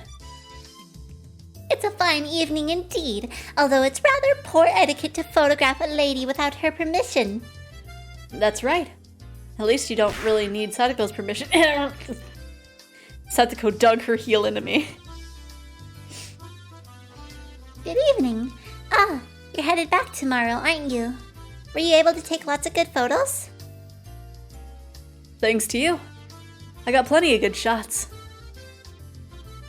Tonight's the last we see old Tomitake, isn't it? It's such a shame. Hurry up and have your major breakout soon. It's just as rude as ever, aren't you? I really am sad I won't be able to hear that voice of yours for almost half a year. Be sure to have as much fun as you can tonight. He'll be back in Tokyo tomorrow, after all. That's true. It'll be another 6 months, until I can enjoy another night where I can see the stars. Tomitake looked up at the night sky cheerfully. At that moment, even though he was smiling, I sensed a bit of sadness. Why don't you move here, Tomitake-san? In Hinamizawa. I keep butchering the pronunciation, I'm pretty sure. Tomitake-san was speechless. It's not very convenient here. No shops or recreational sports. There might not be anything really here, but you know. Everyone knew what I was trying to say. Tomitake-san was also well aware. So Rena, Mion, Satoko and Rika-chan, none of them butted in. I've only been here for less than a month, so I don't really know everything about it. Normally I'm a really talkative guy, but in situations like this I'm at a loss for words. Even though all this was happening in such a boisterous setting, it felt like all the background noise was fading into the distance. This place is probably... Tomitake-san rested his hand on me gently, silencing me. Thank you. Keiichi-kun, Mion-chan and Rena-chan, Satoko-chan and Rika-chan. Tomitake-san's smile was so slight it looked as if it was going to crumble at any minute, but it was warm. I also would think it would be great if I could live here. Those might have been cruel words coming from a kid who didn't need to worry about working to feed himself. A hand touched my back. It was Rena. Keiichi-kun, you shouldn't pick on adults. It's not nice. The background clamor of the festival returned. We won't be seeing him for a while after all. You need to make sure Tomitake-san also enjoys tonight. When Rena smiled, the mood instantly got brighter. That's true. I think I'll do just that. Hey, Mi-chan, how about it? Can we let Tomitake-san in our club activities? That's a great idea. Or so I thought, but Mion had a snobbish look on her face. One of the requirements for membership is residence in Hinamizawa, you see.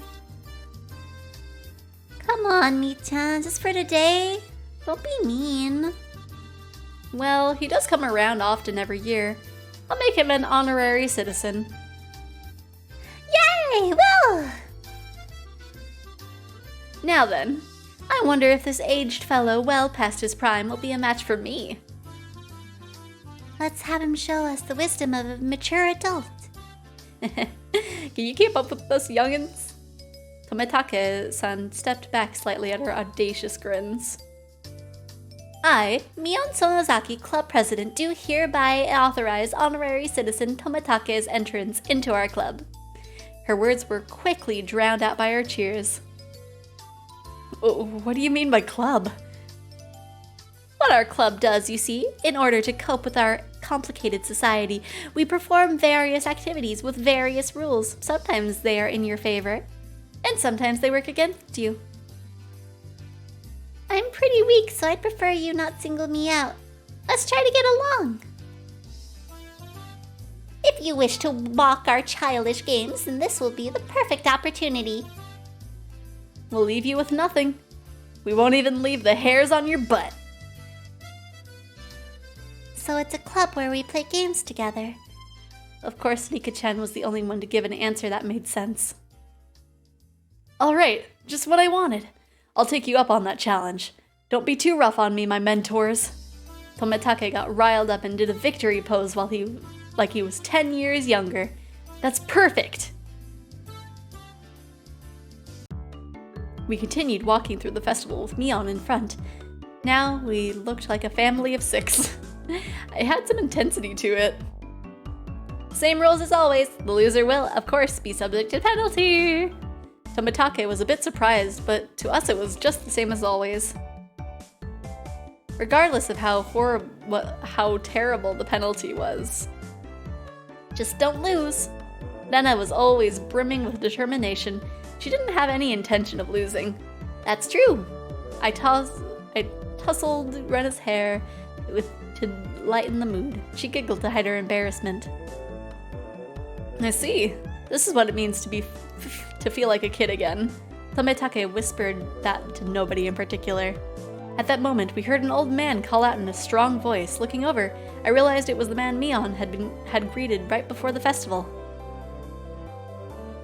You're here, little Miss Sonozaki. Seems you brought quite the crowd. We came to eradicate your entire stall. His stall was a shooting gallery.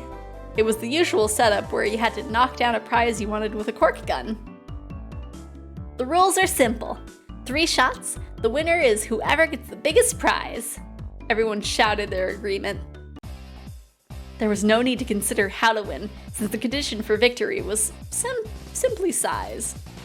The biggest prize at the stall, it went without question. It was that one, wasn't it? Whoa, that teddy bear. Cute. Rena was gazing longingly at the large stuffed animal. It was intentionally placed on an unsteady platform, so it was possible to get it if you hit the right spot. It's magnificently set up to make someone think that. Not bad, Kate-san. I figured you would see through this scam instantly. The most logical course of action would be to aim for some candy or a doll. The intent analysis had already begun.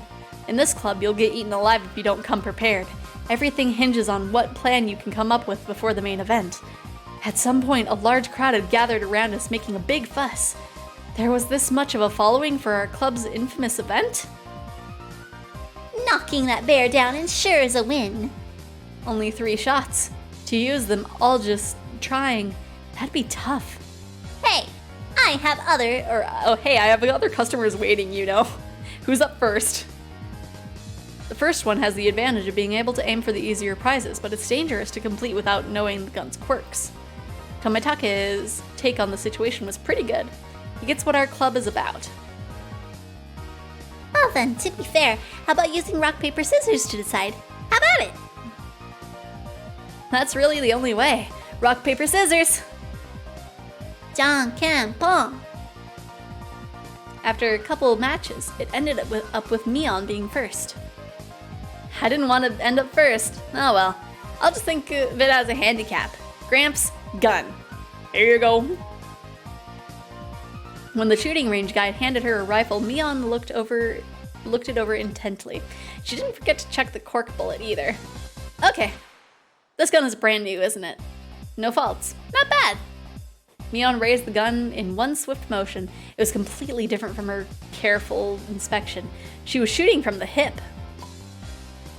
Fire. Reload. Fire. Reload. Fire. Flop. Flop, flop. 3 candy boxes fell, one after the other. A big haul. The crowd paused in a moment of awe, then erupted in cheers. Wow! Awesome! Oh, that was quite good. Tomitake-san was at a loss for words after seeing such shooting prowess. Amazing, Mita!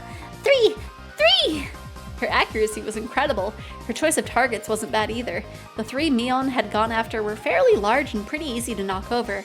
They were all targets with very high return on investment. Who's up next? Satoko?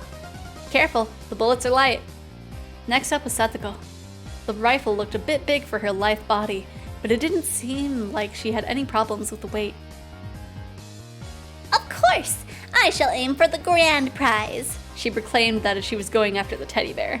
Damn, Satoko, such a bold move. The moment she knocks it over, she's guaranteed to be in first. Good luck, Satoko-chan.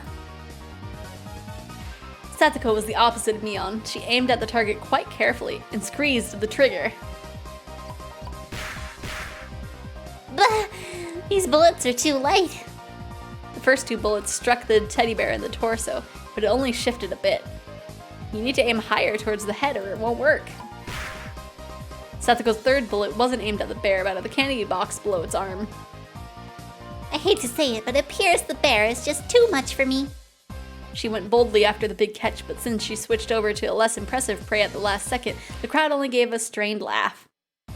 Were they laughing because she lacked the courage? Those fools know nothing! A fine attempt, Satoko. You've gotten better. The palm of Mion's outstretched hand went pumph as it tapped down lightly on Satoko. She appeared to be talking hot air, but this was actually completely calculated. Damn that Satoko. Just to avoid being in last place, she dared to switch over to an easy target. Without shame or honor. Magnificent. I'll allow you to take the bear, Rena-chan. Sam? I pray for your victory. Whoops. I keep accidentally right-clicking. Okay. Thanks so much, Satoko-chan. Ah, bear-san's so cute. Rena was up next. She couldn't hit the broadside of a barn as regular Rena, but she said that bear was cute. I wonder how Rena-chan will do. I hope she's able to hit at least one. You're underestimating Rena, Tometake-san. It's Rena, you know? It's Rena Ryugu, you know? If it was to get that teddy bear. Whoa! Tometake wheeled around to see what all the commotion the spectators were making was about. It was to get that bear. She'd be able to shoot through a pinhole. Also, I feel like in the background, I'm not too sure, but I feel like one of them is Mickey and there's like a Pac-Man. The one known as Rena Ryugu could do it. It's shaking. Cute.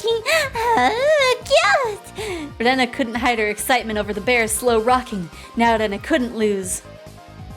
Not bad, Rena-san. The less collected you become, the stronger you get. Whoa! Another big cheer. Rena's bullet hit the bear's forehead again. Not enough. The bear seemed to wobble more than before. but it might not be possible. You never know. With Rena-chan's skill, it might be. While Tometake was just as excited as the crowd, Rika-chan's analysis was not swayed by emotion. If Rena had 10 more shots, then she could surely knock it over. But with just one more, no matter how you looked at it, no go. Ow! The crowd let out a dejected groan. So I guess it's just, oh. She had shot it right in the forehead 3 times. It was a bit late, but they gave her a good round of applause for the attempt. Ah, Bear Sound, take him home. Ah. She should be praised for her valor, but she had no trophies to show for it. Then, at that moment, the old man flicked one of the candy boxes with his finger and handed it to Rena. This is for you, little lady. Huh? You're giving this to me? How? The gods won't forgive me if I let you go home empty-handed after such a display. There was another shower of applause. Then Rena-chan turned bright red and pulled her back over to us by her hand. You did a good job. Your cute mode really surprised me. I really wanted Mr. Bear. It was easy to see that it only needed a little more to be knocked over. Rena had done quite a lot for me. I still needed to pay her back for that delicious picnic. Alright, then I'll get it and give it to you. What? Tometake had stolen the words right out of my mouth. Okay. Please, Tometake-san. Good luck. damn you, old man Tometake. Stealing the good parts for yourself? A small hand outstretched over and fell gently on my head just before I was overcome with frustration. You keep on fighting too, Keiichi, okay? Nippon. Tomitake-san carefully studied the bear. Setting his sights, he shouldered the rifle while holding the other 2 shots in his hand. Why is he doing that? Yes, no doubt. Tomitake-san is aiming for... Whoop. Whoop. Whoop. The time between shots was short. It was meaningless to shoot again once it stopped shaking, so Tomitake-san was relying on rapid fire to win the battle. It was visibly wobbling much more than it ever had before, but that was all. It still didn't fall over. Oh, too bad. All of Rena's momentary expectations from watching it sway violently turned into a dejected sigh. I really thought it would work.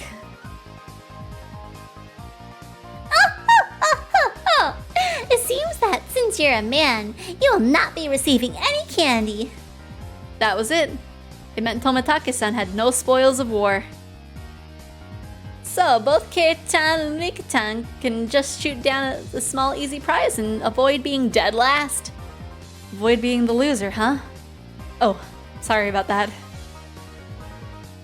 It's your turn next, Keiichi-san. Kun. Best of luck. I was the 5th shooter. I took the rifle from Tomitake-san. If I took the ruthless route, as Mion had suggested, then I'd go for a small target. Except, when I picked up the rifle, I definitely got the feeling from it. It was burning passion. I passed down to me by Tomitake-san. The regret of not being man enough to fell the bear that Rena wanted. Yes, that's right. If I didn't aim for the bear, then I wouldn't be a man. After all, that was my promise to Rena. Huh? What? What promise? What? To shoot down that bear, then give it to Rena. That one. You mean... The crowd went wild when they saw our conversation. Woo! Cool, Oni-chan. You got balls, man! That's not it, fine men of the crowd. If I didn't do this, then Rena might mug the old man running the stall on his way home. No, that's not it. That's not it at all. Why can't I just express my honest feelings? Keiichi-san surely talks the talk, but how do you actually intend to bring down the bear? Rena and Tomitake-san's shots didn't make it tilt a bit, but I think finishing the job would be difficult. Keiichi-kun. If only there was some way to shoot faster, I'd be able to pile more power on the sway for each hit. Good luck, Keiichi-kun. After taking deep breaths, I shouted over to the guy, 2 more rifles! Huh? The crowd murmured amongst themselves. I wonder what Keiichi-san is up to. One person can't handle 3 rifles at once. I get it. Nice thinking, Keiichi. Kei-chan? Mion was able to figure it out magnificently. Basically, what was taking the most time was reloading the shot. That's right! Then, by putting 3 preloaded rifles next to each other, Tomitake-san went silent, peering at me and the bear through his lenses. His photographer's blood predicted a miracle will occur. And then the crowd finally picked up on what I was planning. They let out a great cheer. They chanted my name. Keiichi! Keiichi! Rapid fire is the key. If I miss, all is for naught. Whew! After letting out a deep breath, I paused. Relax. Now.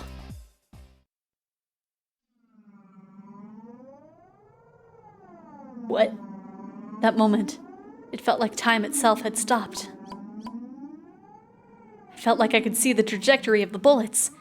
I hit it, and knock it down! The first shot hit the bear in its head. The second. The third. The bear swayed hard, and then...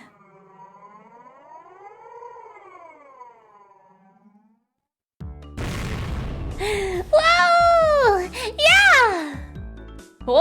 Smol! The cheers began before the stuffed animal even finished falling off the shelf. The guy caught it before it hit the ground and tossed it over to me. You actually knocked it over. You got me. Amazing! Congratulations, Keiichi-kun. Keiichi-san has finally learned how to use his head. I see you in a slightly better light now. I didn't do it all by myself. Everyone hit it, and those small bits together brought it down. This trophy belongs to all of us. Right. This was from all of us working together. Me didn't hit a single time. After holding up the teddy bear like it was a championship trophy, I handed it to Lena. Here. This is from me. No, from everyone. Thanks for always making your delicious lunches. Lena, thinking she was never actually going to get it, was momentarily speechless. I can't, Keiichi-kun. This is everyone's after all. Oh. In that case, I was the one who knocked it down. And it's mine. It's mine, so I'm giving it to Lena. I pushed the stuffed animal towards her again. This time, she embraced and accepted it. You've watched out for me ever since I moved here, after all. I'm really grateful, you see. Thanks a lot.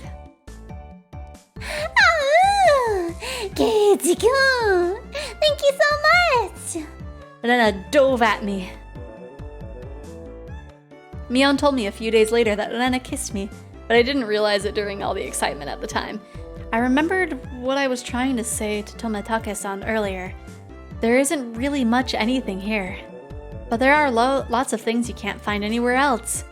I gained a lot from coming to Hinamizawa, especially at that moment. The crowd's cheers echoed on and on. From the altars set up in front of the shrine, the drums sounded with a booming echo. It was the finale of the festival. I'll be going off the head then. Uh-oh. I need to go and get myself a good spot, too. Well then, everyone, see you in a bit. Both Rika-chan and Tomatake-san gave their farewells and disappeared into the crowd. I wish both of you the best in your endeavors. Now, shall we be off? Yeah, might as well see Rika-chan's charming figure. Let's go. Yeah. Huh? Where's Rena? What are you doing? Keiichi-kun! Mi-chan, save me! Since she was carrying such a ridiculously large stuffed animal, she was being carried by a flow of people. What is she doing? She must have her hands full taking care of that bear. So I'll leave Rena in your care, Kei-chan. I have my hands full taking care of Satoko. Who would want to be looked after by you, Mion-san? Ouch! Please don't pull on my arm! Before losing sight of Mion, I grabbed the back of Rena's collar.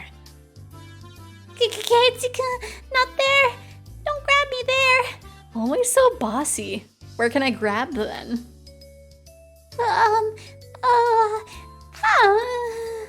I didn't feel ashamed at all. Rena was ashamed enough for the both of us. I grabbed onto Rena's hand and dashed after Mion and the others. We were gonna be late. Let's hurry up. Yeah. I hadn't realized Rena's hand was so delicate. Maybe she needed a bit more exercise and nutrition?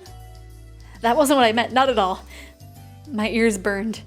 I tried to keep calm, repeated the phrase, "Keep it together, Keiichi-mara," in my head, but it didn't look like I would be able to anytime soon.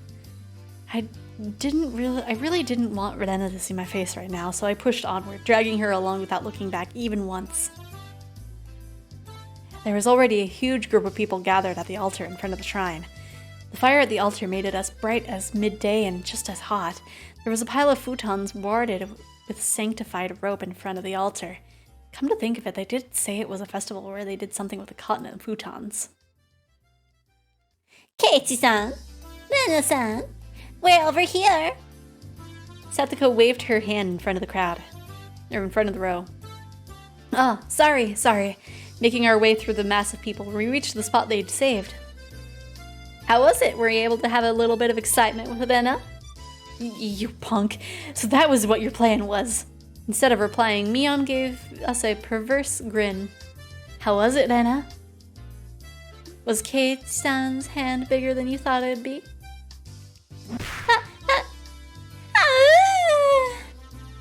Anna turned bright red, puffs of steam shooting out of her. I heard something slice through the air and turned around to see Mion on the ground with a welt on her face. Mion, when were you hit? Between the ha and the o of her howl, I think. Anna, it's not good to punch your friends to hide your embarrassment. I didn't hit her. Whatever. Thump. The thunderous beat of the drum echoed, silencing the crowd. Boom. You must all be quiet. It's beginning. It was a solemn ritual. Rika-chan entered dressed as a shrine maiden, followed by members of the municipal committee. The elders all looked at Rika-chan and clasped their hands in praise.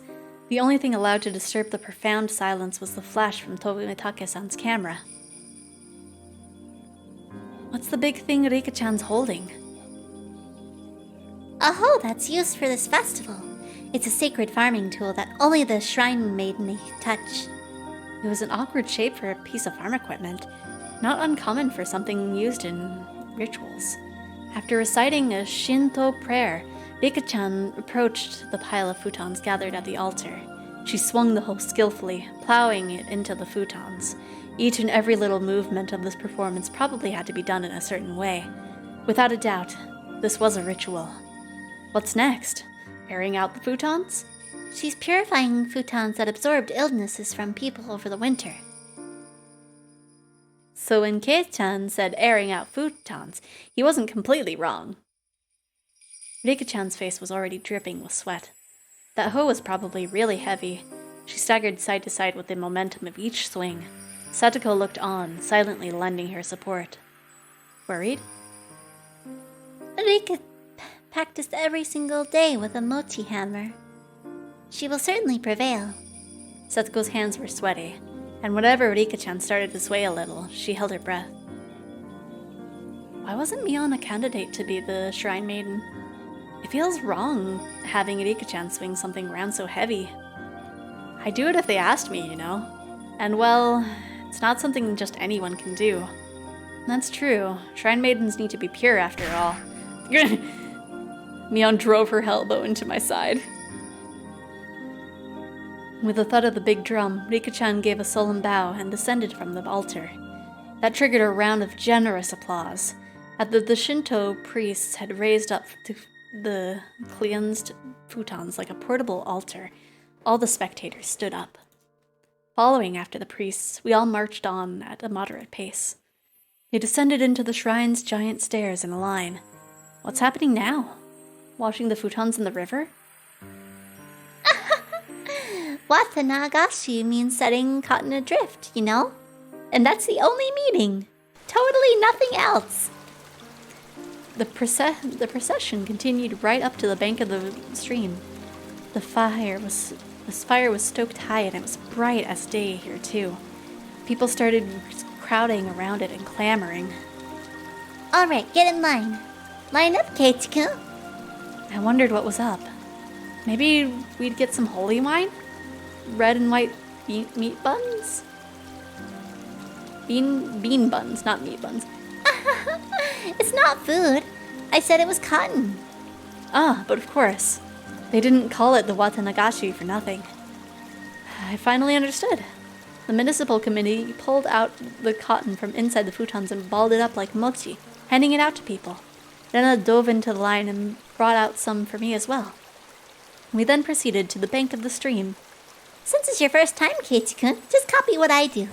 She held the cotton to her in her right hand, and waving her hand as if to purify it, she touched it to her forehead, chest, navel, and both thighs. You do this 3 times and silently give thanks to Oyashiro-sama. Oyashiro-sama? What's that? Name of the shrine's god? Yes, it is the guardian deity of Hinamizawa. It brings about both miracles and curses, so you must be sure to show respect. That sounded like a pretty frightening god. But, well, when in Rome. I was officially a resident of Hinamizawa now, after all. Doing as Irena showed me, I touched the cotton over myself 3 times. Thank you, Oyashiro-sama. Thank you, Oyashiro-sama. Oyashiro-sama. This way, all the evil that possesses you is sucked out by the cotton. Then you let it gently drift away on the stream, and you're done. Together, Rena and I set our pieces of cotton afloat on the surface of the water. The flowers of cotton blooming in the water had sucked out all the evil festering in Hinamizawa and drifted off, disappearing into the distance. It was wonderful, like those floating lantern festivals I'd seen on TV. The best part, though, was feeling like this rite of passage had made me a true resident of Hinamizawa. And this is totally not the start of anything bad. Yeah, curses. Why else would they have a shrine? While staring off into the stream, I somehow got separated from Rena. I wasn't very lonely, though. I know this place now. This is where I live, my home. It's probably better if I just stay here instead of wandering around aimlessly. Someone would surely find me while I was enjoying the evening breeze. I heard a familiar voice. It was Tomitake-san's. I headed towards it. How did it go, Tomitake-san? Were you able to get some good shots? Yeah, fortunately. Tomitake-san was with a girl. Ooh. I felt a little like I was intruding. How was it, Keiichi-kun? Did you enjoy the festival? From the way she spoke, it seemed like she was the resident of Hinamizawa. I really should try harder to remember people's faces here. What was her name? Well, it was fun. My face must have given away how desperately I was trying to remember her name, because she gave a light-hearted chuckle. It's probably because it hasn't been long since you moved here. It's pretty hard to believe, seeing how friendly you've gotten with the other kids. If that's how it looked, it was probably all thanks to Rena and Mion. Perhaps you feel more like a resident of Hinamizawa after taking part in the festival today? I wonder about that. Oh, that's not like you. I had tried to get used to Hinamizawa, but there were still plenty of things I didn't know. The faces of people I'd met, for example.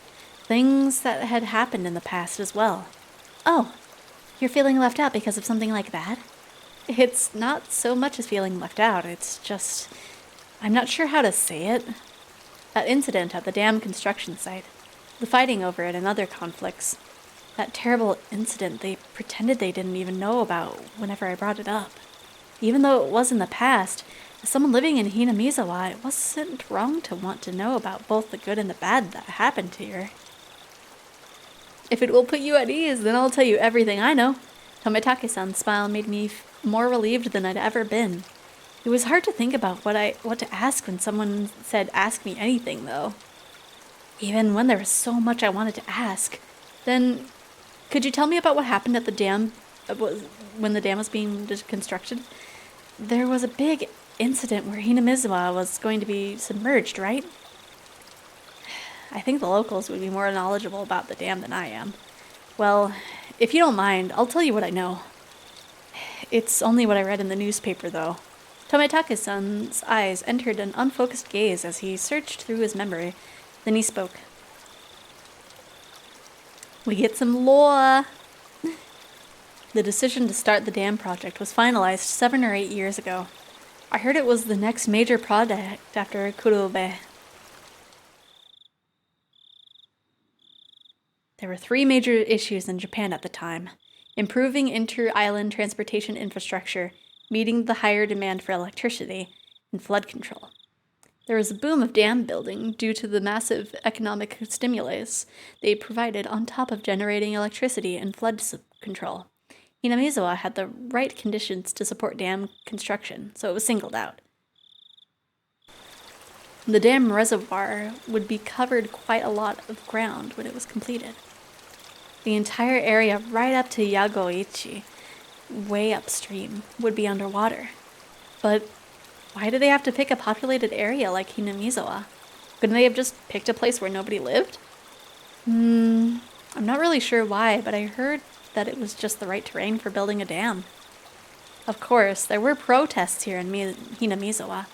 Rika-chan said there was a battle. From that choice of words, I had to guess things had turned violent. There was a trial, and it was even brought up before the national diet. It was covered in the Tokyo newspaper, too. Mion had told me all about that as well. I'm sure every resident in Hinamizawa had united to fight together. The feeling of solidarity found here, which could not be expressed properly with mere words, was likely brought about by that battle. As a result, bribery and scandals were brought to light. As things got more and more complicated, they eventually halted construction. If I wanted to know, now was my only chance to ask. It was certainly a bizarre incident that boys my age would be curious about. I felt a little shame from the fact I was petty enough to have my curiosity piqued by Rena and Mion's refusal to talk about the event. But I figured I might as well ask since I had the chance, just so I would stop thinking about it so much. So, there was a dismemberment, right? There was. I happened to be here in Hinamizawa at the time, so I remember it well. Tomitake's answer was nonchalant in contrast with my hesitantly forced-out question. It was about this time 4 years ago. It was the day of the Watanagashi, if I recall correctly. Debate on whether to continue construction on the dam was in disarray. Scandal after scandal rocked the project near the end. The incident that was the final nail in the coffin for the dam project. A fight at the dam construction site ended in the victim being murdered. Fearing prosecution, the 6 assailants divided the remains into 6 pieces and hid each one. One of the 5 criminals turned themselves in out of guilt, but one was still on the run. Or 5 of the 6, not one of the 6. The right arm he had hidden had yet to be found. The major details lined up with what was in the tabloid I'd read earlier. It certainly was a tragic incident, but it wasn't so terrible that Rena and Mion needed to hide it from me. I guess they didn't want someone who'd just moved here to have a negative impression of Hinamizawa. I felt grateful for having friends who worried so much about me, as well as shame for still being interested in it. It was near the end of all the trouble with the dam, you see, so everyone was saying it was Oyashiro-sama's curse. Oyashiro-sama's curse, huh? Oyashiro-sama was the name of the god at the shrine that held that festival today, if I recalled correctly. I see. Their guardian deity rained divine punishment down on the evil dam construction for trying to flood Hinamizawa. Apparently the younger ones didn't think so. But it seems the elderly in the village never doubted that it was Oyashiro-sama's curse. The woman with Tomitake-san said it with mischievous chuckle. Tomitake-san began laughing with her. It was so infectious I ended up laughing as well. But I wonder about now. There are quite a few, I think, amongst the youth too. A few... what? People who believe in Oyashiro-sama's curse. The woman's lips were still curled into a smile, but her expression turned stern. Then, after that, it continued every year. Always around this time. Continued? What continued? Tomitake-san paused for a second as if to build up some suspense. Then he whispered to me, as if someone might have been listening. Every year, on the day of Watanagashi, somebody dies. The year following the dismemberment, on the day of the Watanagashi, the man from Hinamizawa who had supported the dam fell off the cliff overlooking some rapids and died while he was on vacation. Unfortunately for his wife, the body was never recovered. He supported the dam construction even though he lived in Hinamizawa. At the time, there were whispers amongst the elderly saying it was Oyashiro-sama's curse. The woman chuckled mischievously again. Then the next year, the night of the Watanagashi, the shrine's Shinto priest died suddenly from an unknown illness. His wife drowned herself in the bog that night. The shrine's Shinto priest, you mean he was from the shrine here? The woman nodded. There was a rumor amongst the villagers that they weren't able to quell Yashiro-sama's anger. Then the year after that, again on the night of Watanagashi, they discovered a battered body of a local housewife. Housewife? Up until now, all these mysterious deaths were people involved with the dam or had connections with Oyashiro-sama. With that in mind, could the housewife have been involved in some way too? Exactly, The woman stated slyly. No, it was more menacingly. one of the victim's relatives, you see, was connected to the younger brother of the dam supporter who fell to his death 2 years before. The younger brother is still alive, it seems, but it did bother him quite a bit, so he moved to the neighboring town. I need a little sippy. For a while, I stood there with my mouth agape. The battle over the dam construction with Hinamizawa's future at stake. And the murder at the center of it all. That was all I knew, and that was all I wanted to ask about. But that wasn't all there was to the story. Homicide, body disposal, accidental deaths, terminal illness, suicide, fatal beatings. I'm a pretty level-headed person. I don't really want to believe in curses. But the freakish deaths happened every year on the day of the Watanagashi, and all of them were related to the dam construction? It was easy to dismiss each of them as coincidences by themselves, but when you put them all together, dismissing all of them as coincidence would then defy logic. I don't believe in curses, but every single year on the day of the Watanagashi, somebody or something makes it happen, without fail. The woman chuckled again as if she picked up on what I was thinking. It felt like she was saying, maybe there was, maybe we frightened him, stuff like that. I felt embarrassed at being read so easily. I pressed Tomatake-san to continue, a bit of impatience and irritation in my tone. Then? So someone died the next year, right? Who was it that time? I wonder. What do you think, Keiichi-kun? The hell? The way he said it didn't agree with me. The sarcastic tone ticked me off. Don't avoid the question. I'm serious here. Hey, calm down, Keiichi-kun. I realized when she tried to calm me down that I had been panicking. We aren't trying to avoid the question, Keiichi-kun. It's just, when you say the next year, that's today. When she hesitated to say it, Tomatake soon finished for her. Broke into a cold sweat. I really didn't like the direction this was headed. Nobody wants to speak of it, but they all think it's going to happen again tonight. The festival was so cheerful, though. Well, the victim last year, the housewife, she was a non-believer. It turns out she didn't even attend the Watanagashi festival. There was a rumor going around that if you didn't participate in the festival, you would incur Oshiro-sama's wrath.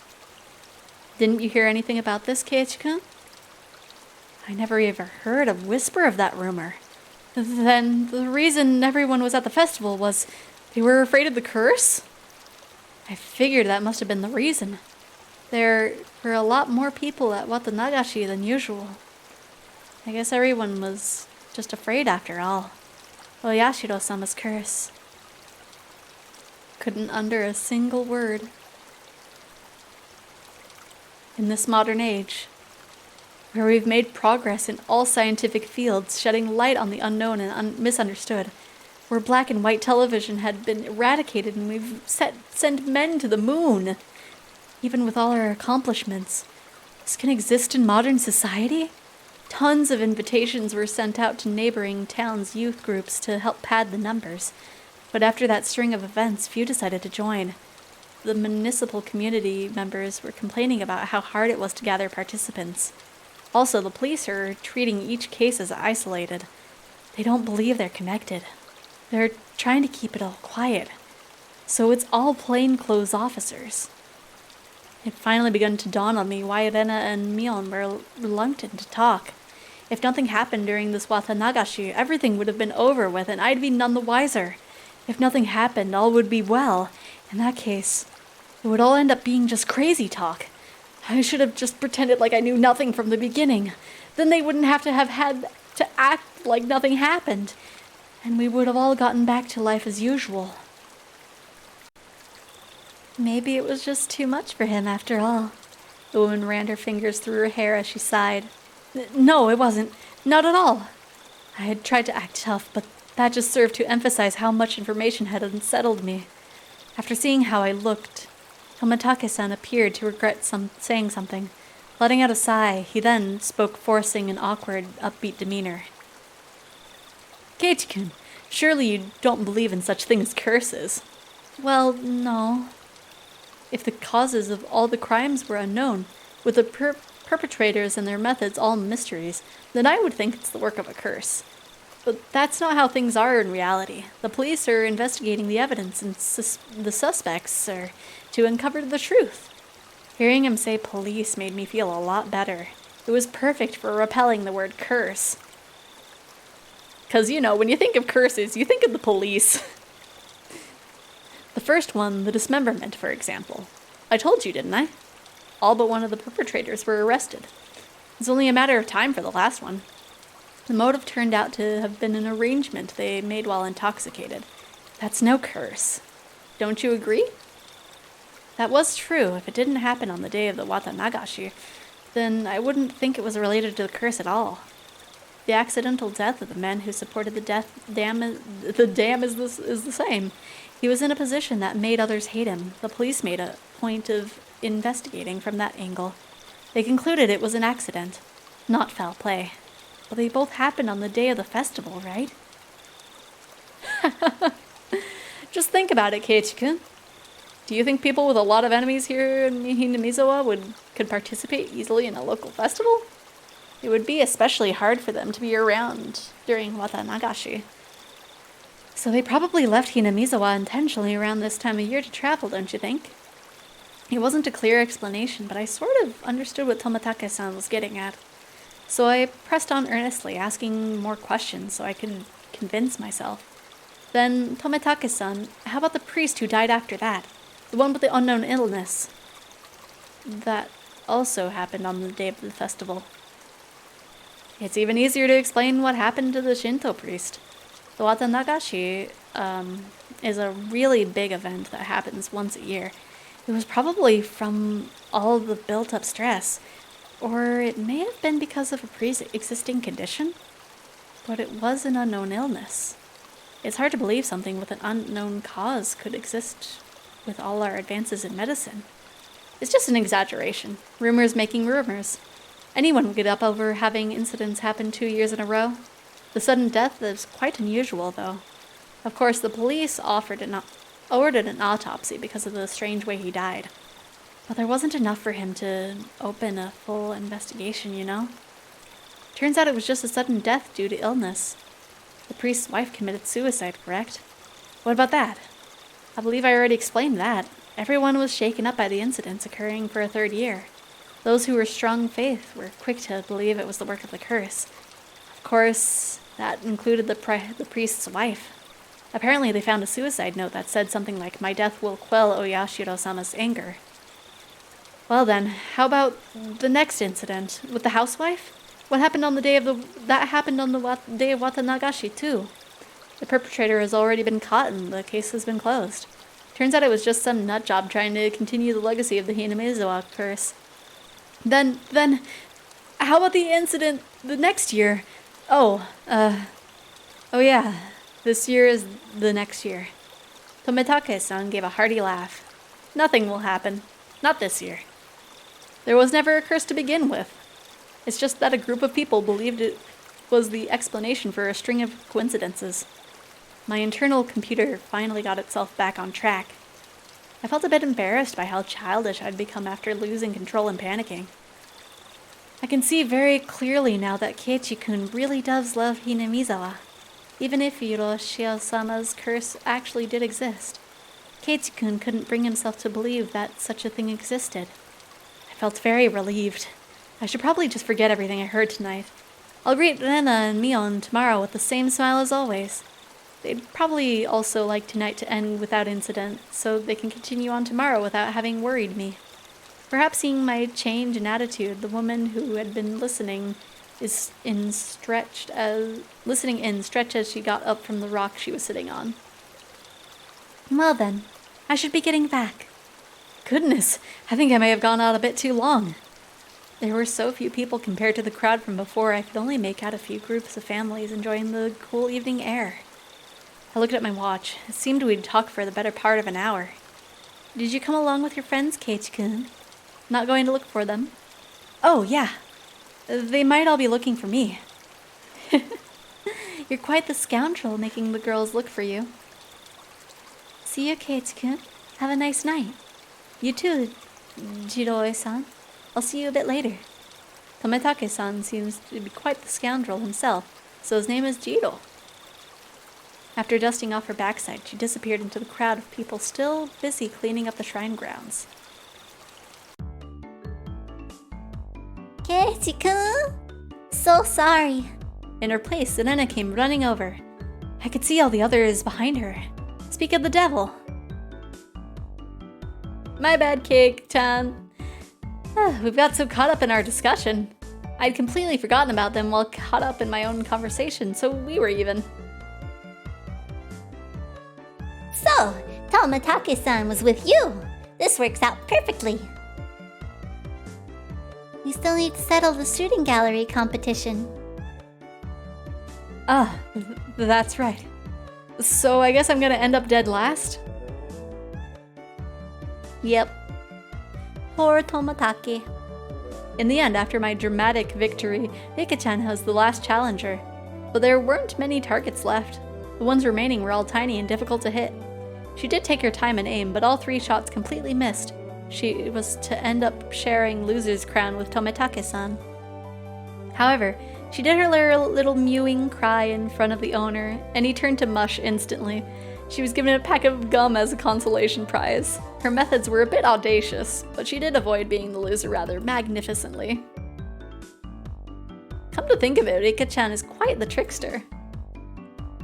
I have no idea what Keiichi is talking about. Ipa. Now then, it's decided that Tometake-san is dead last. Everyone cheered and applauded. Tometake-san smiled wearily, slightly bewildered. So, Tometake-san, are you ready? Penalty time! Huh? Oh, I completely forgot about that. You're too naive, Tometake-san. This is why our club can never lose. Mion pulled a felt tip marker from her pocket. Oh, that's it. Show him some mercy, Mion. At least use a washable marker. A permanent one is too harsh. It just has to be permanent. It comes off when you do the laundry anyway. Whoa, what is this? Please take it easy on me. All of us pinned his arms behind his back and Mion approached him with a marker in one hand. And swoop, or squip. Yeah, she's very mischievous. But she didn't write on Tometake-san's face. She wrote on the shirt he was wearing. You'd better have your big break this year, Mion. Rena took up the marker next. Show me your photos next time, okay? Rena. It was a little heartwarming and I just had to laugh. This is more like a farewell card than a penalty. I'm not Okay, I guess Tometake said the first one. So, haha, this is more like a farewell card than a penalty. I'm not as soft as the rest. I'll make sure this is a proper penalty. Dead last, Sadako. Try harder next time, Rika. Here you go, Keiichi-san. I couldn't decide what to write, but based on what kind of penalty this was probably the most appropriate. Come back and play again, Keiichi. Tometake-san was silent the entire time. At first he was quite bewildered, but now he had a different look on his face. So I have to wear this all the way back to Tokyo as part of the penalty? Of course! You'd better wear it all the way home. You could wear it when you come back. It would be nice. He appeared deeply moved. Embarrassment, mixed with the wealth of other emotions, made him turn a bright red. Understood. I'll wear this next time I come here. I promise. Everyone cheered and applauded. It was the finest parting gift possible for a buddy heading out tonight. I saw the woman who was with Tometake-san standing near the festival grounds. It seemed Tometake-san noticed her too and knew it was time to leave. Seems like your guest is waiting. Isn't it about time? Yeah, that's certainly how it seems. Tomitake-san headed off towards her and seemed to apologize for making her wait. We all shouted stuff at Tomitake-san. Each time we did, he looked back and waved his hand. Eventually, he faded into the darkness of the night, out of sight. It was quite the casual farewell. It wasn't the first time any of us had seen someone off. They had done the same thing many times before. He's gone. Well, it's about time we take off too. Rika-chan had to stay behind with the other committee members since they were having a meeting. Setsuko was tagging along with her. I headed back with the usual suspects. The walk back was quite lively, with talk of the day's war stories. Should have done this, should have done that kind of stuff. Then I parted ways with Mion, and then it was just the two of us. Then we got to my house, and I parted ways with Rena as well. It's already pretty late. Are you all right by yourself? Yeah, I'm perfectly fine. It's close. I'm going to run, too. If you run into some weirdo, just yell. If someone does come, will you come and save me, maybe? Maybe? If I hear you. Oh, okay. I'll scream loud enough so you can hear me. Merrily spinning her arms around at high speed, Lena dashed off. She was fine. In that mode, not even an adult could stand against her. Lena's cheerful presence disappeared, and it finally became quiet again. The curse that not a single person even whispered about. The more I learned about it tonight, the more unsettling it became. It didn't show on any of their faces, but they were probably all quite concerned about it as well. If nothing happened tonight, then it all ends up just being crazy talk. Nothing will happen, nothing bad, nothing at all. What's wrong, Keiichi? Why are you standing in a place like that? Come inside, you'll catch a cold. It was my mom. Did you go, Mom? To the Watanagashi festival. In the end, your father didn't wake up, so I missed it. A little disappointing. Mom stuck her tongue out with a bit of an embarrassed look on her face. Hopefully they'll be fine for not going.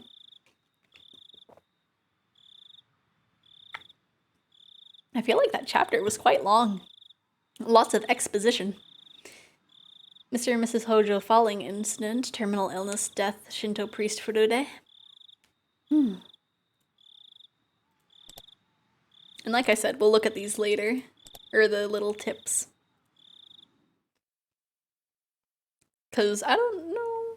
I'm actually not sure if we'll be able to finish this all today, but I'm doing my best. Good morning. Good job yesterday, Kei-chan. You didn't do so badly yourself, Mion. Yesterday was fun. Oh, that's right. Keiichi-kun, thank you very much. For Mr. Bear. I'm glad you like it. And don't use it as a pincushion, though.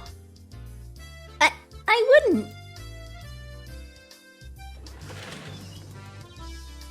Still chattering happily, we entered the classroom. But the moment I stepped into the room, a splashing sound and nasty sensation. I feel like... I don't remember how the first season exactly went, but I feel like they didn't actually have the Cotton Drifting Festival until like a few episodes in. But yeah, I feel like that was probably an entire episode, if not two. It was a bucket filled to the brim with water. And unfortunately, my foot stepped right into it. My, now, how diligent of you to mop the floor this morning. Clomp, clomp, clomp, whip, whiff. Blah! Keiichi-san flicked my forehead! You should set a more brutal trap next time. Seeing that, Ren began to swoon as Mion looked on dejectedly. Everything was the same as always. Everybody was there and nothing felt out of place. The uncertainties I had in the back of my mind since yesterday had vanished. What is it, Keiichi-kun? Didn't get enough sleep, maybe? Maybe? I slept like a log, but if you want, I'll do a reenactment during class. You shouldn't do that. Mion alerted us that the teacher was coming, so everyone shuffled off to their seats. Good morning, everyone. So, yesterday was the festival. Thank you to all the people who stayed until the very end to help clean up. We were all slackers, so none of us actually helped clean up. Actually, I had a feeling that the only thing we did was run around the festival and cause a ruckus. Okay then, this time of year, you might see some people from out of town doing interviews about the festival for magazines. I thought it was the usual stuff, so I was going to tune it out, but then I noticed the different tone in her voice and started paying attention.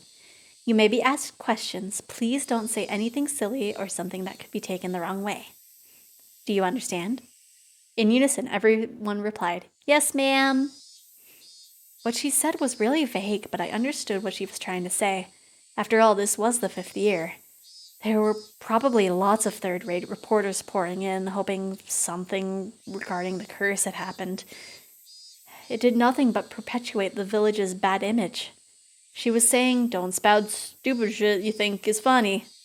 And now I was one of the ones who needed to keep their mouth shut. I found it rather cute how it felt a sense of unity from such a trite thing, if I do say so myself. Yeah, don't say anything weird to random people, Keiichi. Don't be like, "Hey, yeah, my friend Rena, she kills people." It's no big deal. I was summoned to club activities after school. Since everybody was still pretty tired from yesterday, we just spent the day relaxing. Yeah, that wasn't happening. Today, let's play a classic game of deduction. How about this one? Oh, a game from overseas. Looks interesting. The instructions are in English, but the rules don't seem that hard. I won't lose, you hear? I'm not too bad at this game. It seemed that Rena didn't handle this kind of game very well. The rules are, the person who can match the murder, weapon, and the scene of the crime wins. There were 3 kinds of cards comprised of suspects, weapons, and locations. They are playing Clue. I could see that the names Mion and Rika are written on the suspect cards. Oh, a card with my name on it as well. There are plenty of different weapons too, like knives, axes, poison. The locations are pretty nice too, like the living room, the study, and the courtyard. So basically, you take out each one of these cards. These are the answer cards. So we shuffle the remaining cards and hand them out. We ask each other about the cards and figure out the right ones. Ah, I see, so the cards nobody has are the true perpetrators. Then you raise your hand if you know the answer. The game ends and we check if the answer is correct. If you're right, then you get a point. If you're wrong, then you lose a point. Since the game ends, if no one gets it right, all the cards are gathered up and distributed. You'll learn as you go. You really have to use your brain. You'll get confused if you don't take notes. The rest of you can figure out by playing. So, Mion. What's the penalty this time? Everyone directed their attention to Mion. Let's see. We're all still a little tired from yesterday, so maybe we'll take it easy with a gopher penalty? You'll be asked to rush out and buy stuff for everyone. So just being asked to go grab stuff like drinks and candy, I guess. I feel like the penalty today is pretty simple. I wonder, is it really? Is Keiichi-san thinking that what I'm thinking? Yeah. You don't know what you'll have to go buy. I'm betting Mion would send whoever loses out to buy stuff like hemorrhoid cream or happy family planning manual or other crazy stuff. The cards were slightly shuffled and passed out to each player. The real perpetrator, the correct weapon, and the scene of the murder have been taken out, so that means all the cards I have in my hand are innocent cards. Then, I'll go first since I'm the club president, I guess. Well then, Mion, knife, study. They closed the quote, but then continued it? Oh well. You pick one suspect, weapon, and murder scene and ask each person. If you have any of those cards, then you must say, I have one. However, you don't need to say which one you have. Yeah, I got it. Me too. I have one. Oh my, all of them are here. 3 people answered when she asked if they have Mion, Knife, and Study. So that means that Mion and Knife and Study are all in the clear. Gotta jot that down. Then I'll go. Rena, Axe, Lounge. Only 2 people said they had one? So it means out of Rena and Ask and Lounge, one of them is correct and is part of the crime? No, wait. Even if they say they have one, they don't have to say how many. It's possible that either Satoko or Rika-chan has 2 of the cards. Well, Kei-chan is next. Go ahead. Wait, just a little. I'm still sorting things out. The game has me thinking more than I thought. Oh man, this feels like it's going to be tough. He accidentally chooses Hatchet and Junkyard. Right. Well, I don't think there's a junkyard in Clue. Alright, now I have the criminal. What? Already? Here I am spinning around in circles and Mion just now raises her hand.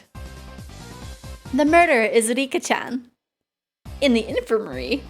With the poison? Well? Mion drew the cards from the box and we checked to see if her deduction was right. You were right. All I needed was one more hand. I couldn't tell whether it was poison or a pistol. I never use a pistol. I like killing them slowly with poison. Rika-chan said such a hugely terrifying thing with such a sweet little face.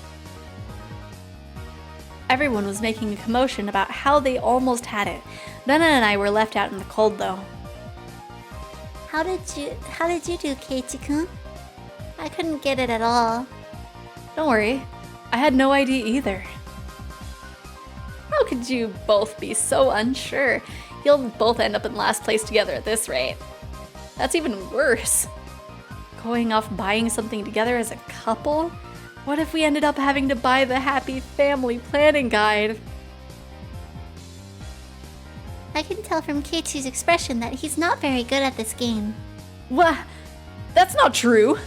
I'll show you the true power of Sherlock Maebara during the next round.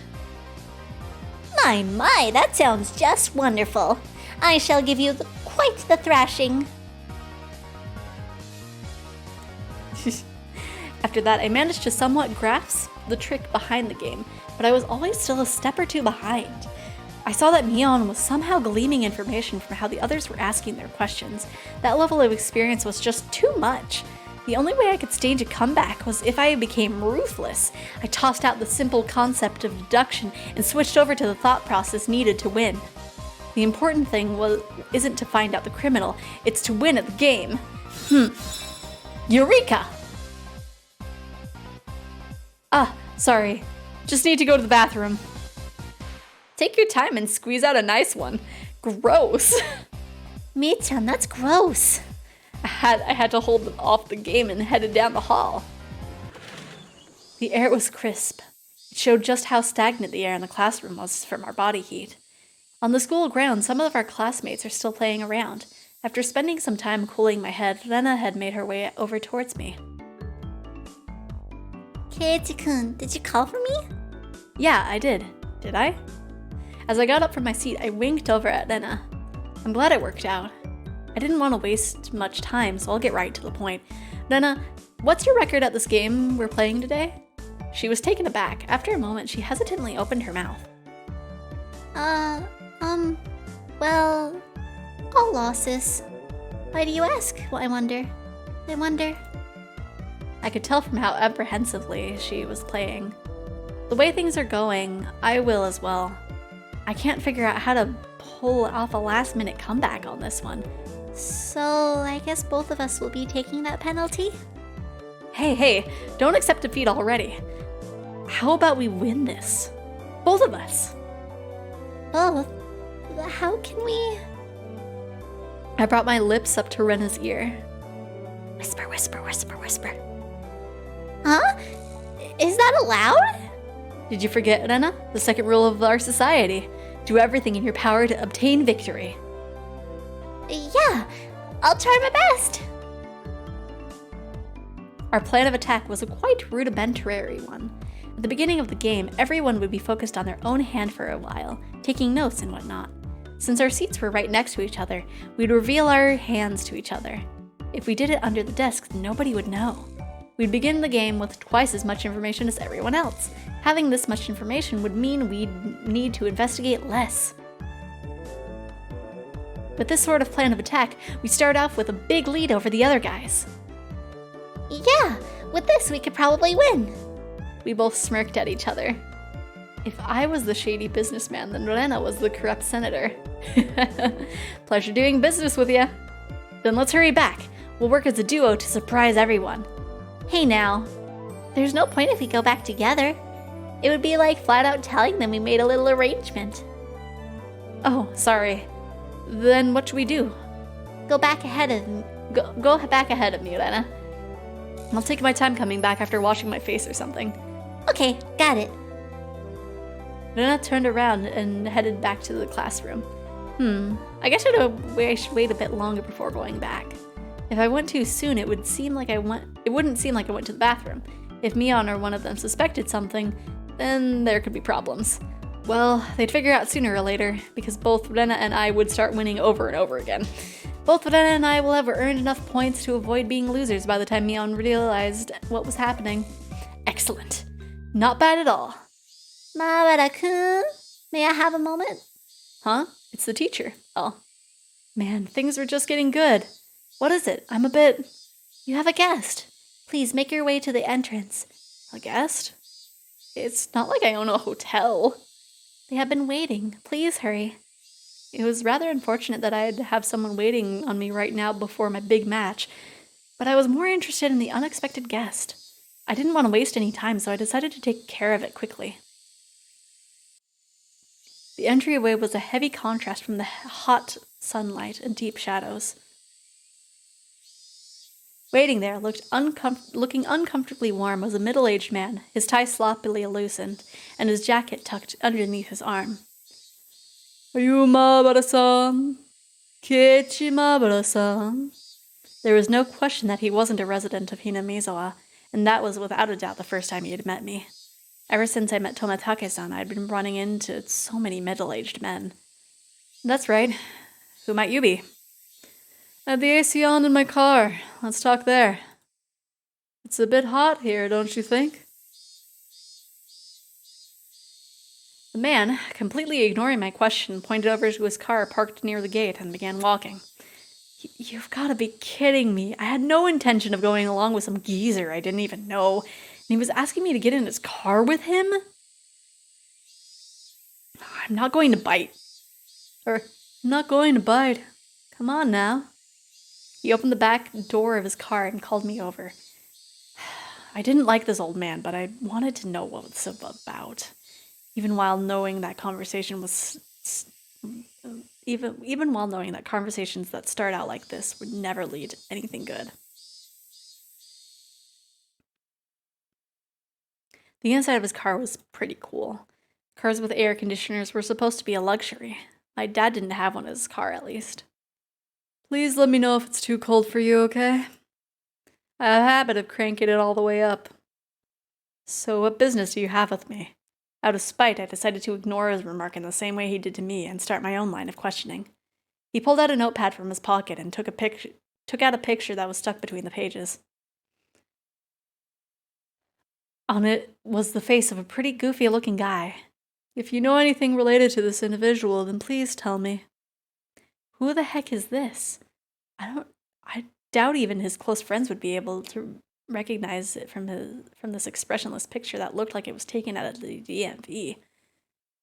There were some scribbles on his shirt done with permanent marker.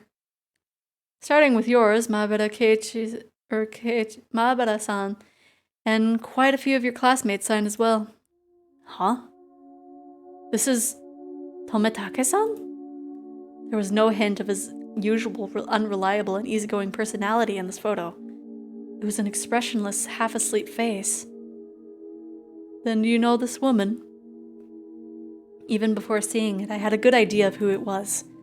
I don't remember her name, but she's some lady who was with Tomitake-san last night. I didn't know what her name was, but I did know she was a resident of Hinamizawa. When was the last time you saw these two? The night of the Watanagashi. We spoke. They seemed pretty close, I guess. Did anything bother you about them? Anything is fine. Go ahead and say it. Being asked for every little detail is very troubling, honestly. I had a pretty good idea of who this guy was by now. Did something happen to them? There was no response to my inquiry. Thus, I replied to that silence in kind. I was pretty sure, no, certain this guy was a cop. Then why? Why was he asking about Tomitake-san? Did something happen to him? More importantly, why me? Shouldn't there have been plenty of other people who knew more about him than I did? The roar of the air conditioner felt unbearably loud. After a long pause, he finally spoke again. You've moved here just recently, isn't that right, Mabara-san? Are you aware, I wonder, about the stories of Oyashiro-sama? My heart began to race. I'm pretty terrible at hiding things. It probably showed on my face. Not at all. If you don't, then that's fine. Well, I have heard of it. Tomitake-san told me, actually. How much do you know about it? The dismemberment killing. The incidental death. The death by illness followed by suicide. And the woman who was beaten to death. The incidents that always happen the day of Watanagashi, ending in suspicious deaths. I didn't think Tomitake-san would have kept anything from me. I think that was everything. No, rather, I didn't want to think there was anything more than that. Do you know that, well, curse, Mabara-san? Feel free to speak openly about it. I don't believe it. My answer was instant. It wasn't so much that I didn't believe in it as I was on the verge of believing. I wanted to clear away my own doubts. That was the more prominent feeling. Really? Then that's great. Guess you really are one of those city-raised boys. So what if I don't believe? I have friends waiting, so could you get to the point? The man in this picture is dead.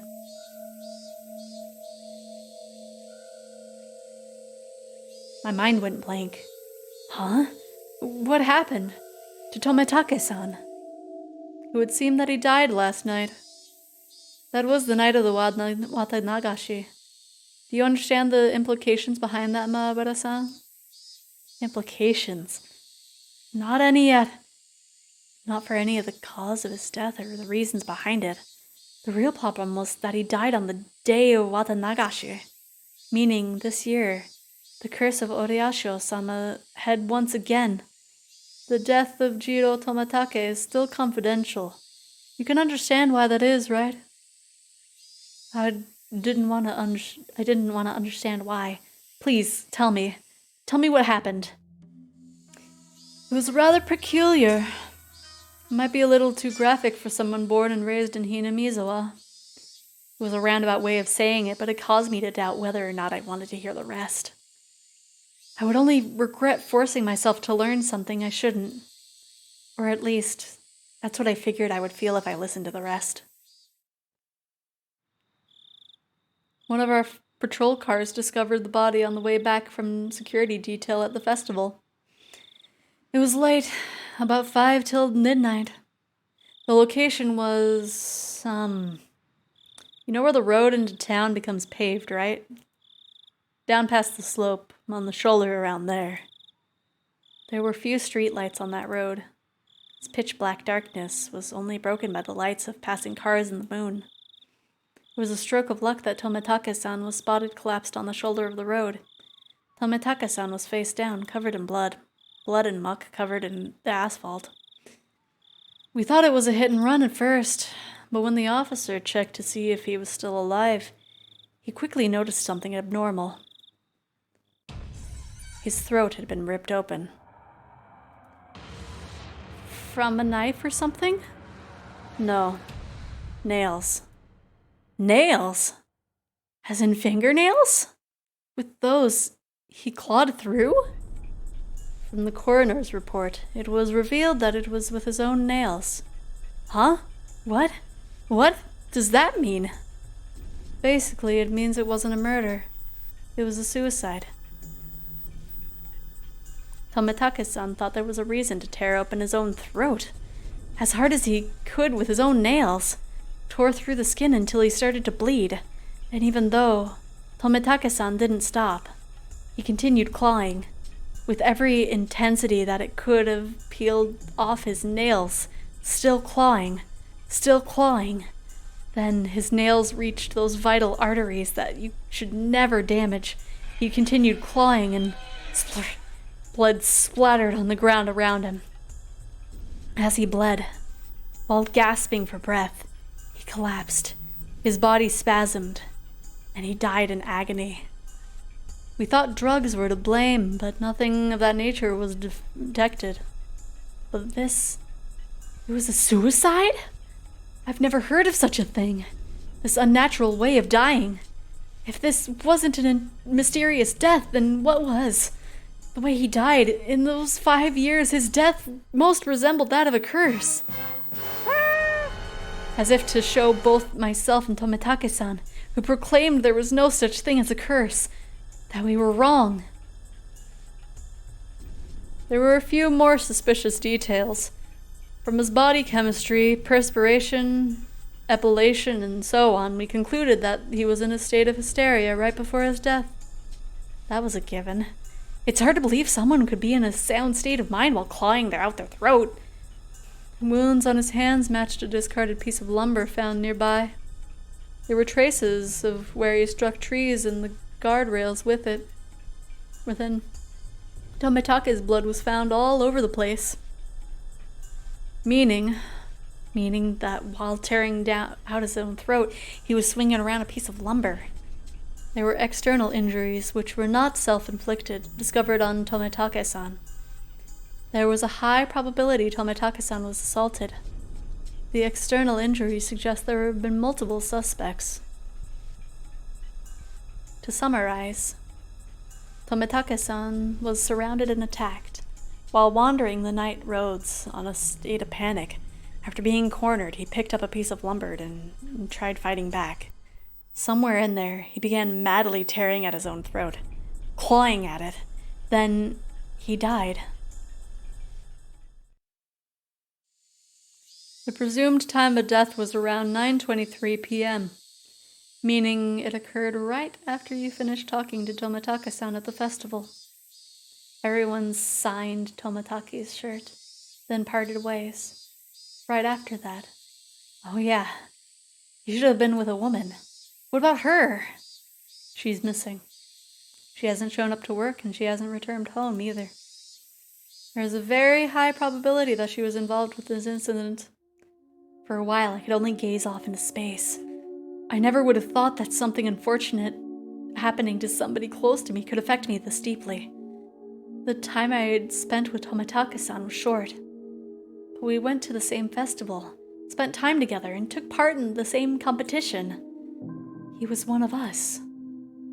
We have been continuing the investigation on various fronts, but when it comes to Orochi-sama's curse, the villagers here aren't very cooperative. That I knew well. I would have been none the wiser if not for Tomitake-san, the outsider, telling me.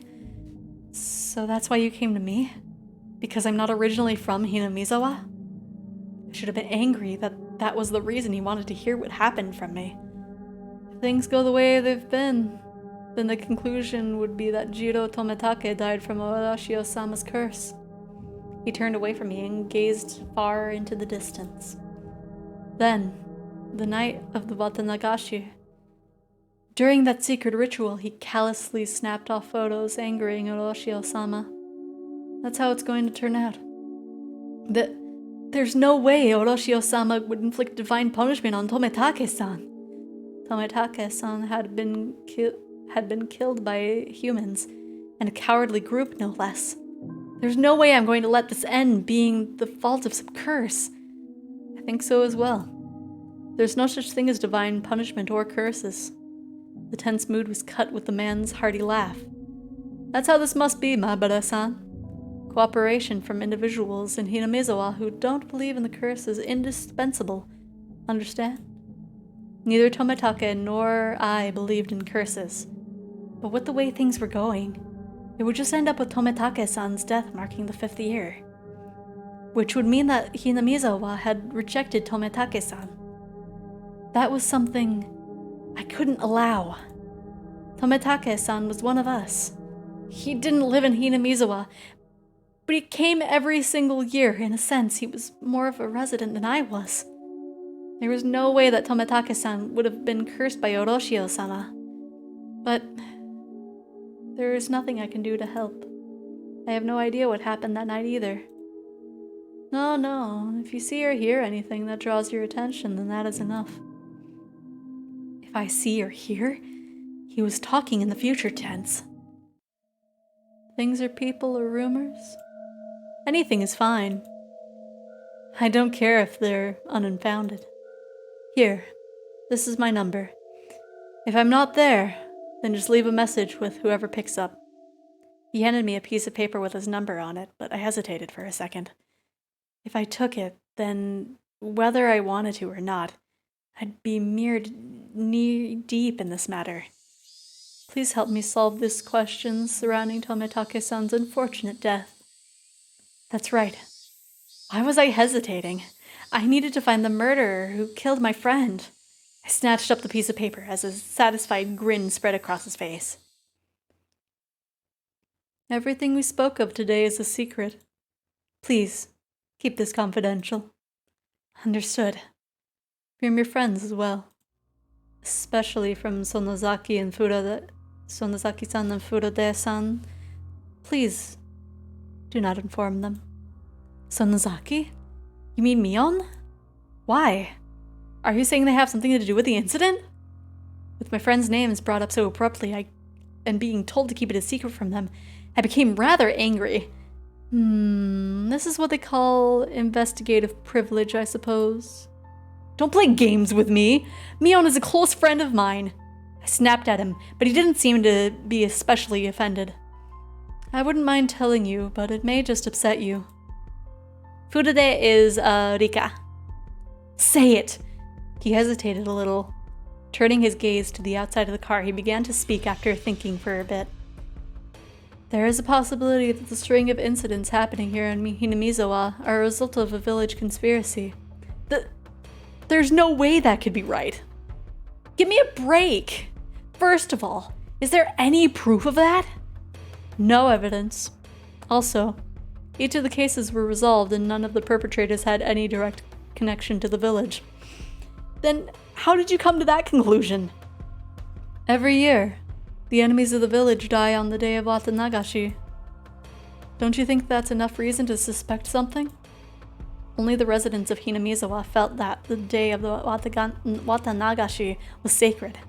So basically, because incidents happened on that day, it was somehow related to Hinamizawa? First it was the dam construction foreman. Then it was a villager that supported it. Those the village hold a grudge against die one after another from mysterious causes. The means are different, but in the end, the results are the same. Unfounded, unreasonable suspicion. But it couldn't be just shrugged off, so the victims after that. What about the Shinto priest and the wife's death? They weren't enemies of the village. The villagers had expected leadership from the Shinto priests at the time of the dam dispute. But he wasn't proactive, so there was a faction of villagers who harbored ill will towards him as a result. Ill will? It's not like he did anything bad to the village. What about the housewife after that? Did she die just because she was the wife of the brother of the supporter? That's just a trivial reason to kill someone. And what about Tomitake-san? He's not affiliated with the dam project at all. Was he killed just because he was an outsider? In the beginning, it felt like those related to the dam project. But as the years went on, the enemy threshold of the victims had become much lower.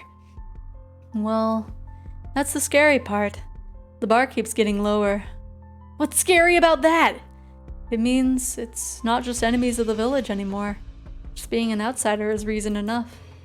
Then, next year's victim, they're just going to be picked out of the village outsider pool? It might be a person that just moved here. What do you mean by that? I swallowed my words. Here in Hinamizawa, the ones who would be considered the most outside would be my family. I was proof of enough of that, wasn't I?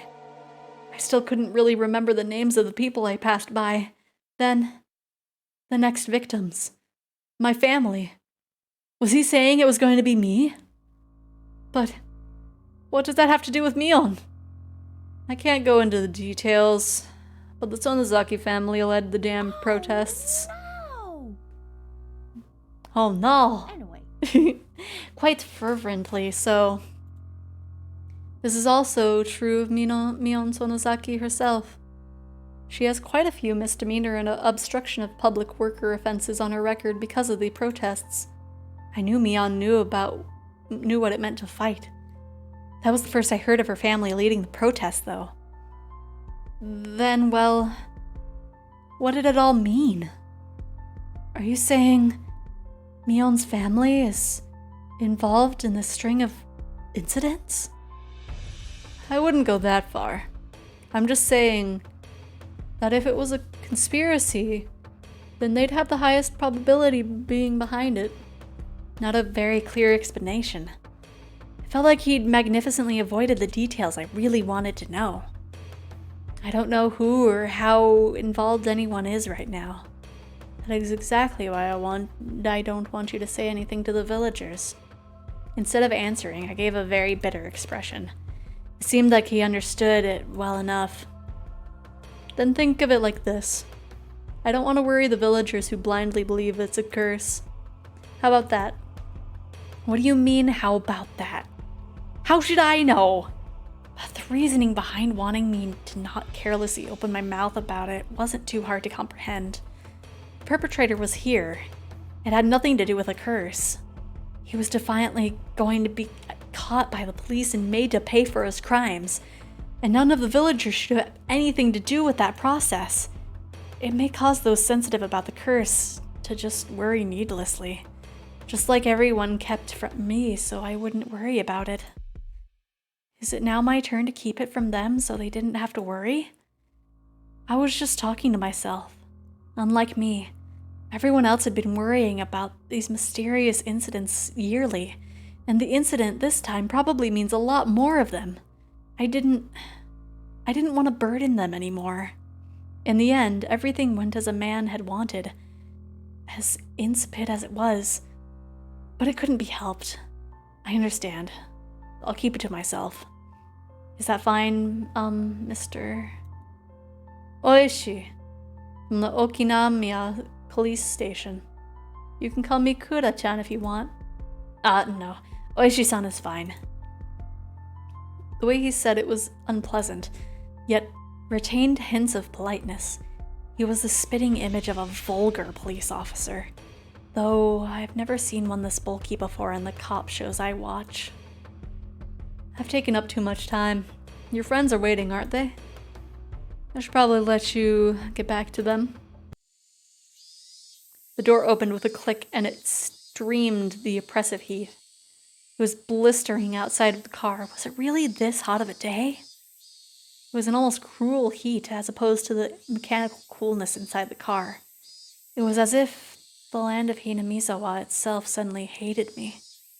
I felt a little sad as that thought crossed my mind.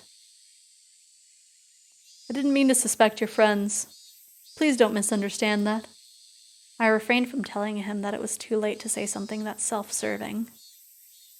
It's fine if you don't see or hear anything, Maebara-san.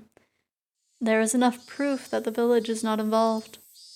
I'll contact you if I hear or see anything, but I'm no detective. Please don't expect too much from me. I won't. You don't have to be a detective. Just go on living as you have up until now. Just let me know if you notice anything. I hastily made my way back to the school building after giving him a quick bow. See you later. Farewell, Mabara-kun. I returned to the school building without looking back. I don't know how much time had passed. I did feel bad for keeping them waiting, but right now there was a lot on my mind. Tomatake-san's death was hard enough as it was, but to think that there was a possibility of a village conspiracy? Worse still, there was also a chance that Mion was involved. Nonsense. Impossible. Not Mion, Rena, Satoko, or Rika-chan. It was a group that attacked Tomatake-san? Who could the perpetrators be? Could it be they were hiding here? Somewhere in Hinamizawa? I didn't know. All I could say for certain was that I knew that Mion couldn't be the perpetrator. It's Mie-chan! The perpetrator! Huh? I was startled to hear Rena's voice. With the rope in the lounge? Nope. No. Rena clutched her head while flailing about. Looks like you're just self-destructing over here. Wow. Katie-san, you're quite late. As you may well know, I'm seething with anger. Sorry about that. I was called into the staff room, you see. You were reprimanded for bad behavior? That's a shame.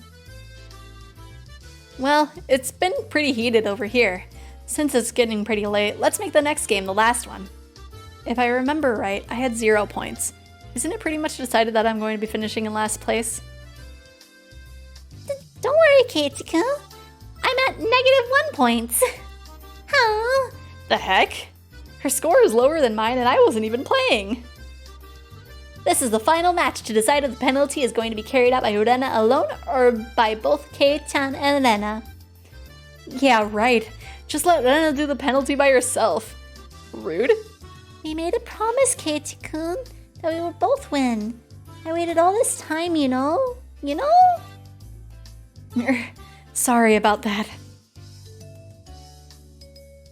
Yeah, Katie. You have to think about people's feelings. I followed my initial plan of showing Rena my cards, but I didn't say who the criminal was, and just waited for her to call. I got it! The murderer is me! With the poison at the entrance. Is it?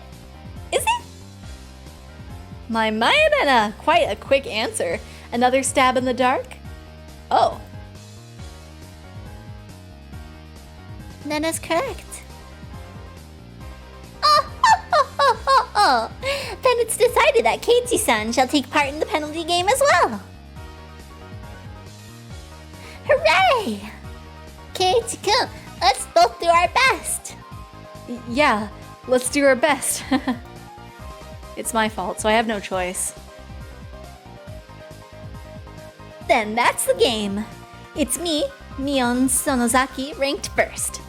In dead last are Keiichi Maebara and Rena Ryugu. Everyone applauded and the game ended. The problem now was the penalty. Now then, I ranked first, so I'll decide what you'll be buying for the gopher penalty. Ooh, why will she make a spy, I wonder? Let's blacklist the drugstore. That was your aim, wasn't it? Huh? I don't have any business at the drugstore. This old man's already got a list prepared for you on this piece of paper. Whoa, there's a lot written here. A lot? Damn it. What was she making us buy? 2 blocks of tofu, shampoo and conditioner, apple vinegar and fried tofu. The heck is this? It looks more like a shopping list than a penalty. Me was certain she was going to win today. Rule 7 our society. You cannot refuse any penalty. Here's some money. The shampoo I usually get is Fruit Fable. Thanks. This is just your grocery list. I promised myself that if I won next time, I'd make her go buy hemorrhoid cream. For being the old man that she is. Oh, now it's the chapter change. Now I can take a sippy.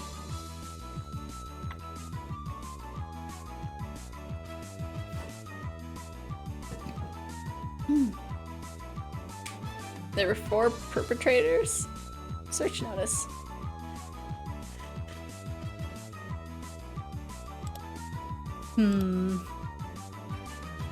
Okay, so this will probably be the last chapter.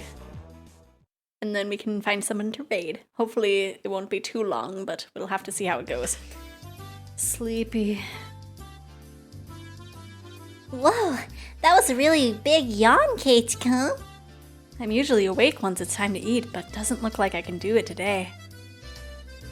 I was watching TV until late last night. I'm so tired right now. Was one of those raunchy TV shows you loved so much on last night? How extremely vile! Don't jump to conclusions. It's perfectly normal for boys. Nothing to be ashamed about. Rika patting my head only made me feel worse. Could you just let me pass out this lunch break?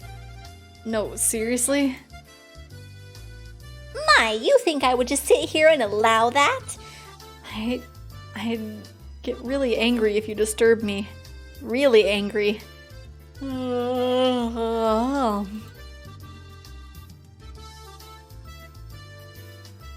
That was just dreadful. Just so sleepy. I slumped my head onto the desk and drifted off into an afternoon nap. It seemed that Sasuko had responded, but I pretended not to hear. Cut it out, Satoko-chan. Keiichi-kun fell asleep. His sleeping face. So cute! You can take him home later. Let him be for now. Let's move over there. It'd be rude to Keiichi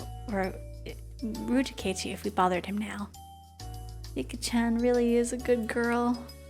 Let's not wake him up even if the teacher comes back. I take that back. The excuse that I didn't sleep much last night because I was watching TV was a lie. I was in bed at the usual time, but because of the conversation with Oishi-san that afternoon, I didn't get much sleep. Just spending the day like this, it's almost as if the incident with Toмотake-san didn't happen at all. It made me think, was Oishi-san just trying to deceive me? But it was probably the truth. One thing was certain. I couldn't speak to anyone about it. He wanted my assistance, but I really didn't know anything about it. If I knew I wasn't going to be of any help, I probably would have just listened in the first place. Or I wouldn't have listened in the first place. It ended up with me again, regretting learning something I didn't need to know. If I had never learned about it, I would, without a doubt, be goofing off with the rest of them right now. I couldn't help but resent Oishi for this. Huh? When was that? I heard he wasn't there the next day. It appears he vanished the night of Watanagashi. Mion whispered to keep others from listening, but I heard quite clearly. On the other hand, Nana's voice was even harder to pick up. But I could still tell that she was quite upset. It couldn't be. Are they talking about Tomitake-san? Take?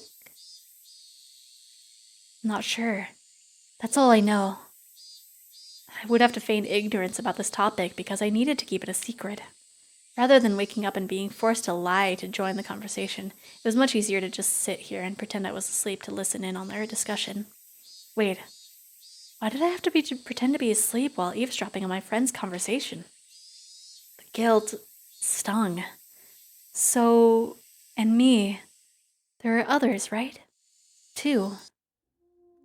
They don't know it's from the curse or if it was Onikakushi. Onikakushi? To be hidden away or by a demon? What a mysterious phrase. I did, however, get the feeling it meant nothing good. There was another, right? Right? If it's Oyashiro-sama, yeah. But this year, all? Grandma and the mayor had talked about it. Seems they talked to the police about it beforehand. They said they'd take care of whatever happens this year without causing a commotion. Then, without us knowing it, someone had them, you mean? Maybe. Next could me, I wonder. Don't worry. You got home safely. But it's not allowed, right? That was a long time ago. Let's stop talking about this. Amidst the uncomfortable mood, both of them went silent. The entirety of the conversation was still a bit unclear, but a few parts caught my attention. First of all, the term onikakushi, to be demoned away. By the context of it used I would guess it's similar to being spirited away. I suspected that what it meant because Tomitake-san and that woman, it really bugged me that I don't know her name, vanished after the Wadanagashi. The next thing that stuck out was when Rena said, "There's another one, right?" Mion also said, "If it's Oyashiro-sama's, yeah," responding to something. If it's Oyashiro-sama's curse, then there had to be 2 victims. Is that what she meant? Come to think of it, whenever Mion saying at the beginning that they didn't know if it was from the curse or if it was a case of onikakushi, it seems that the curse and being demoned away are different things, and that they are phenomena that are paired together. I recalled Tomitake's terrible end. It wasn't something as elegant as disappearing. That horrendous end would be best described as cursed. Then, that woman with him, it means she vanished because she was demoned away? Oh, what I do know is that there's normally an even number of victims of the curse proper, and the last point that bothered me was Rena. Rena was frightened. For what reason, I don't know. However, she knew that something had made her a potential target for Oyashiro-sama's curse. If I recall correctly, Oyashiro-sama should be the guardian deity of Hinamizawa. Is it a guardian deity supposed to defend the citizens and drive out invaders? If I recall correctly, yesterday Oishi-san said that originally the targets were enemies of the village, but recently there was no longer any distinction between them or regular outsiders. But if that was the case, then I would have to think I'd be more likely target, having moved here more recently than Rena. From her composure, I could infer that she was grimly certain that she would be next. I should probably relay what I heard just now to Oishi-san. Informing the police of what I heard by eavesdropping on my friends while pretending to be asleep, it made me feel terrible. It raised a few questions and left me with a bad taste in my mouth. Would it be better not to seek the answers to those questions? As I continued to learn more and more, I felt like I had fallen past the point of no return. I would definitely regret this one day. I would definitely regret ever having learned about those events. Anyway, back to the fun music. The teacher approaches. Keiichi-san, you must awaken. At the distance, I could hear the ring of the handbell signaling the start of the afternoon classes. Gah, I couldn't sleep at all. I hastily opened my eyes and raised my head up. It was in that moment that I leaned against the back of my seat. Why? There was a thumbtack stuck on the back of my chair with tape. Circumstantial evidence was enough. Satoko! Guilty without trial. Capital punishment. I furiously jumped from my seat, and I tripped as if my feet were tangled up. My shoelaces had been tied together. Not bad, Satoko. While I was sleeping, you were able to conceal your presence and able to pull off this fine piece of work. The teacher came in right as I was about to pull off my shoes and tackle Satoko. Did you not notice that our teacher has arrived, Keiichi-san? Take your seat. Clomp, clomp, wish, whiff. Not caring one bit, I made her eat a flick to the forehead. Blah! Keiichi-san's being mean. Hey, Don't pick on the younger kids, Maibara-kun. Apologize to her. I saw Satoko stick her tongue out at me, that little brat. Come on, Maibara-kun. Yeah, I apologize. Sorry, Satoko-san. In any case, I apologize, even if it was in a completely insincere tone of voice. Damn her. I'll remember this. Kei-chan, get your revenge at the club meeting. Take your seat. I sat down after Mion told me to. She'd switched to class representative mode.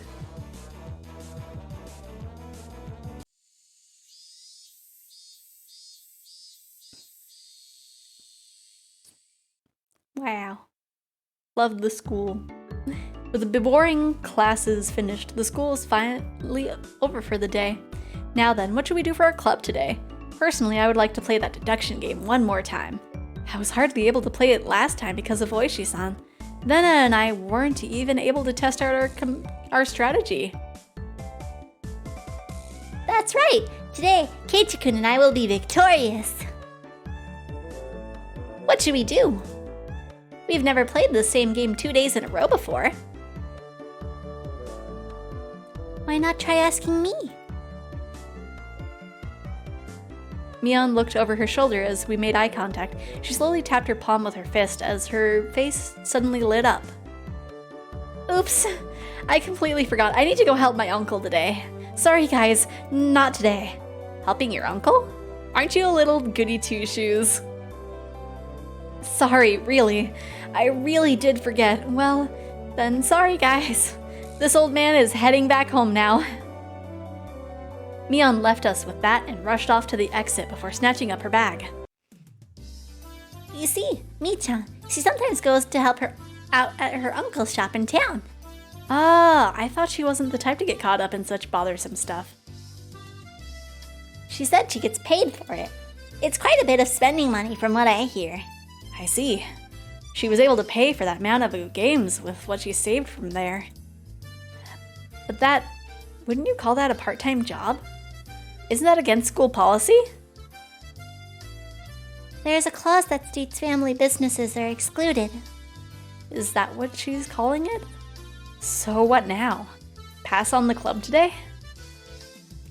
So, we're done today, I guess.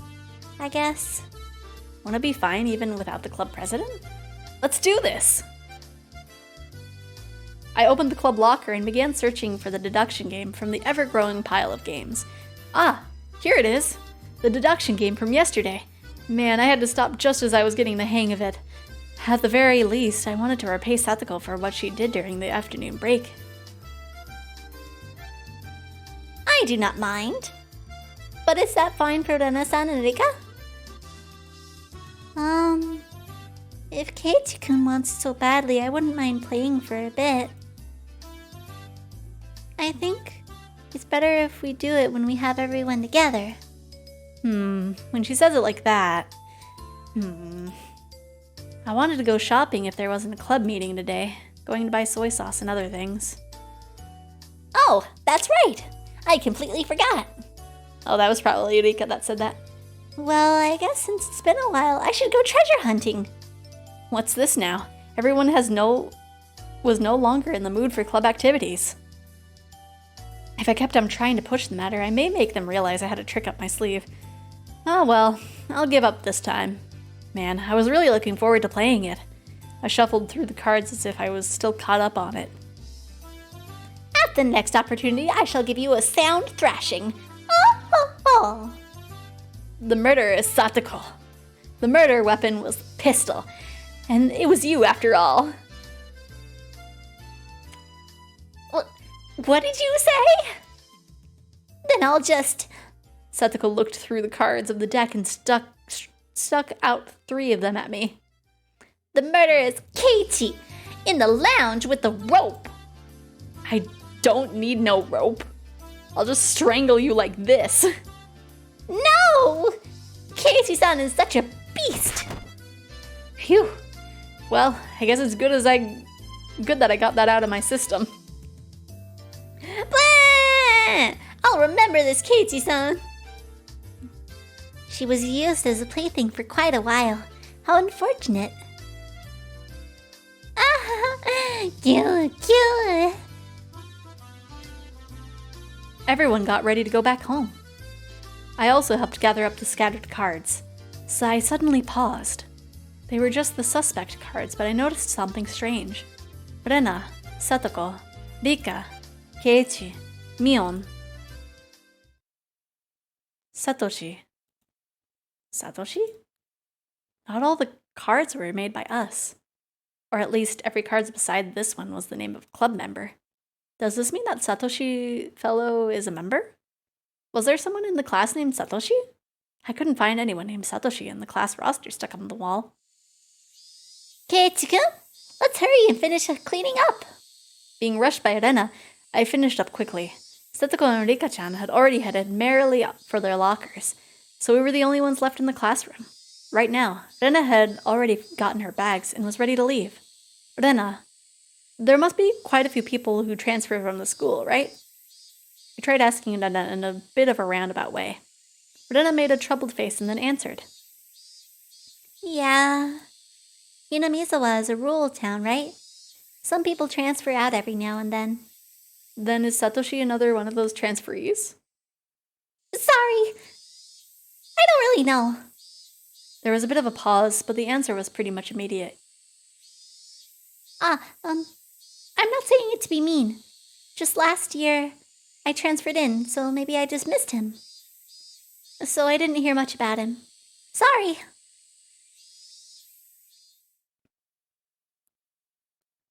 I'm not sure, sorry. Her answer was a lot like when she refused to tell me about the murder at the dam. I was saddened by her denial and felt a little bit of anger. I'm their friend, aren't I? Friends don't keep secrets from their friends, do they? Though I do appreciate that they kept that unsettling curse thing from me. But if everyone is worried about it, I'd rather be worried with them. That's what it means to be friends, right? For a moment, I wondered just what kind of face I was making just then, with these mixed feelings of sadness and annoyance. Keiichi-kun, you're making a scary face. Why is it? Why? It was probably exactly the kind of face that Anna said it was. It appeared my grim expression had frightened her. Ah, sorry. I was really looking forward to the club today. I'm just feeling down about it. I rustled Rena's hair. Let's go home. Dragging that awkward mood with us, we headed home.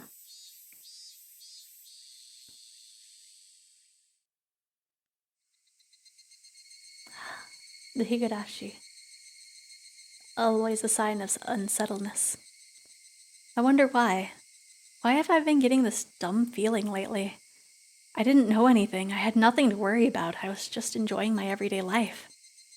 My long, outstretched shadow gave no answer to my naive inquiry. Keiichi-kun, are you tired, maybe? Maybe?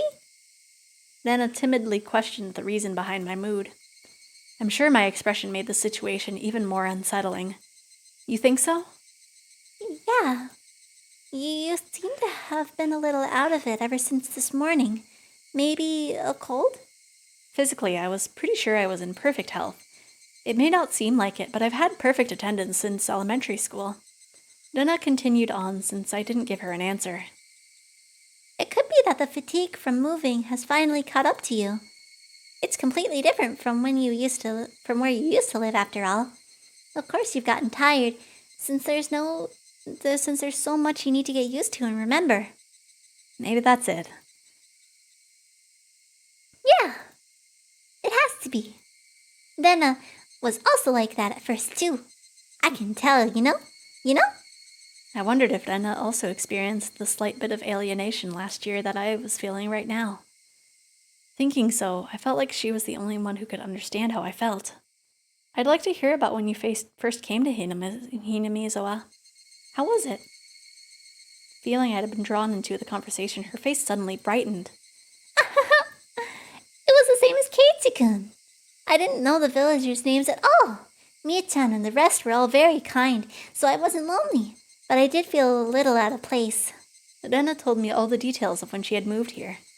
All of her first acquaintances and surprises, worries and good times, So, Satoko got you too? Yeah, there was a thumbtack put on my chair. Poke. And then with that, yeah, that really takes me back.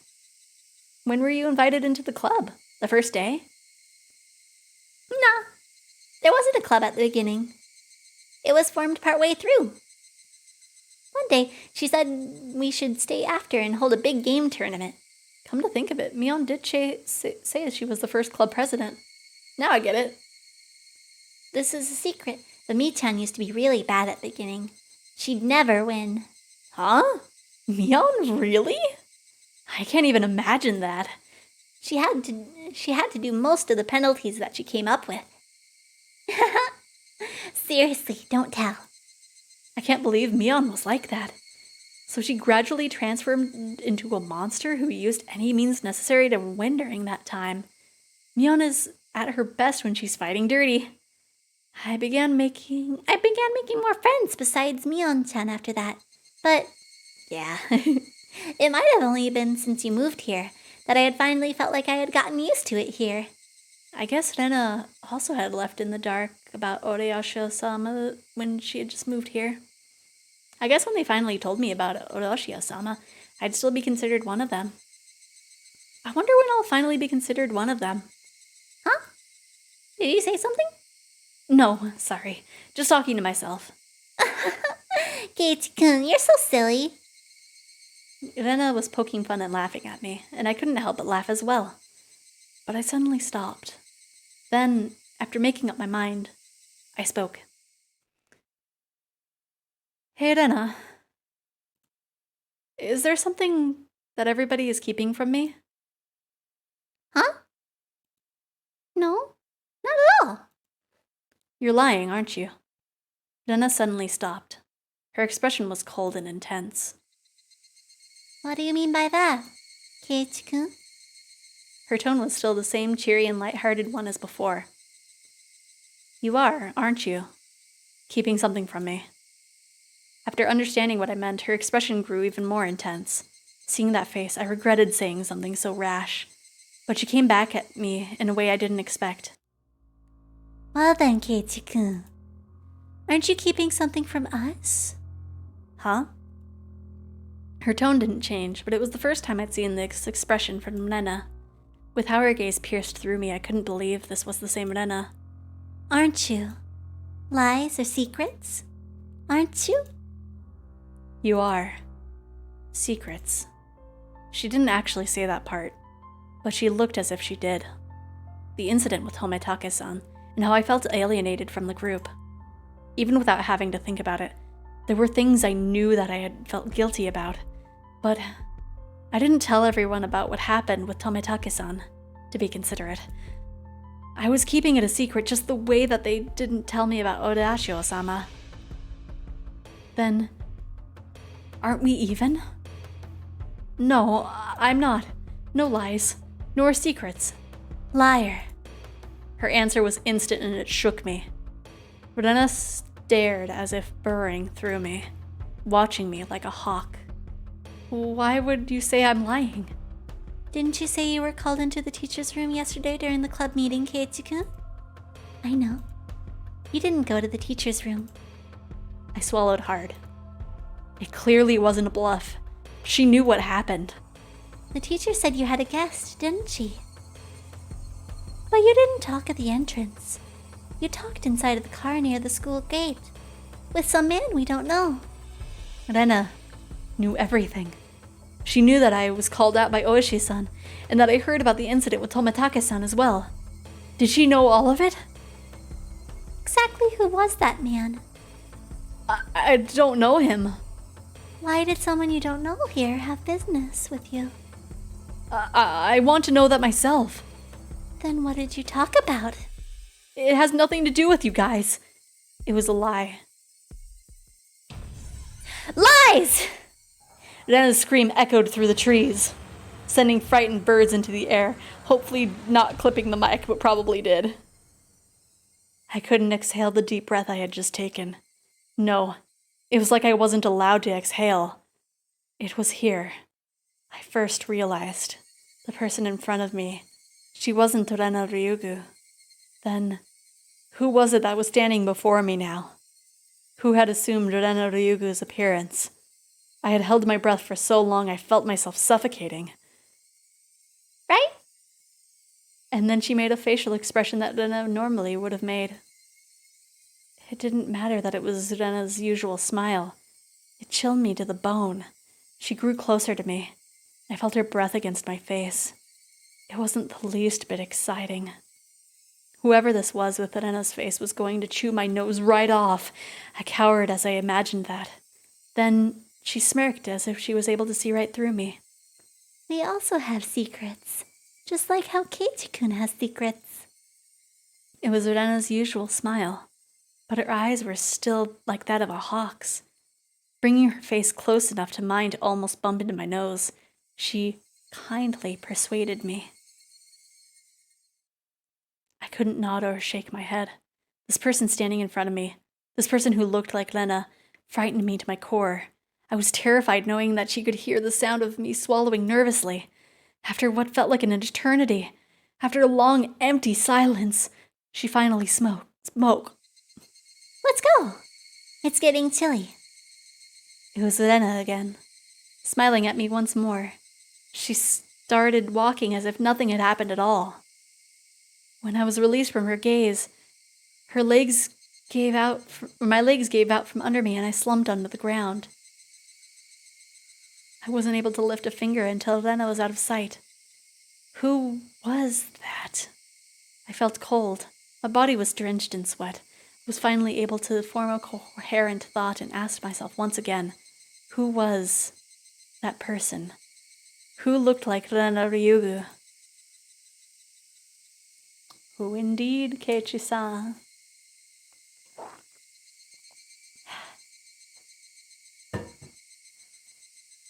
And now... Wait, was that a proper ending of the chapter, or is it like a midway point?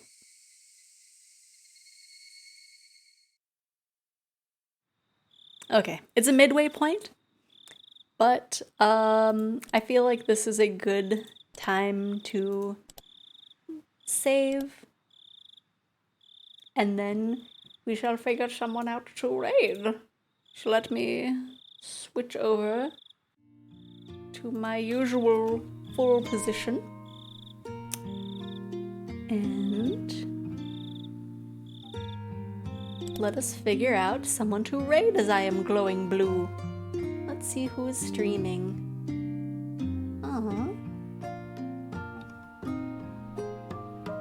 I feel like... let's...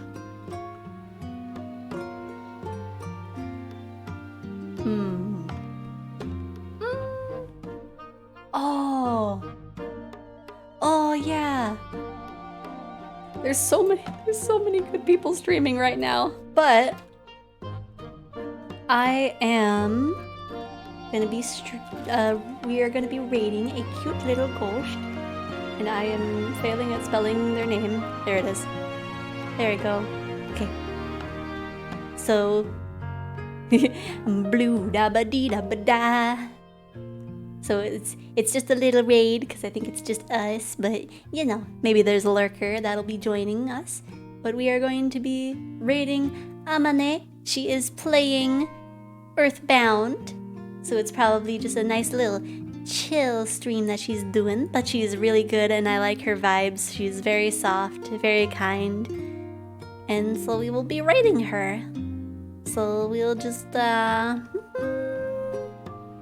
I don't know of a raid message, so everybody can just make up their own. So I'll give you guys a second to get ready.